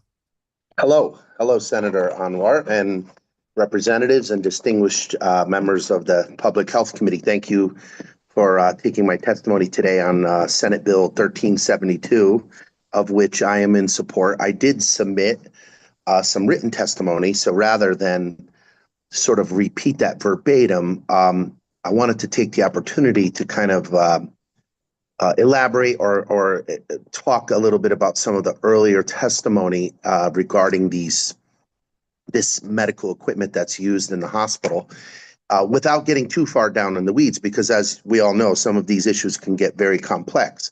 But earlier we heard that the hospitals sort of vet these vendors, and they do in the sense of making sure they're a legitimate business, making sure that they have good pricing. And then there are the credentialing services, which essentially make sure that, those are the background checks and the medical, the things that are medically necessary to work in a hospital. But that credentialing service does not really get into the training. And that's really what the focus and the concern of the bill was. When we deal with these medical devices, which these trays are, there's a couple of scenarios here where hospitals may acquire equipment and purchase it outright. That would be hospital-owned inventory. With that, that's very standardized. We will get training with that. We'll get in-servicing with that as sterile processing technicians. And then there's another scenario where the entity or the vendor will consign it to the hospital. So the hospital doesn't own it, but it sort of lives on our shelves. Then the third scenario is what you'll hear this term loaners, where they bring it in for the day of the surgery and then they take it out the day after the surgery. So it's within those complexities where trouble can occur, because when these loaner trays come in, even though we are certified sterile processing technicians and the experts, we're depending on these representatives to train us, to show us the initial cleaning and sterilization and how to process them. So earlier it was also mentioned that one of the company names was mentioned, but it was also mentioned that there are distributorships. So that means like a company like Zimmer Biomet may have direct sales reps. They work for Zimmer Biomet. But outside of that, a lot of the companies have moved over to what are called distributorships, and they represent that company. So that's where we start getting a little bit of the disconnect. And one of those, the main person on that distributorship the main account rep may get the proper training, but then it sort of gets watered down and we're not getting the exact information that we need. I didn't mention in my opening that I have done sterile processing for 32 years. I'm the past president of the Healthcare Sterile Processing Association, and I ran our Connecticut state chapter. I think you heard from my counterpart, Peter Daigle, earlier, for a very long time. Excuse me, And Mr. Drasse, Yes. you've reached your 3 minutes. Thank you. Okay, and thank you. And I appreciate the ability to, or the opportunity to provide testimony, and would be glad to answer any questions. Thank you so much for your testimony. So we just heard from a very credible surgeon that what you're proposing or supporting is not necessary. Can you help me understand why you think that that may not be accurate, or you agree with the surgeon? Yes, and I usually do not want to disagree with a doctor in my line of business. And to those nurses out there, I love you all as well. My mother, sister, and brother are nurses.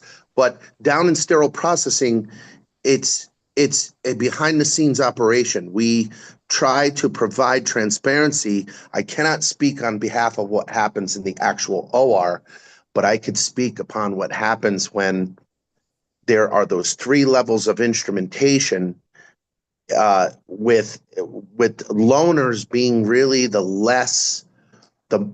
area where there is more opportunity, where a representative may send in a courier or someone to bring those instruments in, and we may not have vetted those trays as well as we would with those consignment or the hospital owned inventory. And I think it's very unique because some of the hospitals, they could be night and day. Some of the hospitals have very robust processes to sort of address this, but then some do not. There's a lot of inconsistency. So now I'm a little bit more confused.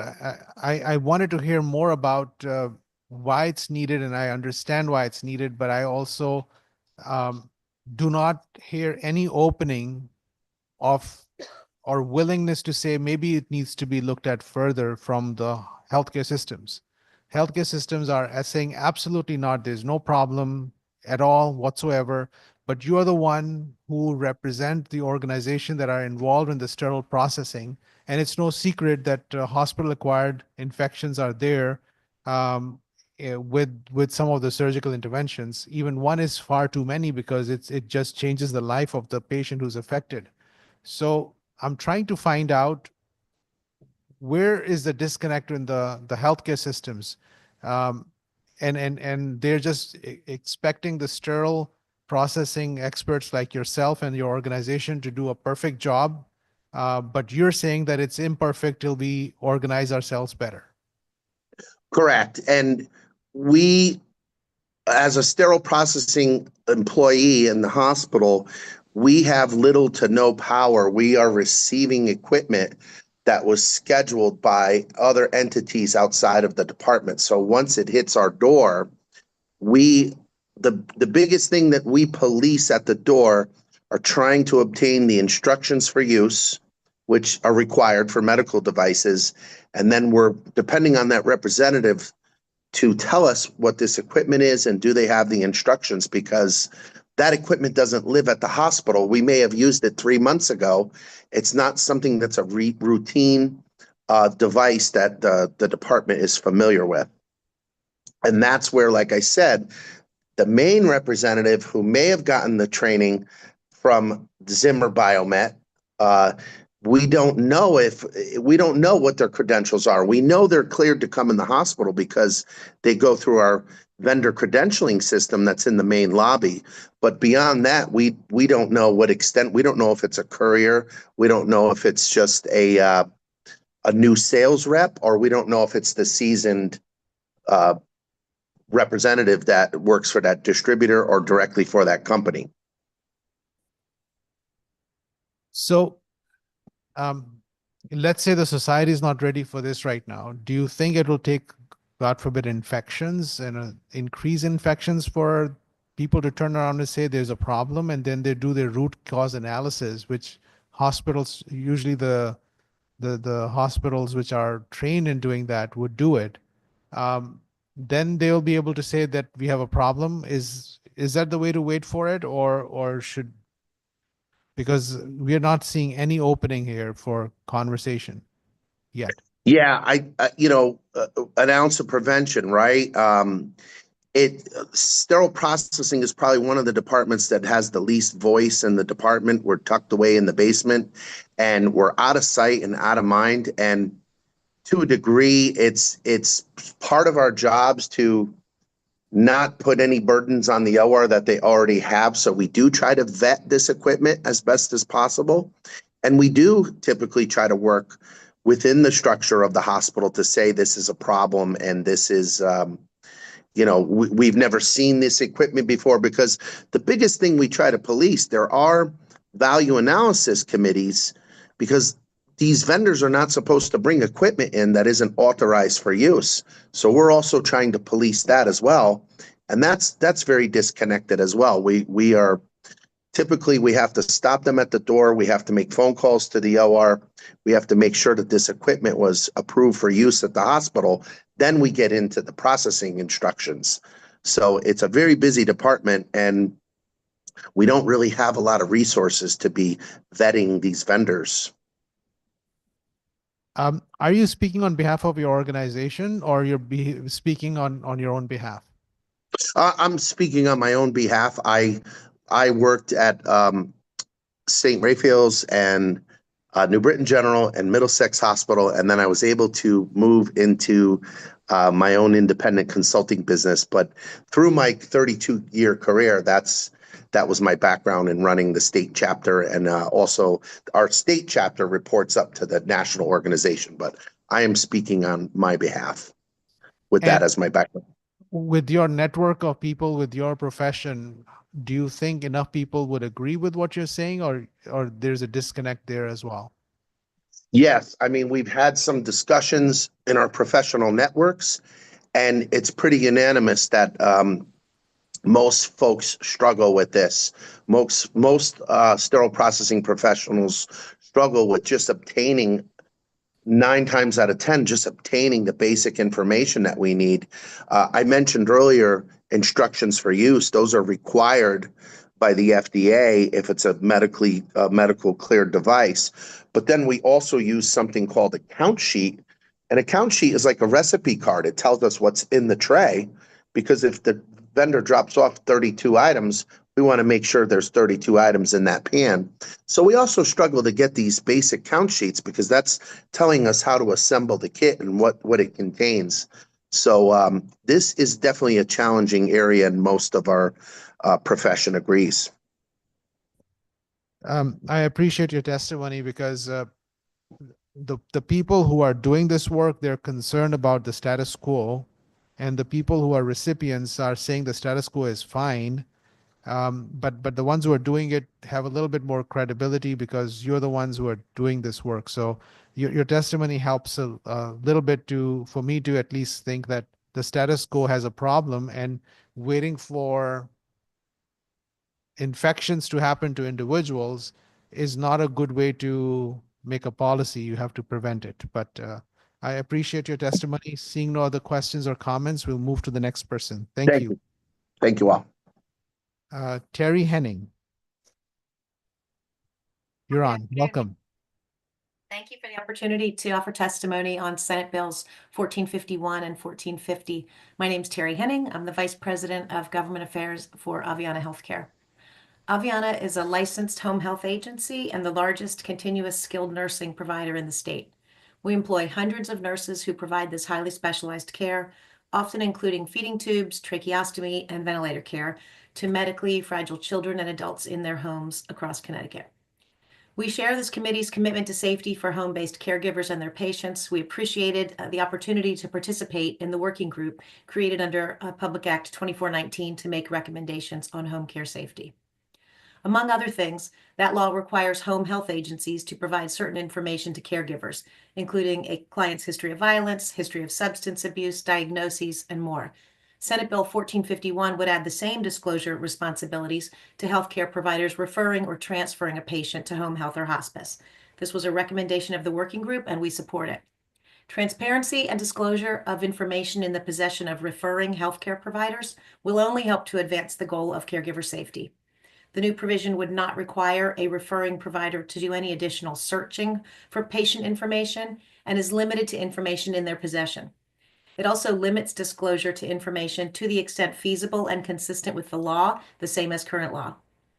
We also support the additional proposed changes in Senate Bill 1451. We do request an additional clarification relating to the staff safety check-ins and monthly staff assessments. As others have testified, when 2419 was passed last session, legislators clarified in the legislative record that monthly staff meetings could include electronic communications such as phone calls or emails. Since this intent was explicitly stated during legislative discussions, we believe the statute should be updated accordingly to clarify that assessments can be done through a variety of communication methods. We also have concerns regarding Section 4 of Senate Bill 1450, which would require home health and hospice agencies to arrange for the installation of a working smoke detector in homes where they may not exist or be functioning properly. Smoke detectors are, of course, critically important. As you've heard from other providers, they are included as part of agency home assessments and intake processes. Although we support the home safety related goal of this legislation, we do not believe that placing these requirements on home health and hospice providers and caregivers is the way to best accomplish this goal. By definition, home care providers do not have the same level of control that hospitals and other institutional settings do. Home health agencies can make recommendations to families about safety related concerns, but these are private homes. The bill also does not reference cost or payment for any installation. We are concerned that the provision as written would create logistical challenges, liability concerns, add to existing workforce challenges, and even delay care. We would welcome the opportunity to discuss other potential measures, such as increasing public education, partnering with a range of stakeholders to improve education and access to functioning smoke detectors, and funding or financial assistance for families in need of those smoke detectors. Thank you again for your commitment to home caregiver safety and the workforce. We welcome any opportunity to provide additional information. Thank you so much for your testimony. Do you deal with hospice as well in your? We do, but not in the state of Connecticut. Okay. All right. Thank you. My co-chair has a question or comment. Representative Kristen McCarthy-Bay. Thank you. Thank you, Ms. Henning, for your testimony today. Just wonder, will you be submitting written testimony as well? We will. Wonderful. Thank you so much. Thank you. Thank you. Seeing no other questions or comments, we will like to welcome Tracy Wodak. As you approach, we just wanted to thank you for your hard work as one of the co-chairs for the entire working group. And we appreciate you bringing your expertise, wisdom, knowledge, and collaborative effort. Welcome. Thank you so much, Senator Anwar, Representative McCarthy-Vahey, and distinguished members of the Public Health Committee. My name is Tracy Wodak, and I am the President and CEO of the Connecticut Association for Healthcare at Home. I'm also a nurse with an RN with over 40 years experience. Our association supports the licensed home health, hospice, and several homemaker companion agencies in the state. I'm here today to speak on two bills. I'd like to support the safety bill, Senate Bill 1451, with some recommended changes. This bill definitely reflects the important work of the Healthcare Workforce Safety Group that Senator Anwar just mentioned, of which I was the co-chair. Thank you for adding the language to encourage referral sources to share the responsibility of transparency of patient history that may impact risk of patients in the community. This has been a struggle over the past 6 months since the law has been put in place. Also, the work group recommended inclusion of hospice in sections 2 and 3, while this bill adds it also to section 1, so I can speak to that if further asked, but Senator Anwar did mention one prominent hospice provider had some concerns about it, and I can address that. But I need to move on with the testimony. Despite our support for the bill, we still have two crucial areas we would like addressed, and some of it was already addressed by prior testimony. An area of much discussion on the work group was section 1. And the challenges of gathering the intake data. The members of the association have concerns about the current requirements We're required to pull data from multiple sources, as already mentioned. Many of it, or many times, much of it can be inaccurate, outdated, and difficult to access. So it really doesn't give us informed decision-making, real time and readily available. A state-maintained system or some type of an app would be a wonderful solution. And it is something we discussed, but I believe funding concerns got in the way of that recommendation coming forward in the report. Furthermore, the legislative intent discussion last session on the House floor clarified the issue about the monthly staff meetings. We're very concerned about the regulatory oversight and how that's being interpreted, and we would like clarification. I did submit specific language in the written testimony, but we need to have the statute revised to explicitly clarify that check-ins may occur through various communication methods, avoiding unnecessary enforcement conflicts and ensuring practical application in home-based care. Again, my language, the suggested language is in the written testimony. I need to jump over to Senate Bill 1450, Section 4. We've also heard from previous testifiers that we are very concerned about this language. I know Senator Marks said that she wasn't really intending to have the installation piece part of it. We'd really like to work with you on this because we are opposed to it completely as written, especially within this particular bill for recruitment and retention. There is no higher. But you have reached your 3 minutes. Thank you. Thank you. Thank you. I will be happy to answer questions. I do want to fully support the workforce recruitment, retention initiatives, loan forgiveness, et cetera, and really ask that home health aides and personal care attendants be included in the nurses' aides portion of that opportunity. And I'm here to answer any question that you may have. Thank you. Thank you so much. You're just like 3 minutes and 3 seconds. I wanted to ask you about that section 1 for hospice, if you can expand on that and help us clarify that, please. Yeah, so the work group members representing hospice really had some concerns regarding the timing it would take to do all the background checks and be able to get out and see their end-of-life patients in a timely manner.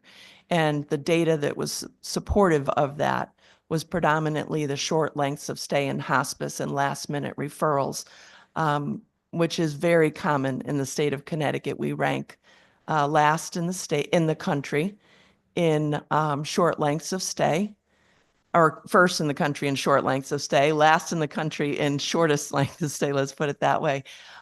We really do not do a good job getting people onto hospice soon enough, and I think the real fear was that it would delay that even further. So if there was a way to still seek the data, but not restrict the care, would that be a good compromise in this? In other words, the whole idea is that we're trying to protect nurses and home health workers who are going in. And there are 2 options. One is to not, if you're a hospice worker, you do not get the background check and just go. That's one option. Or the other option is that you actually, there are 3 options. The second option would be that you try to get the data, but still, while you're waiting for the data, still go and provide the care. That's better than the status quo right now. And the third option is to wait for the data, which is too late. But I think not allowing the data whatsoever is tricky. And then we have to respect the timeliness that the people need care has to be paramount when they're dying. So we're not slowing anything down, but we should still look for the data. Somebody should still look for the data to get all the information. That's how I'm seeing it from the outside. Would you think that other hospice carriers would be open to that option? I do believe that most hospice providers would be open to that. Again, our number one ask is to have some type of easy to look up repository, especially when it looks at that judicial branch website that is required. It's outdated. It requires us to look up a person by their name, which may not even be the accurate name, and their birth year. So I use this example frequently. My lobbyist is Chris Smith. and you put his birth year into our current judicial website, and you get 9 different Chris Smith hits. Are you saying he has multiple identities? Yes. What I'm saying is now, according to the law, we are required to inform our staff that you're going out to see a Chris Smith today. He may have a history, a criminal history, or he may not. So that's the inaccuracy of this website. Yeah. Which is why we really need to have some other way to establish risk. If we can have some type of repository, some type of easy lookup. We had the state police and the several municipal police on our work group who have that easy lookup. There are statutes that prevent us from accessing that, but if there's some way for us to be able to put something in place to access that. I know Rep. Martinez, you talked about that to one of the prior testifiers. Very important to be able to have some easy way for us to have access to history so that we can put proper safety precautions in place and still be able to see people in the community. And that would be an aspirational goal, but Mhm. as we move forward with this legislation, I'm trying to navigate how do we maximize everybody closer to being comfortable with it, but at the same time, not putting any healthcare worker at risk. I think the intake screening data collection tools that we've created as an association, going right by the law, we ask these specific questions, try to get the answers to those, look at the sex offender registry, which is a pretty quick lookup. But of course, it's only of that particular patient. The crime rate report that's on there does not help us at all because we're very well aware that Hartford has a much higher crime rate than Simsbury. We know that, and that's all that crime report offers. It doesn't give us, I know Senator Marks talked a lot last year and very appropriately about trying to find risk areas in pocket areas of neighborhoods, et cetera, that we're going. That's what we need. And I'm not sure how to access that, but the crime rate report isn't really valuable, and the judicial branch lookup isn't valuable. Sex offender, pretty up to date. And then the screening tools are good. I think the basic data collection that we have to ask our referral sources. We really appreciate the addition of the language in section 1, putting some added responsibility on the referral sources because we're really getting challenges as far as being able to get that information consistently. So we tried to find language that would ask them to give us the information if it were available. Thank you. Representative Martinez, followed by Senator Marks. Hello, thank you so much for your work on the committee. Just a couple of questions. I was looking through it and I see that the Department of Public Health agencies will be reporting any acts of violence or threats, which I think is great. I was just curious, what is the Department of Public Health doing with that information? So there's a requirement within last year's Public Act for them to collect that data and present it to the Public Health Committee so that you have trends on each year. The Department of Public Health, as part of our reporting requirements, are to submit the data on an annual basis, and not just if you have any incidents, you're supposed to also submit general information about what you did about it, how you investigated it, and how you look to mitigate risk for any potential issues in the future.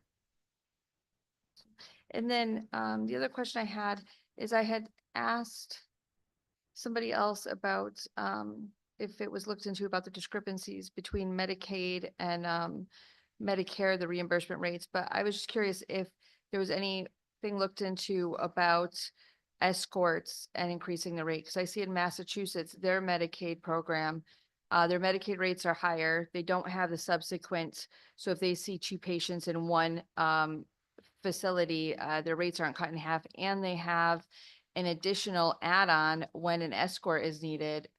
So the agency has the funding. I think that's a great resource, and I just want to be able to see nurses that are able to actually utilize that resource. Yeah, thank you for all those questions because funding was very much a topic of discussion on this work group as a major challenge, because while we appreciate the grant funding that was offered in Public Act 2419, it was limited to your Medicaid risk population only and was not out for any other payer. So very difficult when you can get some funding to assist, mitigating risk of safety for your staff, but it can only really go toward your Medicaid versus all of your patient population. So that's challenging. The rates for behavioral health, as you've already mentioned, it's about 60% of a little less than 60% of the Medicaid skilled nursing rate. And then you add that on to going into the same household or a congregate setting, and that rate is cut in half to $26. Cannot even begin to afford to put added care, escorts, et cetera, in on cases like that. And many of them are the very high risk behavioral health clients. And I know you have the experience in that, so you know that population well. But we did, in our recommendations, we did put forward the elimination of the subsequent rate. And we also put forward the implementation of the add-on rate that was taken away back in 2017. And the add-on rate was for high-risk situations and potential for escorts. And the other piece that we put in was, I'm sorry. The medication administration rate was reduced by 15% in 2016. We're asking for it to be restored back to 15%, back to the rate we had in 2016.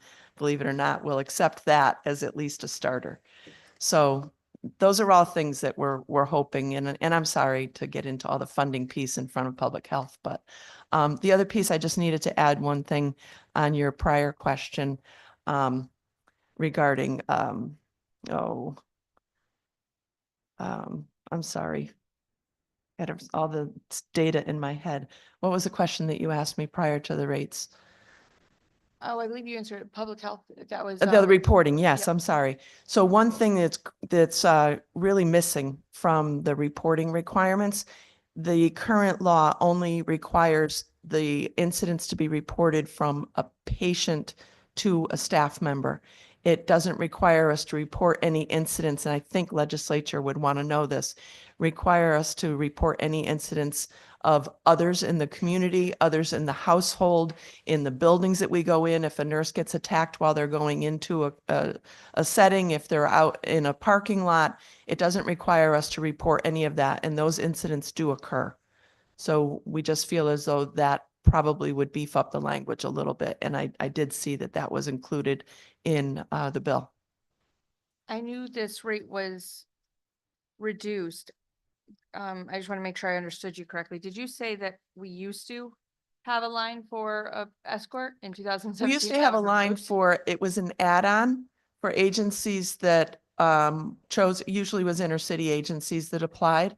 And it was for specific high-risk areas. It was, it was for maternal child health, for AIDS, HIV, for high risk in certain neighborhoods to allow for escort services. Thank you. The marks. Thank you, Chair. Thank you so much, Tracy, for all your work. I listened to all of the meetings, and Appreciate that. You were pretty good at keeping them shorter after that first one. But it was definitely a lot of work with a lot of people with a lot of concerns. So I definitely agree with you with the crime rate statistic. And I had said that when they did the bill, but you know how fast everything goes here. And if I had told the chairs that I wanted one more thing changed, I don't think they would have talked to me anymore. So I was happy to get it passed the way it was. But exactly what you said, I just wish that the communication between the home care agencies or any agencies working out in the community was with the local police chiefs or local police departments, was kind of like it used to be in the old days, right? Where everybody kind of worked in the town that you lived. It was just, I remember the old days. And because you want to know where there's been a lot of break-ins or where there's been a lot of gang violence or where there's been, you know, even the kids coming home from school, walking home from school, a lot of times there might be certain areas where they're, you know, they can be a bit intimidating if there's a lot of them and there's been some fights, and you just want to know that before you're in your car, getting out of your car, because often that is the scariest time, is going from your car into the home. So I agree with you with that. Just, you know, just for the record, I can just tell you that this legislation has made a huge difference for where I work. And that I had asked for that in Epic, in the charts, that it actually said safety level, high, medium, low, and I was told you're never going to get that. And then I got something I didn't even get put in the bill, where there's a red line that says safety level 1, and that means you definitely talk to your supervisor before you go out to the home. And now we actually can schedule appointment in Epic instead of just saying a skilled nurse routine visit or a physical therapy routine visit. It's a skilled nurse routine visit with escorts. So we actually, so you know when you go do that visit that you have to have an escort. And the nurses and therapists, everybody feels so much safer. And the aides, right? The aides are there for an hour with the patients, often going into the bathroom or shower where there isn't 2 egresses and they're in a very small area. And that it has made a huge difference in their feeling safe at work and continuing to work in home care. So did you get those kind? I know it was mostly management, so they might not have, they were worried, you know, in the task force, they were worried more about the, what it was doing to their bottom line. But did you feel like people thought that the bill has made a difference in the safety of our home care workforce? I think overall, the requirements, especially in Section 1 for data collection, are things that many of our agencies already do. And they're supportive of that as part of best practice. And I think the mandate piece of it was a challenge to many. I think they really wanted to focus on the best practice. OSHA has some tremendous best practice pieces. The association, as soon as that bill went into place and leading up to it, we put together an entire toolkit that focused on best practice with great links to resources, toolkits, you know, everything that we would recommend. But the reality, and I mean nothing by this, but you work for a tremendous system. And many agencies do not have anywhere near the resources that the system that you work for has. And so the ability to put a lot of that into place is just financially, it's just not possible. So trying to get the information that's in Section 1 has been helpful. A lot of agencies did that prior as well as they could, maybe not looking up the crime reports, et cetera, but getting that information. And I think because you work for a system and have access to Epic, you also have access to all that information. Not every agency has that too. So I think we really have to look at how we can help the small agencies. Jen LeDuc, our chair, who spoke first today, she works up in a very rural area of Connecticut, very difficult to get all the data that they need and to also be able to access the municipal law enforcement. You know, it's many of those, it's regional, it's state troopers, it's, you know, they'll call and they'll ask, but you're not going to get that help. So I think great strides. The bill has made a difference. The training pieces have made a difference. The reporting, we need to just enhance that to include beyond just the patient, other people assaulting or threatening a staff member. The funding, we need to continue to make the grant funding available just like you did, but if there's any way to expand it beyond Medicaid, which I know these are state dollars, so that's very difficult. any of that we can do to continue to reinforce safety for our staff. Thank you, Tracy. And you're right. I mean, I know that I work for a much larger healthcare system than some of the others. I appreciate that. The revisions that you gave us only go to line 97, and then there's much more of the bill from last year that has the word escort. The word escort's only mentioned once in the entire bill, but it's like the word that I like the best. And it also talks about the device to keep us safe. You don't mean to cut out all the rest of that. You just didn't have any other revisions up until line 97? Right. It was just keep it. We want the grant funding to continue. Okay. Good. And the initiatives that are listed in there aren't mandates. The initiatives are options such as escorts, and safety devices unfortunately don't keep us safe. They may help to protect or get an alert to someone more quickly. It's really all any expert that I've talked to, and I've talked to many since October 25th, it's really all about the training and the comfort level of your staff and your management staff, recognizing when there's a concern, being able to report it freely, and really being able to do something about it. Looking at those near misses before it gets into an actual miss. Yeah, and I think that has increased with raising, well, and I'm sure the death of Joyce Grayson increased that too. We didn't need this, but I agree. And the training has made a huge difference. Training for home care and not for just hospital safety training for us out in the home. Thank you for all your work. Thank you. We'll keep fixing it.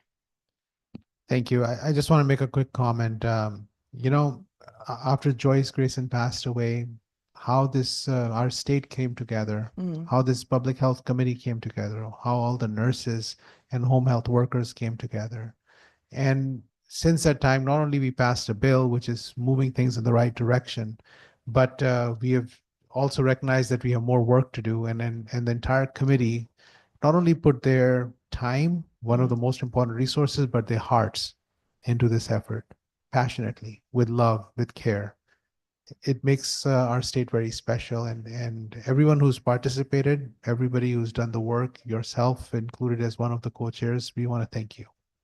Well, I really appreciate those comments, and I thank the Public Health Committee because you truly did embrace this issue and make it a high priority.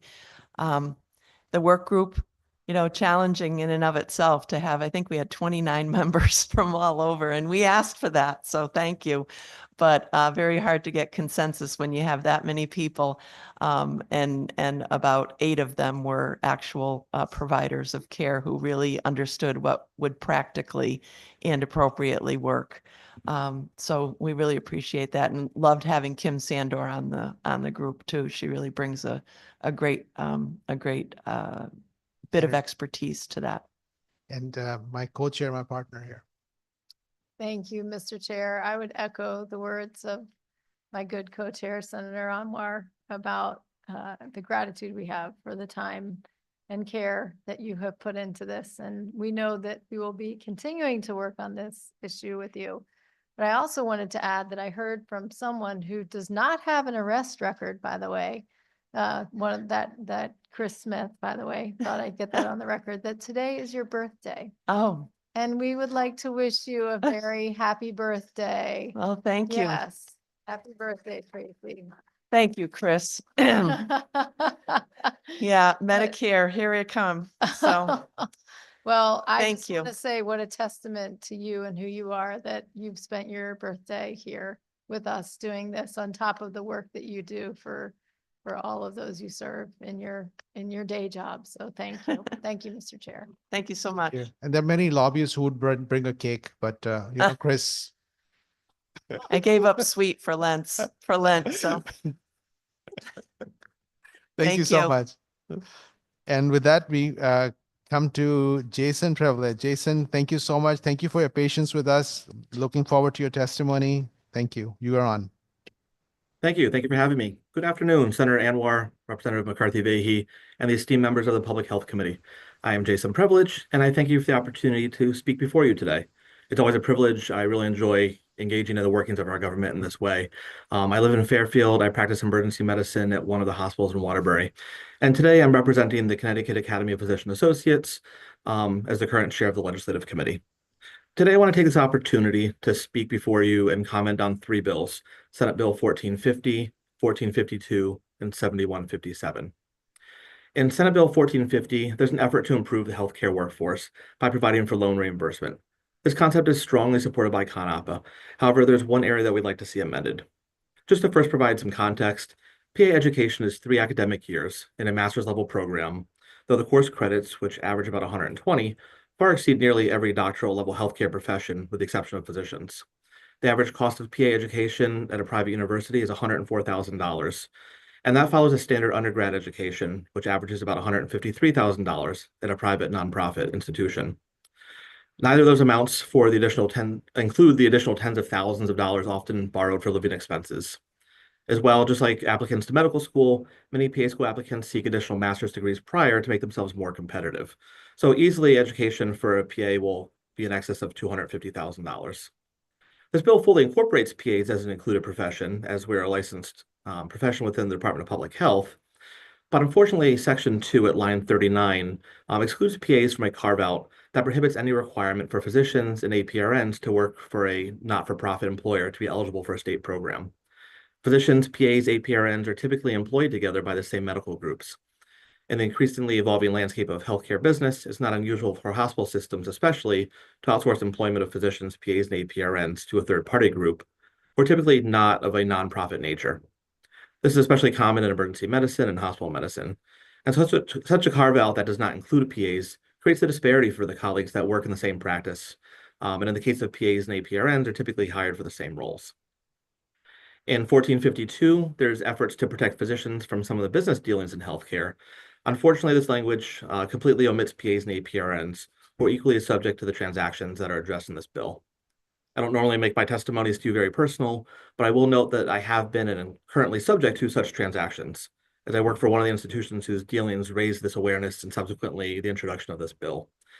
My PA and APRN team is incredibly concerned, and to date, I've already accepted the resignations of a quarter of my PA and APRN workforce in my department as a result of the transaction. So we're just as impacted, if not more so, than others. Further, where line 16 speaks to daily limitations and compensation relative to that, it's important to note to not create disparity between physicians and their PA and APRN colleagues. Ultimately, such language has a potential to cause harm to the dynamics of the healthcare team, as inevitably there's going to be business decisions to push increasing numbers of patients towards the PAs and APRNs if there's not some similar requirement to compensate for increased patient loads, which will create an unequal distribution of the workload. Lastly, in 7157, we request a simple change on line 145. PAs are licensed healthcare providers who practice medicine in all specialties and settings, including psychiatry.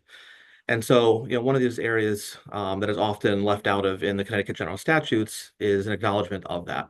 And so this bill is one of those areas. And at line 145, it speaks to the definition of a psychiatric mental health provider. Excuse me, Mr. Privilege, but you have reached your 3 minutes. Thank you. Thanks so much. Just wrapping up, it's crucial to include PAs in such definitions to make sure patients aren't lacking access to care. I've submitted written testimony with a bit more detail on all these areas, and I thank you for your time. Thank you so much for your testimony. Can you go back to 1450 and section 2 again? I missed part of that. Sure. 1450 section 2 is an area that carves out an area where APRNs and physicians don't necessarily have to work for a nonprofit institution to qualify for loans. It's just lacking PAs there, whereas we're working for the same medical groups. And the reason the PAs were not involved, I think in the recent, one of the hospitals, when they did what they did, they were targeting the APRNs and the physicians at that time. But has the PAs have had similar episodes where they were going through some challenges with the not-for-profit jobs being affected for loan repayment? Yeah, absolutely. This has happened to me twice in my career in the same institution, actually. I lost probably about 9 years of nonprofit work status, despite where I'm actually physically doing my work every day, because I worked for a third-party employer. And now I am equally as impacted as the APRNs and physicians in the same system that you're speaking of. Thank you for your testimony. That's really helpful because that's something that some of these employers are doing. And then we looked at, I think Texas has a bill which was similar. So we just tried to mirror that, but we will just add this as well. So sorry, we were not aware of the PAs being going through similar processes, but I guess it's equal opportunity employer who does this. Appreciate that. Thank you. Thank you. Representative Christian McCarthy. Thank you very much, Mr. Chair. And Jason, I just want to say thank you. You are also someone who frequently is here helping us to see the bigger picture, and as you did today. So thank you for the time and testimony. Thank you. Thank you for having me. Thank you. Seeing no other questions or comments, we move to the next person on our list, which is Bernadette Mail. Welcome. Good afternoon. Thank you, Senator Anwar, Representative McCarthy-Vahey, and esteemed members of the Public Health Committee. My name is Bernadette Mealy, and I'm here today to advocate for the inclusion of the Radiologic Task Force recommendations in Senate Bill number 1450, an act concerning recruitment and retention of the healthcare workforce. I bring to you a dual perspective as an educator and active MRI technologist that underscores the urgency of this issue. I recently served as co-chair of the task force established by the legislature to address the shortages of radiologic technologists, nuclear medicine technologists, and respiratory care practitioners in Connecticut. I was appointed through the Connecticut Society of Radiologic Technologists by the Speaker of the House. I have dedicated my 19-plus year career to training future imaging professionals as director of the Radiologist Assistant Program, chairperson and clinical professor in diagnostic imaging at Quinnipiac University. In addition to my role in education, I actively maintain my practice as an MRI technologist, not only to remain current with advancements in technology, but also to support the field and, most importantly, care for patients. This firsthand experience allows me to witness the challenges posed by workforce shortages, including longer patient wait times, increased workloads for existing staff, and the risk of burnout among my fellow imaging technologists and colleagues in respiratory care. It is important to recognize that radiologic technology is the third largest healthcare profession in the United States, behind only nurses and physicians. We are essential in nearly every aspect of healthcare, from emergency medicine to oncology, surgery, and outpatient diagnostics. Without us, patient care comes to a halt. Our task force findings confirm what many in the healthcare industry already know. Connecticut is facing a critical shortage of imaging and respiratory professionals that threatens patient care access, diagnostic wait times, and overall healthcare efficiency. Without immediate action, the situation will worsen as retirements of those leaving our field outpace incoming graduates. Our recommendations provide targeted evidence-based solutions to build a sustainable workforce pipeline, including incentivizing clinical education by using grant funding to compensate clinical instructors, ensuring that more students can complete their training in real-world settings, expanding educational pathways to increase student enrollment in these essential healthcare professions, enhancing recruitment and retention efforts through loan forgiveness, tuition assistance, and competitive salaries to attract and retain professionals in Connecticut. This is not just a workforce issue, it's a healthcare access issue. Without us, patients experience delayed diagnoses and treatment. Without respiratory care practitioners, critical care becomes compromised. The recommendations from our task force align directly with the goals of Senate Bill number 1450, ensuring Connecticut has the skilled, specialized workforce necessary to provide quality care. By incorporating the recommendations, you can take proactive steps to address the shortage before it becomes a crisis in Connecticut. I urge you to support these additions so that we can protect patient care, strengthen our healthcare workforce, and keep Connecticut competitive in healthcare excellence. Thank you for your time and consideration. I'm happy to answer any questions you may have. Thank you so much, Ms. Mealy, for your testimony and all the work that you've done as a volunteer to help out understanding the shortages that you just talked about. So my co-chair has a comment and a question. Thank you very much, Mr. Chair. And thank you, Ms. Mealy, for the time that you put in and helping to guide us and direct us and get us here. And if you could, just to go back to kind of further emphasize and be specific on those recommendations that the task force had that are not specifically and explicitly included in the language that you would like to see added. Sure, absolutely. So we had specifically student loans and tuition assistance. So with that, we wanted to directly affect any issues that might be causing barriers to financial abilities for students to be able to enter our field. Loan forgiveness is asking us to be able to reduce further the financial burdens and encourage professionals to commit to the underserved communities. Expanding the grant funding that will help to address capacity limitations and resource challenges, directly impacting program growth and quality. With that specifically, Representative McCarthy-Vahey, I want to say that with the grassroots efforts within the state, as well as through our national organization, we have more students that are interested in our field. Unfortunately, there is the problem of not enough clinical sites. So this in particular will help us to be able to open up sites for our students to be able to place, and for programs, there's 8 of them in the state for radiography, to be able to accept more students. Right now we have it's a pipeline issue where there's too many students coming in and not enough people that are training out in the field. In addition, it's that recruiting and marketing support, which I think we've done a very good job of for our own profession, but I know that with respiratory care, it's something that's a challenge for them. Thank you very much. I appreciate that. And you may have heard an earlier testimony that I asked about what exactly a radiologic technologist does. And I'm wondering, just given your experience, if you could also just briefly share with the group the role of nuclear medicine and respiratory therapist folks as well. Sure, we are all part of the healthcare team. So we know that we have to work together in order to be able to provide the care that we need in Connecticut. But without our fields together, imaging and diagnosing becomes challenging. To come in and tell me that it's been 3 months since they had to come in, but it took them that long to get an appointment. It is it's heartbreaking, because they could lead to a diagnosis, a delay in treatment and diagnosis. So with all of our fields, I think that it's important to know that we are very specialized. And although we're very specialized, we're very important to the team. Thank you. That's helpful. And the last thing I will ask about is just in terms of those seats to be able to educate people. Earlier today in testimony, we were hearing about from one of our other task force members that there are actually seats available for students to be educated. But what you're saying is, even in the cases when we do have those seats available, we're having trouble because of the clinical placement and the lack of ability to place those students out at a clinical placement. Is that a fair way to characterize what you're saying? It is. It's the current reality is that in imaging programs, we have a surge in our student interest.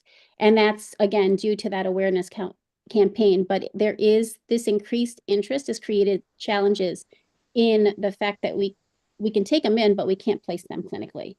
So we face a situation where these applicants are eager to enter our profession, but the shortage of the experienced techs that are in the field that are needed to train them is becoming a problem.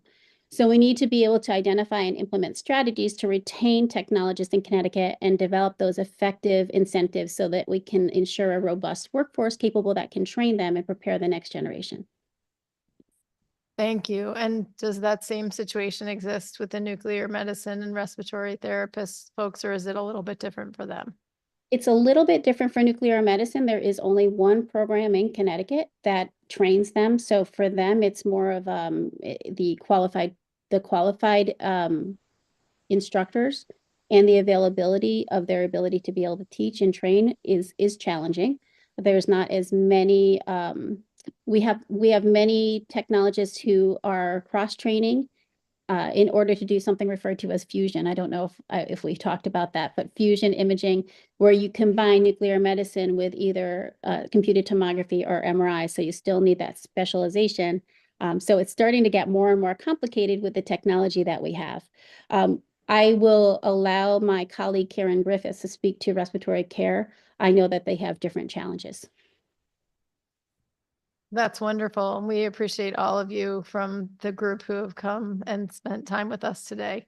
So thank you again, Ms. Mealy. I really appreciate the time and attention and thoroughness that you have, the way you've approached all of this. It's very much appreciated. Thank you, Mr. Chair. Thank you. Seeing no other comments or questions, we'll move to the next person on our list, which is in person here, Karen Buckley. Welcome. Thank you for being with us morning, afternoon, and now evening. Thank you. Good afternoon, distinguished members of the Public Health Committee. My name is Karen Buckley. I'm the Vice President of Advocacy for the Connecticut Hospital Association. And I'm here to testify on 4 bills today. I've submitted written testimony from CHA, so I'm just going to highlight a few for you to try to stay within my 3 minutes. CHA opposes Senate Bill 1372, an act concerning medical device representatives. Medical device representatives do not provide care or treatment to patients. They serve as the technical support in the OR. They are a necessary part of the care continuum and provide vital information on how devices are, for example, positioned, set, calibrated, initiated, or disabled. Senate Bill 1372 does nothing to improve patient safety. It adds healthcare costs and creates inefficiencies, and we urge you to reject the bill. CHA supports with amendments Senate Bill 1451, which is the Home Care Safety Task Force bill. Connecticut hospitals face the daily challenge of finding appropriate post-acute care placements. For example, patients with behavioral health issues who need post-acute care but do not meet the typical criteria for existing placements within skilled nursing facilities or residential care homes often remain stuck in hospitals. For some patients, time in hospital is measured in weeks, months, or even years, as no appropriate post-acute care is available. The lack of placement available outside the hospital creates consequences for patients inside the hospital, backlogging the emergency departments, reducing capacity at the hospital for other patients, and draining resources unnecessarily. In order to ensure that the new proposed requirement does not further exacerbate hospital throughput issues, we request an additional language be added to the bill as outlined in our testimony. CHA supports Section 1 and 2 of House Bill 7156, an act concerning the Department of Developmental Services recommendations. We have included additional language for your consideration within our testimony that we've worked on with DDS to ensure the right list of interventions is covered by the bill and to ensure providers have clarity on what information they are allowed or required to share with DDS. As it relates to House Bill 7157, an act concerning various revisions to the public health statute, CHA opposes various sections of the bill, specifically 4 through 19, and that's outlined in our testimony. And we respectfully request the addition of certain statutory changes that we shared with the committee leadership just prior to session. The first 2 changes change the date of reports that are submitted to the Department of Public Health from January 1, a state holiday, to a different day. The third change makes a clarifying change to Section 19A 903B that MRI and radiological technicians may perform oxygen-related care activities within a hospital with specified limitations. Finally, we would like to include a clarifying amendment that permits hospitals in Connecticut to provide inpatient or outpatient mental health services to patients of any age.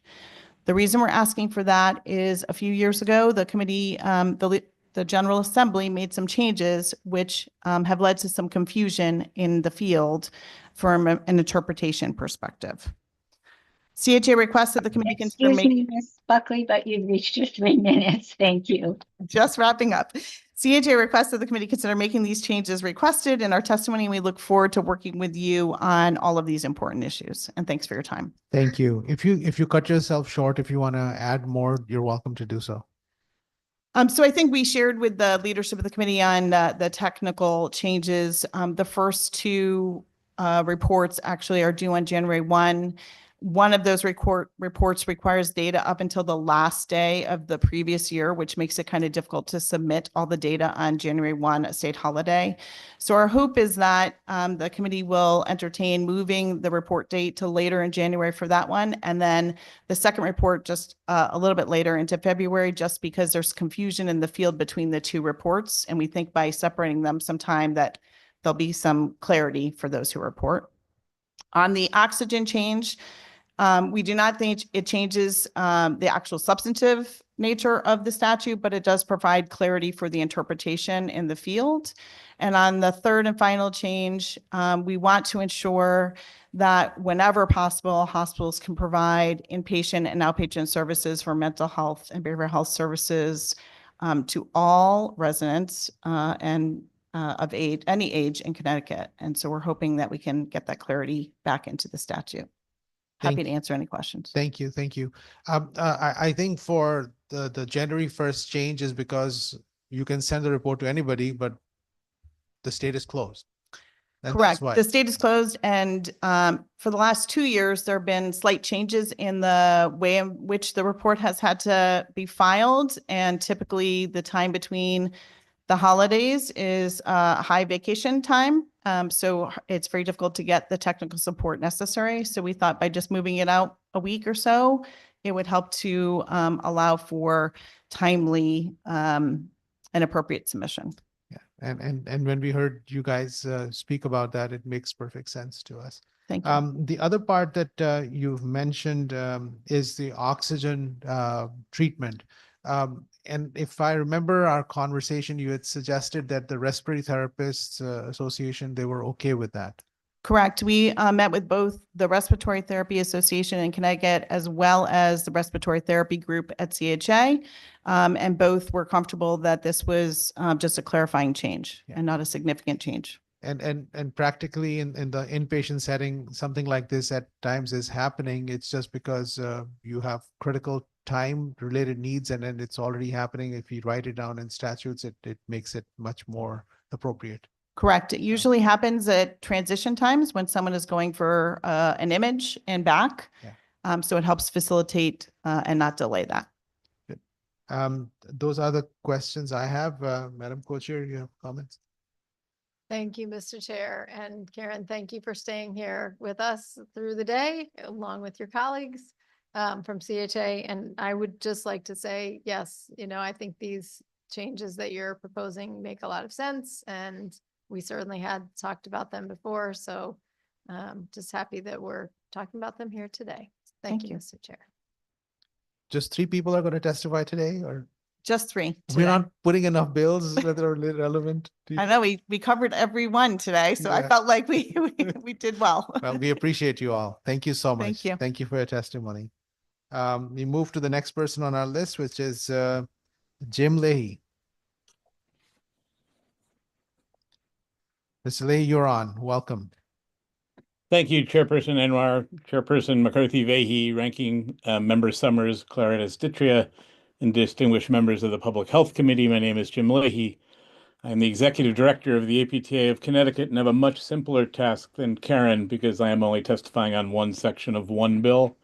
The House Bill 7157, specifically Section 3, requiring mandatory ethics training for physical therapists.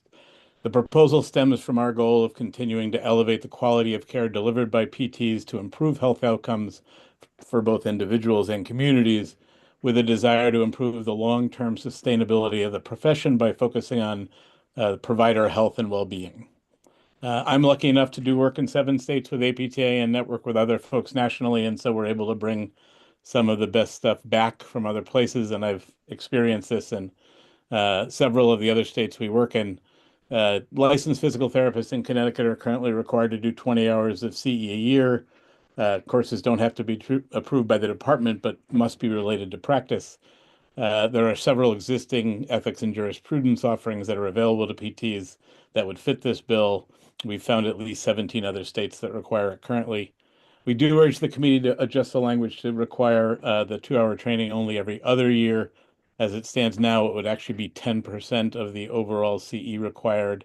And when you add in the suicide and grief training and there's one other mandatory requirement, it does start to limit the clinical offerings. We know our members are facing mental health challenges, including stress, anxiety, and professional burnout. Society and institutional pressures can contribute to one's ability to make ethical decisions. We think this is just a common sense approach to using the current system to reinforce the importance of ethical decision-making. So you're creating both a healthy practice environment for the providers and maximize the public's trust in the services we provide. Thanks for the opportunity to present. I actually expected to be with you there today, but I didn't think I could get back in time for a board meeting I have later tonight. So decided to do it remotely, but I look forward to working with the committee on this and other legislation through this session. Thank you so much, Mr. Leahy, for your testimony and reaching out to us with some of these recommendations, which do make sense to us, and that's why we put them in our bill. So, Representative Kristen McCarthy-Vahey. Thank you very much, Mr. Chair, and thank you, Mr. Leahy. We are not able to see you, so we hear your voice, but Yeah, I don't know why my camera's on. yeah. Well, I just wanted to follow up and clarify something that you said in terms of the number of other states who also have this type of training. Yes. Did you share in your testimony just a few minutes ago, and I might have missed it, how many other states actually do have There are that? at least 17 others that we can identify. Okay. Thank you. That's helpful. All right. Thank you so much for taking your time to be with us today and for all your good work. Thank you, Mr. Chair. Thank you. No other questions or comments. We move to the next person on our list, which is Ashley Weiss. Welcome. Good afternoon, Senator Anwar, Representative McCarthy-Vahey, and other distinguished members of the committee. My name is Ashley Weiss, and I am representing the Connecticut Society for Respiratory Care by supporting SB 1450, an act concerning recruitment and retention of the healthcare workforce.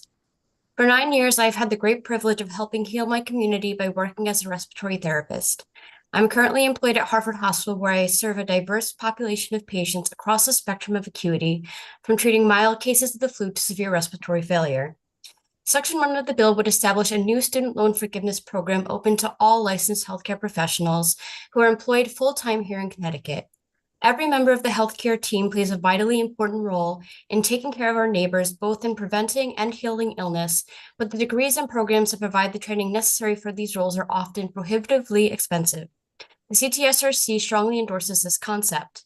In 2023, the General Assembly passed Public Act 2397 that established a task force to look at the workforce shortage of respiratory care practitioners, radiologic, and nuclear medicine technologists.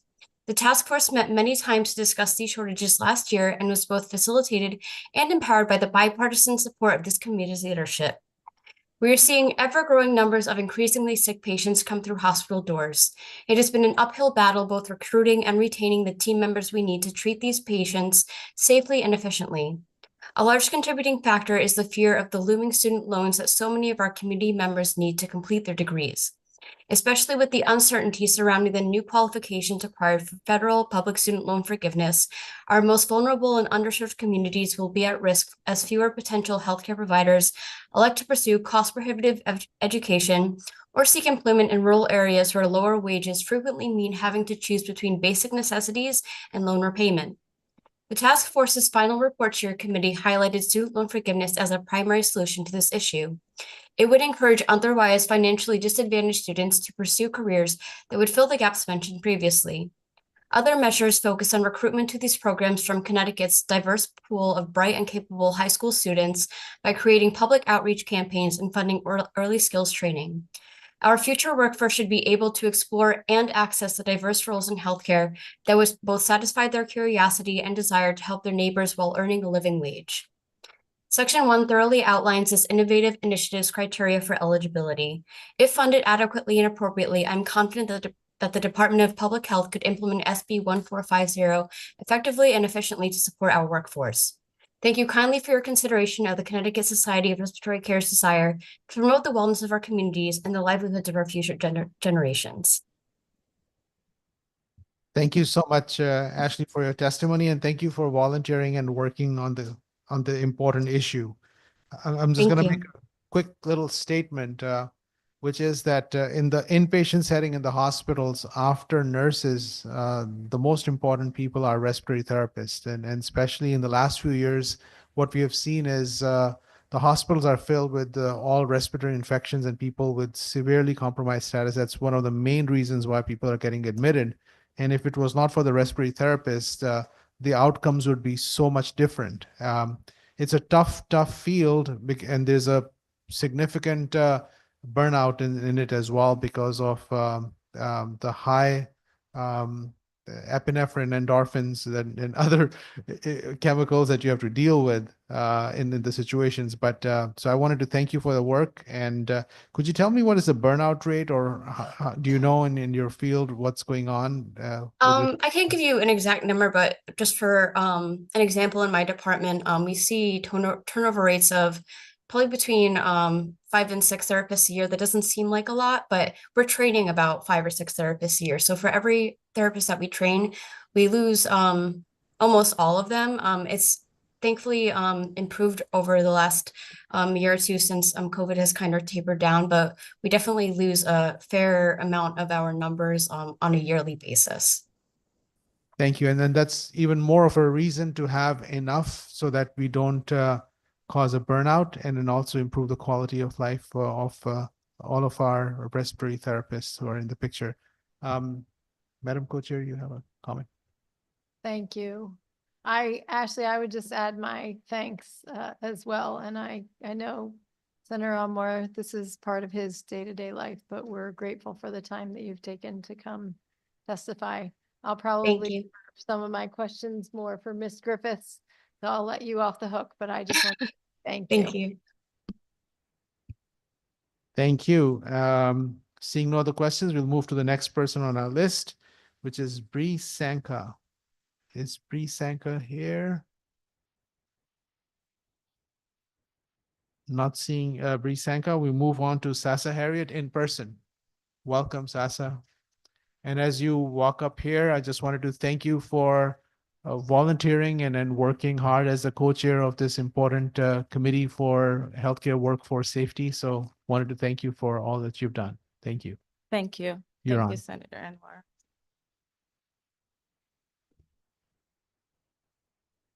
Good afternoon, Representative McCarthy-Vahey, Senator Anwar, and ranking members and esteemed members of the Public Health Committee.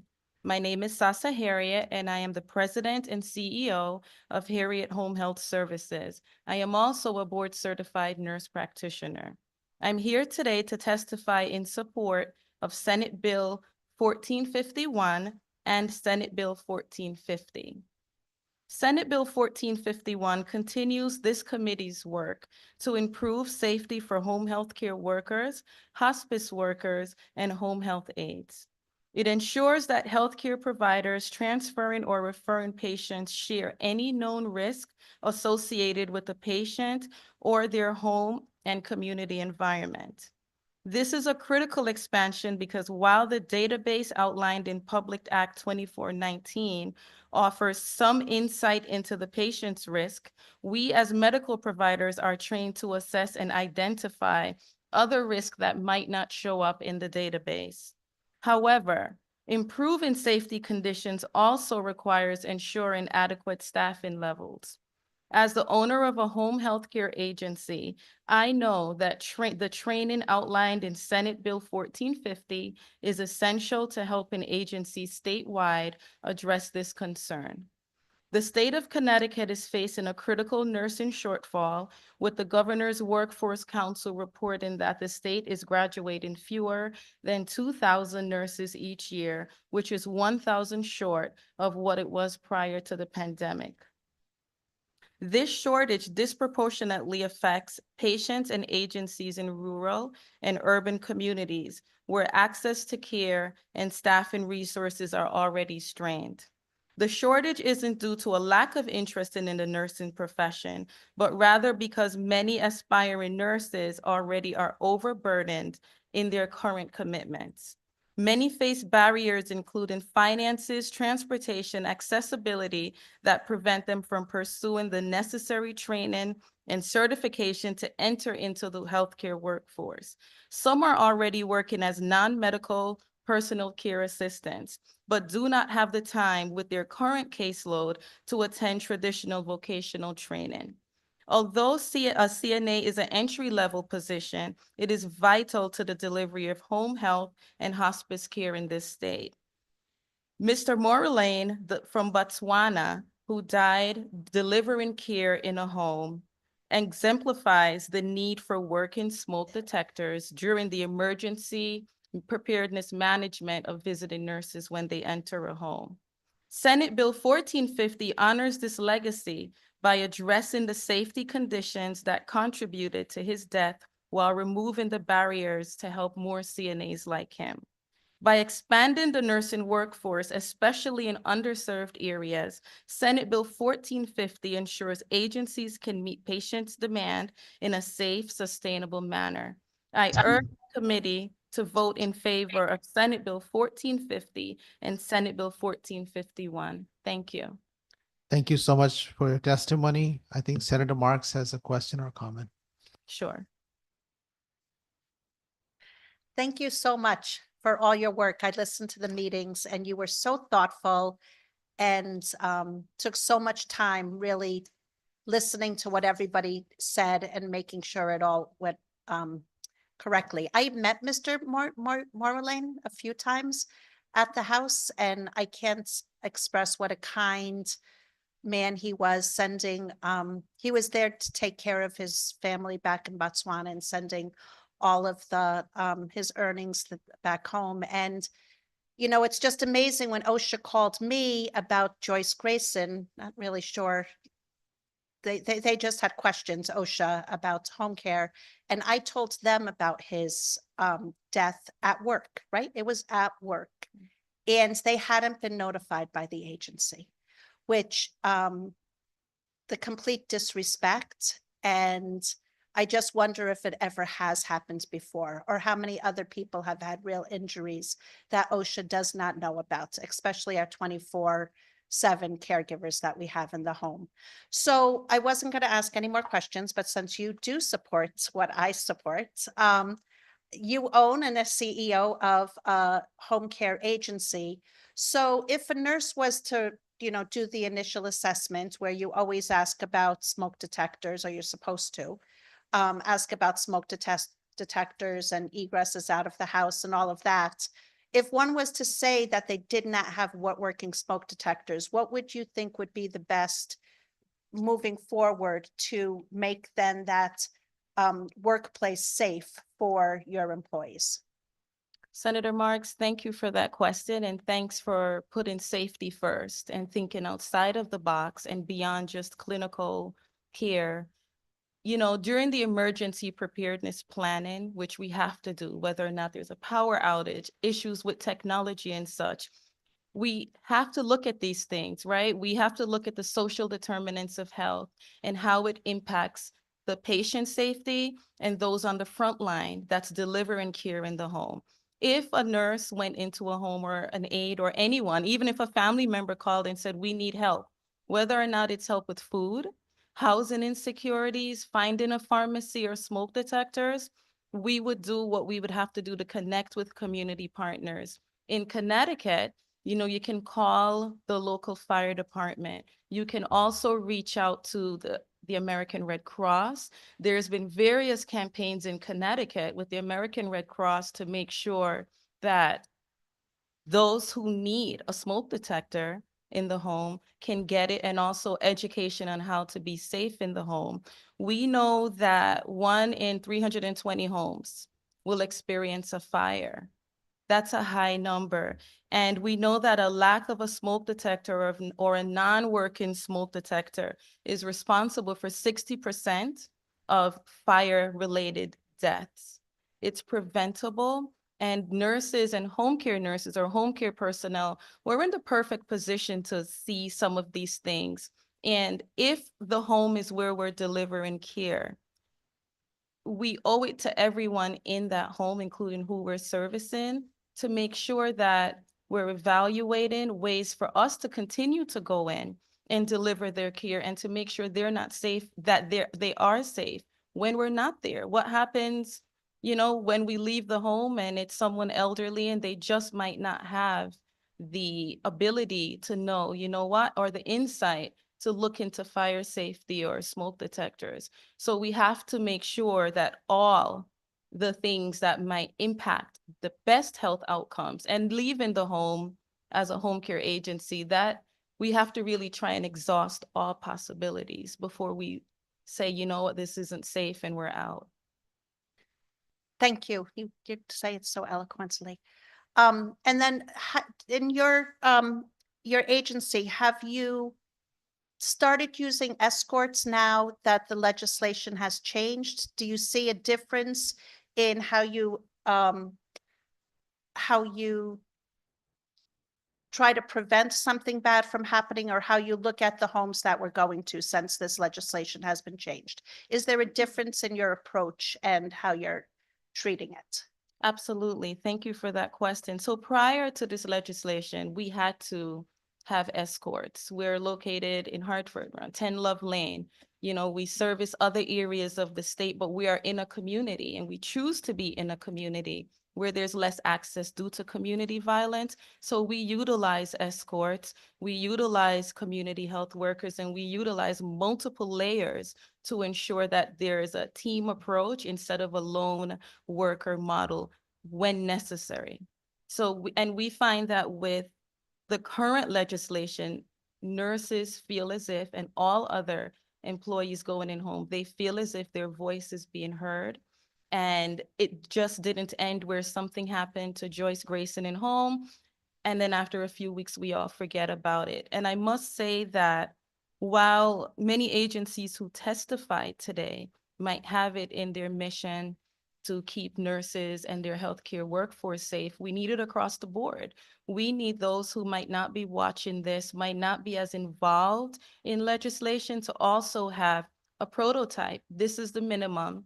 And we know that the nursing workforce, all staff going in home, I think they deserve to be safe, and they deserve peace of mind. And we can't expect to recruit.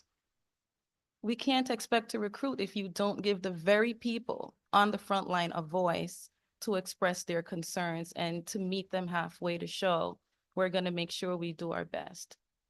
Couldn't agree more. And I think that the workers that are providing the 24/7 care, that are with the non-skilled agencies, many women of color, many who don't have English as their primary language, and many undocumented, that's one of the reasons why I ran for this seat, is to try to be their voice.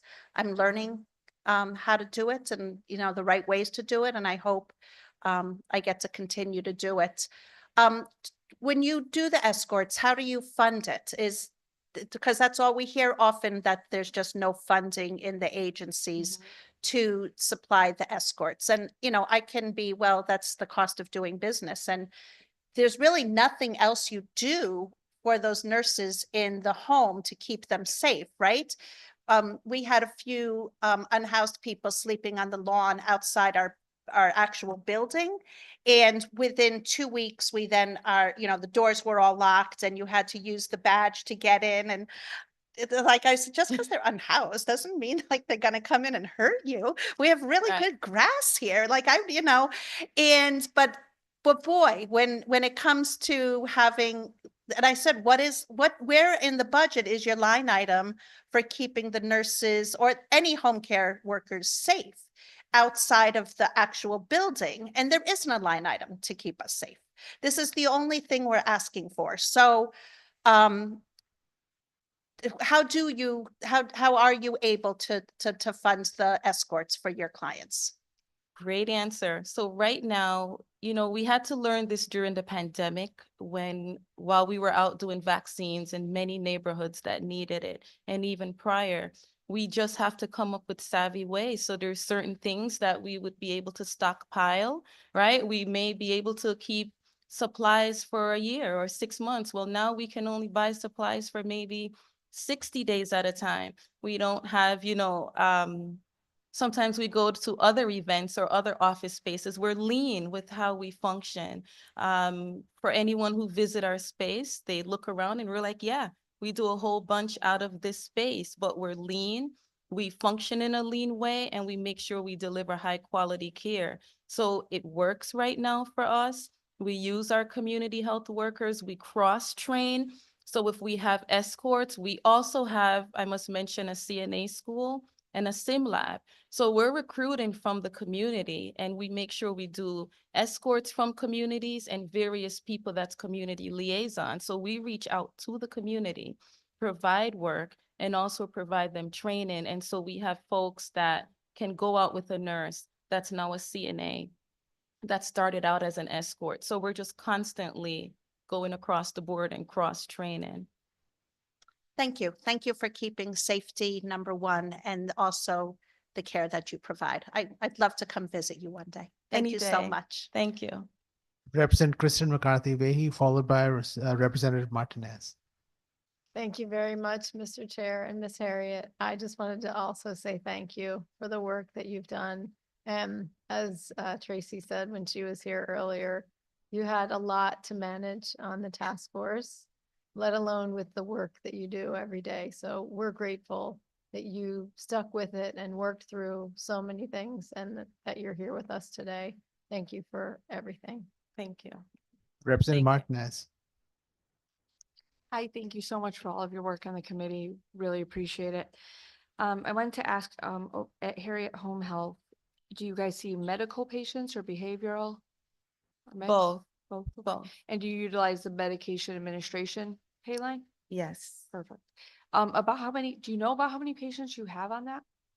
Like about For the behavioral health side? on the patients that are receiving medication administration, using So that billing line? total, so we're talking around 50,000 visits a year that we're doing. So around 80% of our patients receive medication management of some sort. Oh, sorry, I'm talking more about the line item for billing, the medication administration, where nurses are going in like daily or BID for medication. Sure, yes. So we have around 80% of our patients receive medication management in home. Is that what you mean? Med admins, yes. Yes, med admins. Okay, thank you so much. And I just wanted to ask too about the smoke detectors. Do you do you think that would be something agencies should take on as they hear a problem? If they hear it chirping, should they be checking that at start of care? Should they be physically going up to the ceiling and checking that? Like, I'm just wondering, especially with the behavioral health population, what they would be doing in the homes and making sure that they're safe. And, our nurses, we usually try not to have our backs to patients and, we utilize certain safety things. So I was just curious how that works with your population. Thank you. Thank you for that question. So that's a good one. So we have to get creative, right? So many of our behavioral health clients might live in HUD housing or supportive housing, right? So many of the homes might already be managed by a city or state type of management service. Some do live in their own apartments, but oftentimes it would be that we're going to reach out to everyone involved. There's Capital Region Mental Health, there's Wheeler, there's intercommunity. So we're not doing anything solo, similar to if medications were missing or if there were other safety concerns in the home, hoarding to the point where we can't ambulate or move around safely. We're going to make sure that we're working as a team with others. So the prescriber and others who send us in the home, because, walking in and just saying, we're here, we're coming to change your life or change things in the home, that's never effective. And so we have CCCI, we have DDS, there's so many people involved in the care of one person in the home that we just all come together to say, by the way, I noticed that there isn't a bed. If it's someone that has a spinal cord injury, we need DME equipment. And so we all have to just come together and at least point out what we're seeing, as we would expect another provider going in home to say, who's a visiting nurse? I want to talk to them. I noticed they're not taking their meds or something else. So we're all communicating. And I think that's the key here, pardon me, is to make sure we're coming together as one in the community and not taking it on solo. So would we get on a ladder? Absolutely not. We're going to reach out to those resources to say, we're advocating for this in this home. Thank you for that. Representative Martinez, you done? I just wanted to make a few comments, and I just wanted to recognize how your group, your company, is providing care. You're you're providing care to the people who are very vulnerable in part of our state where the access is very poor, but you also have people who are locally from the same community, which opens far more doors, not only for the people who are receiving the care, but the ones who are providing the care. And the acceptance of the patients is at a different level when it's almost like the neighborhood person is providing them the care. Can you speak a little bit about that and the value of that in the safety perspective too? Thanks, Senator Anwar. So perception, right? Our big thing at Harriet is to be able to ask someone who we're caring for why something might be the way it is in their home, instead of just coming up with our own thoughts around it.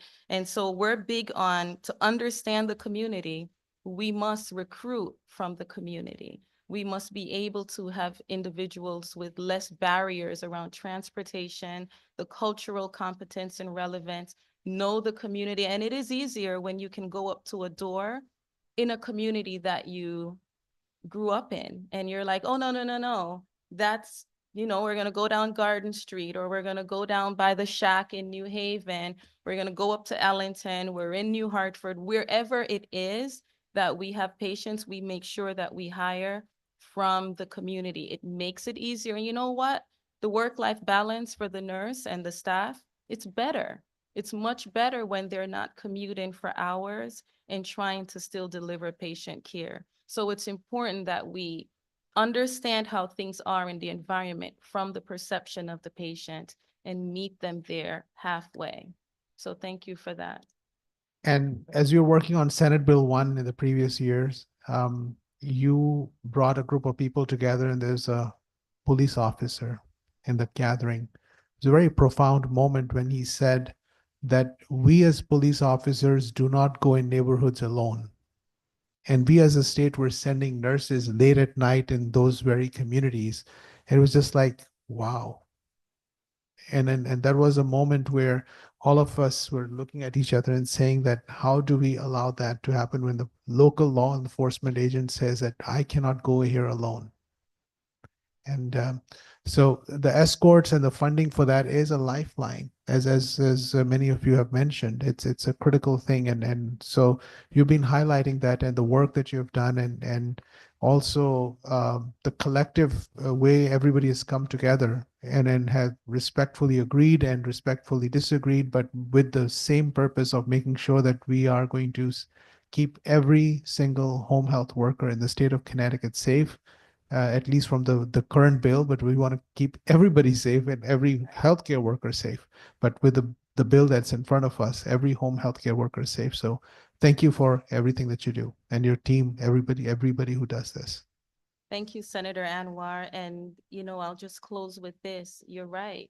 When we did those statewide events, we started prior to Joyce's death. And I remember hosting an event with you, and I said, I'm just so afraid someone's going to get hurt. We're out from early in the morning to make sure individuals can get on to their methadone or whatever appointments, dialysis. And we're out till late at night. Individuals take medications when they are prescribed to take it, morning, noon, or bedtime. Rain, sleet, snow, we're there. And I love to see that there's other talk around the parking and those things. And I commend you all for giving us a voice. We truly appreciate it. And I will say that this brought nurses and the healthcare workforce to paying attention to what's going on in this very building. And we just appreciate it, right? It's great to have a voice. It's great to be respected and valued and safe. Amen. Thank you. Thank you. Thank you. Thank you. With that, seeing no other questions or comments, we move to the next person on our list, Karen Griffiths. Thank you so much for, Senator McCrory just raised his hand a little late. Senator McCrory, you have a question? I'm sorry, I just have a comment. I came on late, but I saw Sasha testifying, and she's just hitting on all the so important comments that she's saying about relationships between safety of the workers and cultural competency. I came on late. My aide said I need to jump on here because This young lady is doing a great job. I know the work she's done in the communities across the state of Connecticut is outstanding, and I look to support and help her in these efforts. I just want to say thank you, Sasha, for all the work you've done and all the work you're doing and all the information, knowledge that you provide me so we can make good policy decisions and support the work that you're doing and others like you out there to make sure our our workers are safe and making sure they get what they need to heal our community. So I just wanted to add that commentary to this call. Unfortunately, I got on late. I'm on another meeting, but what you're saying is absolutely it works. So appreciate all the work you're doing. Thank you. Thanks, Senator McCory. All right. Now, Karen Griffiths, you're on. Welcome. Please unmute yourself. Can you hear me? Very well. Thank you. Okay, perfect. Thank you. Wow. Senator Anwar, Representative McCarthy-Vahey, Senator Summers, Representative Clara Ditria, and distinguished members of the committee. My name is Karen Griffiths. I'm a respiratory therapist, and I'm representing the Connecticut Society for Respiratory Care to comment on Senate Bill 1450, an act concerning recruitment and retention of healthcare workforce. I serve as the respiratory program director at the University of Hartford, and I am a member of the Workforce Task Force for Respiratory Therapists and Radiology Technologists in Nuclear Medicine. Thank you for raising this bill. It's a critical step forward, and I'm grateful for your bipartisan leadership. I've been a respiratory therapist for over 30 years. I've spent years educating and advocating for respiratory therapists, professionals who manage life-saving care for patients with conditions like COPD, asthma, acute respiratory distress, and COVID. Yet we face a dire workforce shortage that jeopardizes this care. Section 1 of Bill 1450 would establish a student loan forgiveness program for licensed healthcare providers, including respiratory therapists employed full-time in Connecticut. The Connecticut Society for Respiratory Care strongly endorses this initiative. In 2023, Public Act 2397 created a task force to address this very shortage. I was proud to serve on it, and under this committee's guidance, we held extensive discussions last year. The problem is clear. High educational debt deters talented individuals from entering or remaining in our field. Many graduates leave for higher paying careers, and rural areas suffer most as lower salaries there make debt repayment unattainable. Our task force final report to you highlighted loan forgiveness as a primary solution. It would attract new therapists, retain experienced ones, and incentivize service in underserved communities, directly addressing these disparities. Other recommendations included increased funding for training programs and public awareness campaigns about our profession. We hope these ideas can be incorporated into this bill or addressed separately in this session. Section 1 detailed criteria and eligibility give us confidence that with adequate funding, the Department of Public Health can implement this effectively. As a program director, I see loan repayment boosting enrollment at the University of Hartford and other respiratory programs in the state, ensuring a steady pipeline of skilled therapists. As a task force member, I know it's a proven strategy to ease shortages seen nationwide and in Connecticut. Thank you for considering Connecticut Society for Respiratory Care's views for championing this issue. Senate Bill 1450 is an investment in respiratory therapists and the patients who rely on us to breathe. I'm available for questions. I just want to make one quick comment about a discussion earlier in this session regarding radiology technologies connecting and disconnecting patients on oxygen. The CTSRC the Connecticut Society for Respiratory Care is fine with this. We would just like the Hospital Association to send details to Linda Kowalski so that we can review the details and make sure everything is the way it should be. Thank you. Thank you so much for your testimony. And thank you for all the work that you do. We appreciate you. And then thank you for staying with us throughout the day. I think one of your colleagues had answered some of our questions, but my colleague, my co-chair has a question as well and a comment. Chair. And Ms. Griffiths, thank you very much for being here today and for serving as a member of the task force for all of, excuse me, the input and information you provided. The additional recommendations that you shared in testimony, it was public awareness campaign. And it was also the trainers. Can you go back to the trainers piece and just? Yeah, and that kind of was a couple of different things I put in, consolidated a little bit for this discussion. But one of the items we have in the report that we sent was for tuition assistance. So helping people, especially people who can't afford education, to help them afford school, afford to become respiratory therapists. And another one was money to help with awareness. You know, one of the things you had talked with Bernadette about the issues specifically to radiology technologists, and are they different to those that respiratory therapists face in getting therapists into getting people to become respiratory therapists? And the answer is yes. You know, we talked about that a lot on the task force last year. One of the biggest obstacles that respiratory therapy faces is that there is just not a lot of knowledge. It's a really important field. It's essential for critical care. We're an essential member of the healthcare team. But it's not a profession that a lot of high school students have heard about. And so one of the things we need to do that might be a little bit different than radiology technologists is to increase awareness at the high school level. And so that was what some of that funding would hopefully go to as well, is ways to help increase awareness. To that end, Karen, are there seats available for students who would want to come in and be trained? Yeah, that is a really good question. There are only 5 entry-level respiratory therapy programs in the state of Connecticut. 3 of them are state community colleges and 2 of them are private universities, one being a 4-year university. There is, out of all of them, there is a total of 118 seats a year. We did data during the task force. We did data for a 3-year period between 2020 and 2022. Only 59% of those seats were filled. And that is one of the issues that we're facing, that we have to fill those seats. And you know, as part of the report, we talked about the absolute shortage. You know, many of these hospitals are reporting up to a 40% shortage, and they're filling it in with travel therapists, which are not, they're not always committed, and they're not always able to take on difficult tasks. So they're costly. So by doing that, they can't get other respiratory therapists. So we need to make changes to help with this critical shortage and patient care.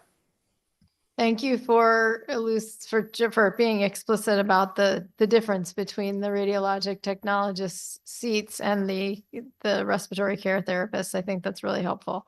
59% of seats being filled means we need to get more people into those programs so that we have more folks. I've shared this here many times, and I think I did it at the task force, Karen, last year. I had a chance to learn a little bit more about what Senator Anwar's life is like and what all of you who are respiratory care therapists do. And it's literally life-saving work. So thank you so much for all that you do. Thank you. Seeing no other questions or comments, we move to the next person on our, Representative Reddington Hughes. Wait for a second, Karen. Sorry. Sure. My question has to do with the cost of the education to become a respiratory therapist. Yep. How much is that? Well, it depends on the program. You know, when we did some data on how much loans therapists will have, and it varies. You know, we know with the PACT for the community colleges that some students will qualify for tuition assistance, but not all. I've talked to the program directors for the state community colleges, the 3 state community colleges. I'm chair of the state educator committee for respiratory, and they find that maybe 40% don't qualify for that. And then in addition, many of them have a lot of other challenges. They might have, you know, as far as books, getting to, you know, just other challenges associated with going to school. So then, you know, University of Hartford is a 4-year program, but we do get a lot of a lot of people who end up going into respiratory because they students don't hear about it at high school end up going in as career change. So and in community colleges, if you are going in as a career changer and you already have a degree in something else, you don't qualify for that loan as well. And then for University of Hartford, we tend to get people who come in as a career changer and they may already have a couple of years of education. So it would cost them less. They might only need 2 years to complete their degree in respiratory. So it depends. And I looked at, it's hard to get exact numbers on that. I think that was one of the things we tried to do at the task force, but I would say anywhere between $20,000 and $50,000 in student loans is probably about average. And that's across all the boards, including community colleges. Oh, thank you for the answer. Thank you. You're good. Thank you. Thank you. Thank you. Thank you so much for your testimony. We move to the next person, Angela Langley. Hi, good evening. Senator Anwar, Representative McCarthy-Vahi, Senator Summers, Representative Clara Dietria, and members of the Public Health Committee. My name is Angela Langley. I am a resident of Sprague. I am a registered nurse at Bacchus Hospital, and I'm also a constitutional delegate for the Bacchus Federation of Nurses. Bacchus Federation of Nurses, and I am testifying in support of SB 1450, AAC, Recruitment and Retention of Healthcare Workers. Bacchus Federation of Nursing has been negotiating with Hartford Healthcare for almost a year now. Our nurses have experienced a significant increase in the cost of living, but have not had an increase in our wages since December of 2023, prior to the expiration of our contract. We are asking our employer to review and revise our outdated wage scale to make our hospital marketable in terms of appropriate hourly wages for our members. Our internal job posting system currently has almost 100 open nursing positions. That means that with about 430 nurses employed at Bacchus Hospital, we have an almost 25% deficit of appropriate staffing on a daily basis.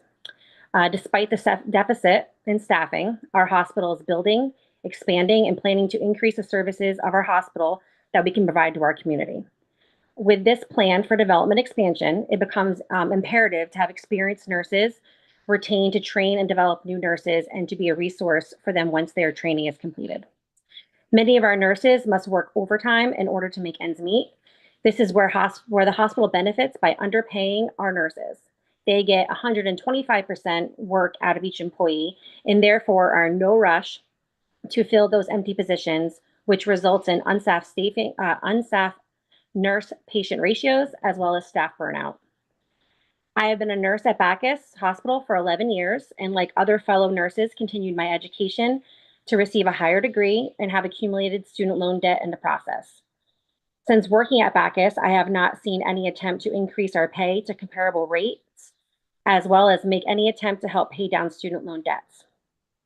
With continued expansion to our community hospital, I would like to see more of an investment in the staff instead of their building and their executives. Providing financial assistance to these workers struggling to stay here in Connecticut can provide a lifeline in the storm of inflation that we are all weathering. Please consider continuing to move this legislation forward, as it could and will be life-changing for many of our constituents of this great state who are struggling to stay here. Thank you for the opportunity to testify, and I will be happy to answer any questions you may have. Thank you so much. I think hearing your concerns and testimony makes us very concerned about what's going on in the healthcare world, at least in some of the hospitals. So makes it much more difficult when you're trying to recruit nurses and the next generation of nurses when they feel that the current group is not being treated fairly. And that's a part of the difficulty that we have as a committee. We can write as many laws as we can for loan forgiveness, but we sometimes cannot have the employers be gracious. So, but seeing no questions or comments, we move to the next person on our list. So Dr. Brian Steiner. Welcome, Dr. Steiner. Thank you for your patience with us and staying with us throughout the afternoon and evening. You're on. Thank you. Good evening, Senator Anwar, Representative McCarthy-Vahi, and the distinguished members of the Public Health Committee. My name is Dr. Brian Steiner. I'm a practicing emergency physician in the state of Connecticut and a board member of the Connecticut College of Emergency Physicians, otherwise known as CSEP. CSEP is opposed to HB 1452 as it is currently written. CSEP is specifically opposed to the language in Section 1, which states that, quote, no hospital shall assign an attending physician more than 18 patients during a 12-hour shift. While we appreciate the spirit of the proposal to reduce physician burnout and maintain safe physician-to-patient ratios, we believe that the current language is unnecessarily broad and may lead to unintended consequences. As we are all unfortunately aware, hospital boarding is a national and state level crisis that negatively affects patient care. If individual physicians are capped at arbitrary levels, normal emergency department operations will be impacted and patients' access to care will suffer. During times of high emergency department volume, we need to be able to have our hospitalists and other vital inpatient physicians, such as cardiologists and surgeons, available to provide care to our patients. As a comparison, we've already observed the deleterious effects on the emergency department via nursing ratio caps. During times of high emergency department volume, patients needing care are often kept in the waiting room for hours because of these rules. While we do acknowledge the need for safe physician-to-patient ratios, we believe it is important to remain flexible in our pursuit to provide the best patient care. Emergency medicine is often described as a team sport. We rely not only on our fellow emergency physicians, but also our nurses and admitting hospitalists and subspecialists to be at the ready to help us in this pursuit. For these reasons, we are opposed to HB 1452 as is currently written. Thank you. Thank you so much, Dr. Steiner, for your testimony. It's a very short and to the point testimony. I just wanted to ask you a question. As an ED doctor, in your shift, whether it's an 8-hour or 12-hour shift, is there a workload that would bring you to a level that it would be unsafe for you personally or any other emergency room doctor?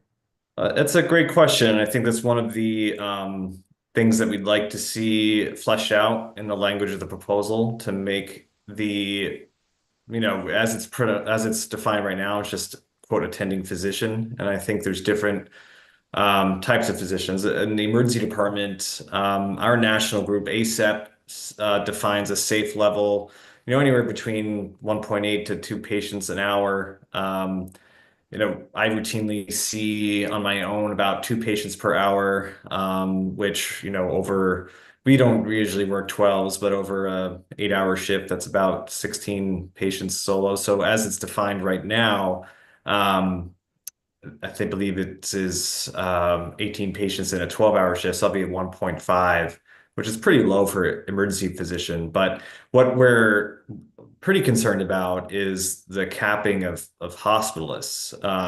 We imagine a scenario where it's a busy day during flu season or otherwise, and a lot of patients are getting admitted. And if the hospitalist is capped and they can't admit patients, where do the patients go? And where they go is they remain in the emergency department. And that results in worsening boarding, patients in the waiting room waiting up to 8 to 10 hours. We see the effects of this with the nursing ratio caps.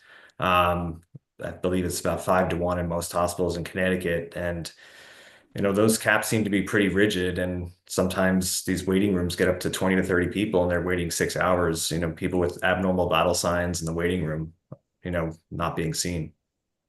So around the same note, sometimes if there is a certain number of patients, the solution is to have the right number of clinicians, and that's never even on the table. So even as a ED doctor, you didn't even suggest a solution that we need to increase the workforce if there is increased patient load. So yeah, go ahead. That is exactly our thought process. I think it's great, from a physician standpoint, physician compensation standpoint, it's great to offer bonuses when maybe a hospitalist gets over 18 patients. But I kind of think that as the bill is written, the reality will result in not that the physician, they'll just cap the hospitalist and they'll say, okay, the hospitalist takes no more patients, and they don't, offer incentives for other hospitals to come in and admit patients, and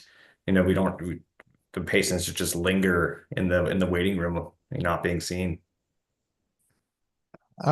What would you say if the contract said something and on a regular everyday basis the contract was breached every single day of work? How would that work out? I'm sorry, can you clarify that? If the contract said that you can only see 18 patients and it was breached every single day for a year, what would you think? Is that a fair thing? Are you talking about from a hospital's perspective or Correct. emergency? Hospitalist perspective. No, I don't think that's a fair thing at all. I think the response should be to hire more hospitalists. I know there was a recent sort of crisis level event at Yale New Haven Hospital last year where the hospitalists were capped, and they ultimately had to hire more hospitalists to carry the burden. So no, I don't think it's fair. It's not fair to physicians. It's not fair to patients, but I think the emphasis and the pressure needs to be on the staffing levels rather than, because when the nurses get capped in the emergency department, no nurses just kind of appear out of thin air. They just, everything gets frozen and patients are waiting. So I think there needs to be some sort of pressure to increase the staffing. Would you be willing to refine your testimony to say that the staffing should be in sync with the safe level for patient care? Yeah, I think that's very reasonable. Yeah. The reason I say that is that because if your testimony is that we need to get the patients out of the emergency room, that's like a very myopic view because those patients still need to get better and be safe, even if they're not in the emergency room, because if you're not discharging them, they'll be back, discharging them early, they will be back in the emergency room in a day or so. So I think to provide the right care at the right place at the right time with the right personnel, it should be the goal, rather than the hospital saying that get the patient out or the emergency room saying get the patients out of the emergency room. It should be the right amount of care at the right place with the right number of personnel, with the right workload. I think that should be a good testimony on this topic. Right. I agree. I mean, do you mind clarifying the use of the myopic in this context? Correct. Go ahead. No. I'm just asking you what is myopic? I think your testimony initially was that you were against the bill because it's going to cause the people to stay in the emergency room. But Right. What I'm saying is that as a physician, your testimony could perhaps be that they should increase the number of people so that it's a safe workload for everyone. Yes, I agree. But the way that the language currently is doesn't allow for that. But yes, I would agree to amend that testimony to increase the workforce. Thank you so much. And Representative Zupkis has a question or comment. Thank you. Thank you, Mr. Chair. I just, you kind of answered my question in your conversation with Senator Anwar, but you did mention about the nurses ratio caps and the unintended consequences that have happened since that passed. And that's always my concern is if you, and understanding caps and more staff and all those things are so important for nurses and physicians and patients, and I get it, but we have a shortage. And what is going to happen if people come in and they're capped at their ratios? Then as you said, you sit in the ER for hours on hours, which is not good either. So I appreciate what you said, and that has always been my concern. And I think sometimes it's easier to say we need to hire more people and do more things than in reality than it is. But so just a comment. Thank you. I think one clarifying comment I want to make off of that is I think we have to be careful with this use of the word shortage. I don't think there is a nursing shortage in the state, nor is there a physician shortage in the state. It's specifically nursing. There's a shortage of incentive for the nurses to come in and pick up a shift when needed. So, for instance, the nurses could be home, but if they're not incentivized to come in when the emergency department is under surge conditions, meaning we're getting lots of rapid arrivals, ambulances, and the waiting room is piling up. They're not going to come in. They need to be incentivized to do so. So it's not that I don't think there's a lack of nurses in the state. I just think there's a lack of incentive for them to pick up extra. Great, thank you. My co-chair has a comment or a question. Thank you, Dr. Steiner. And since you're not here in the room with us, you probably, weren't able to see some of the reactions when you said that there's not a shortage. And I appreciate you clarifying in the end. So if there is, for example, I'm a social worker by training, and not the ability for a practitioner, a nurse in this case, to come and be present, then I think by definition there is a shortage, even if there are nurses. So I think that's really what you ended up saying in the end, which is the situation is structured in such a way that means whether there could be any number of issues, whether it's burnout from having to go through what happened during COVID, whether it's lack of childcare, whether it's caring for an aging parent, whether it's having another more lucrative opportunity, all those things. So I appreciate you, kind of clarifying that, and just wanted to make that comment, because I think what we have been dealing with here in this committee is the fact that we don't have nurses in places where we need them at the times when we need them. And it is for many different reasons. So thank you, Mr. Chair. Thank you. Seeing no other questions or comments, we wanted to thank you for your testimony and staying with us till the very end. Thank you. And that brings us to our last person who is here in person. That's Sandra Ferreira Molina. Welcome, and thank you for your patience with us and being in person.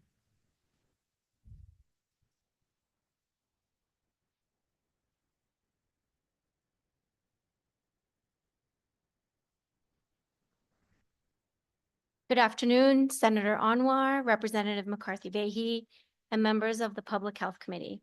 I appreciate the opportunity to testify, and I recognize that being the last speaker means I stand between you and the conclusion of your day. So I sincerely thank you.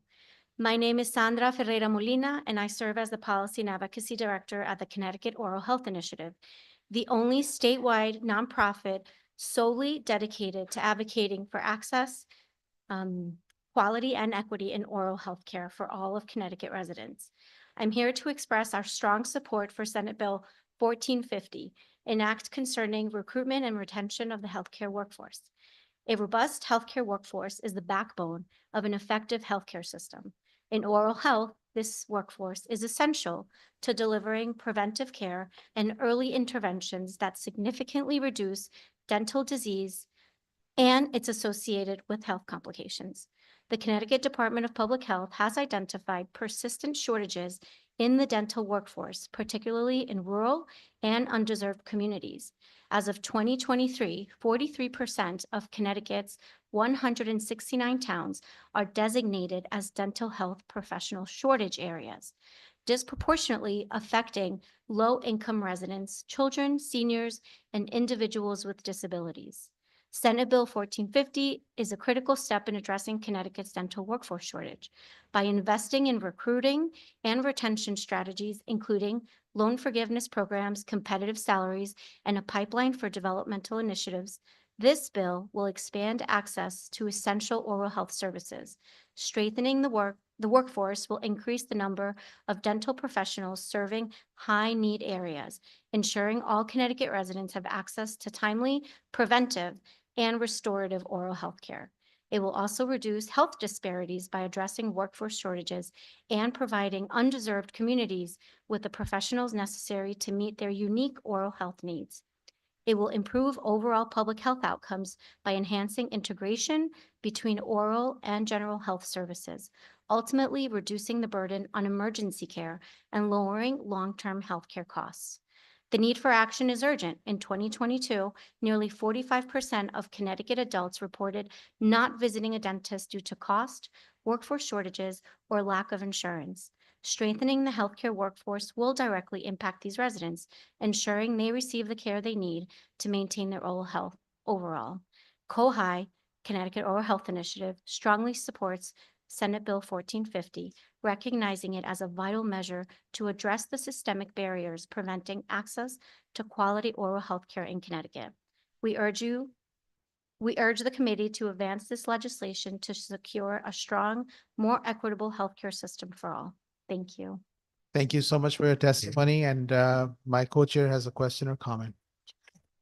Thank you, Mr. Chair, to the chagrin of perhaps everyone on the committee, but I would like to thank you for being here. And I just wanted to clarify one thing you said, which I may not have heard correctly. Did you say 43 of the state's 169 communities are essentially deserts when it comes to oral health care? That's 43% of Connecticut's 169 towns are designated as such, yes. Okay, who makes that designation?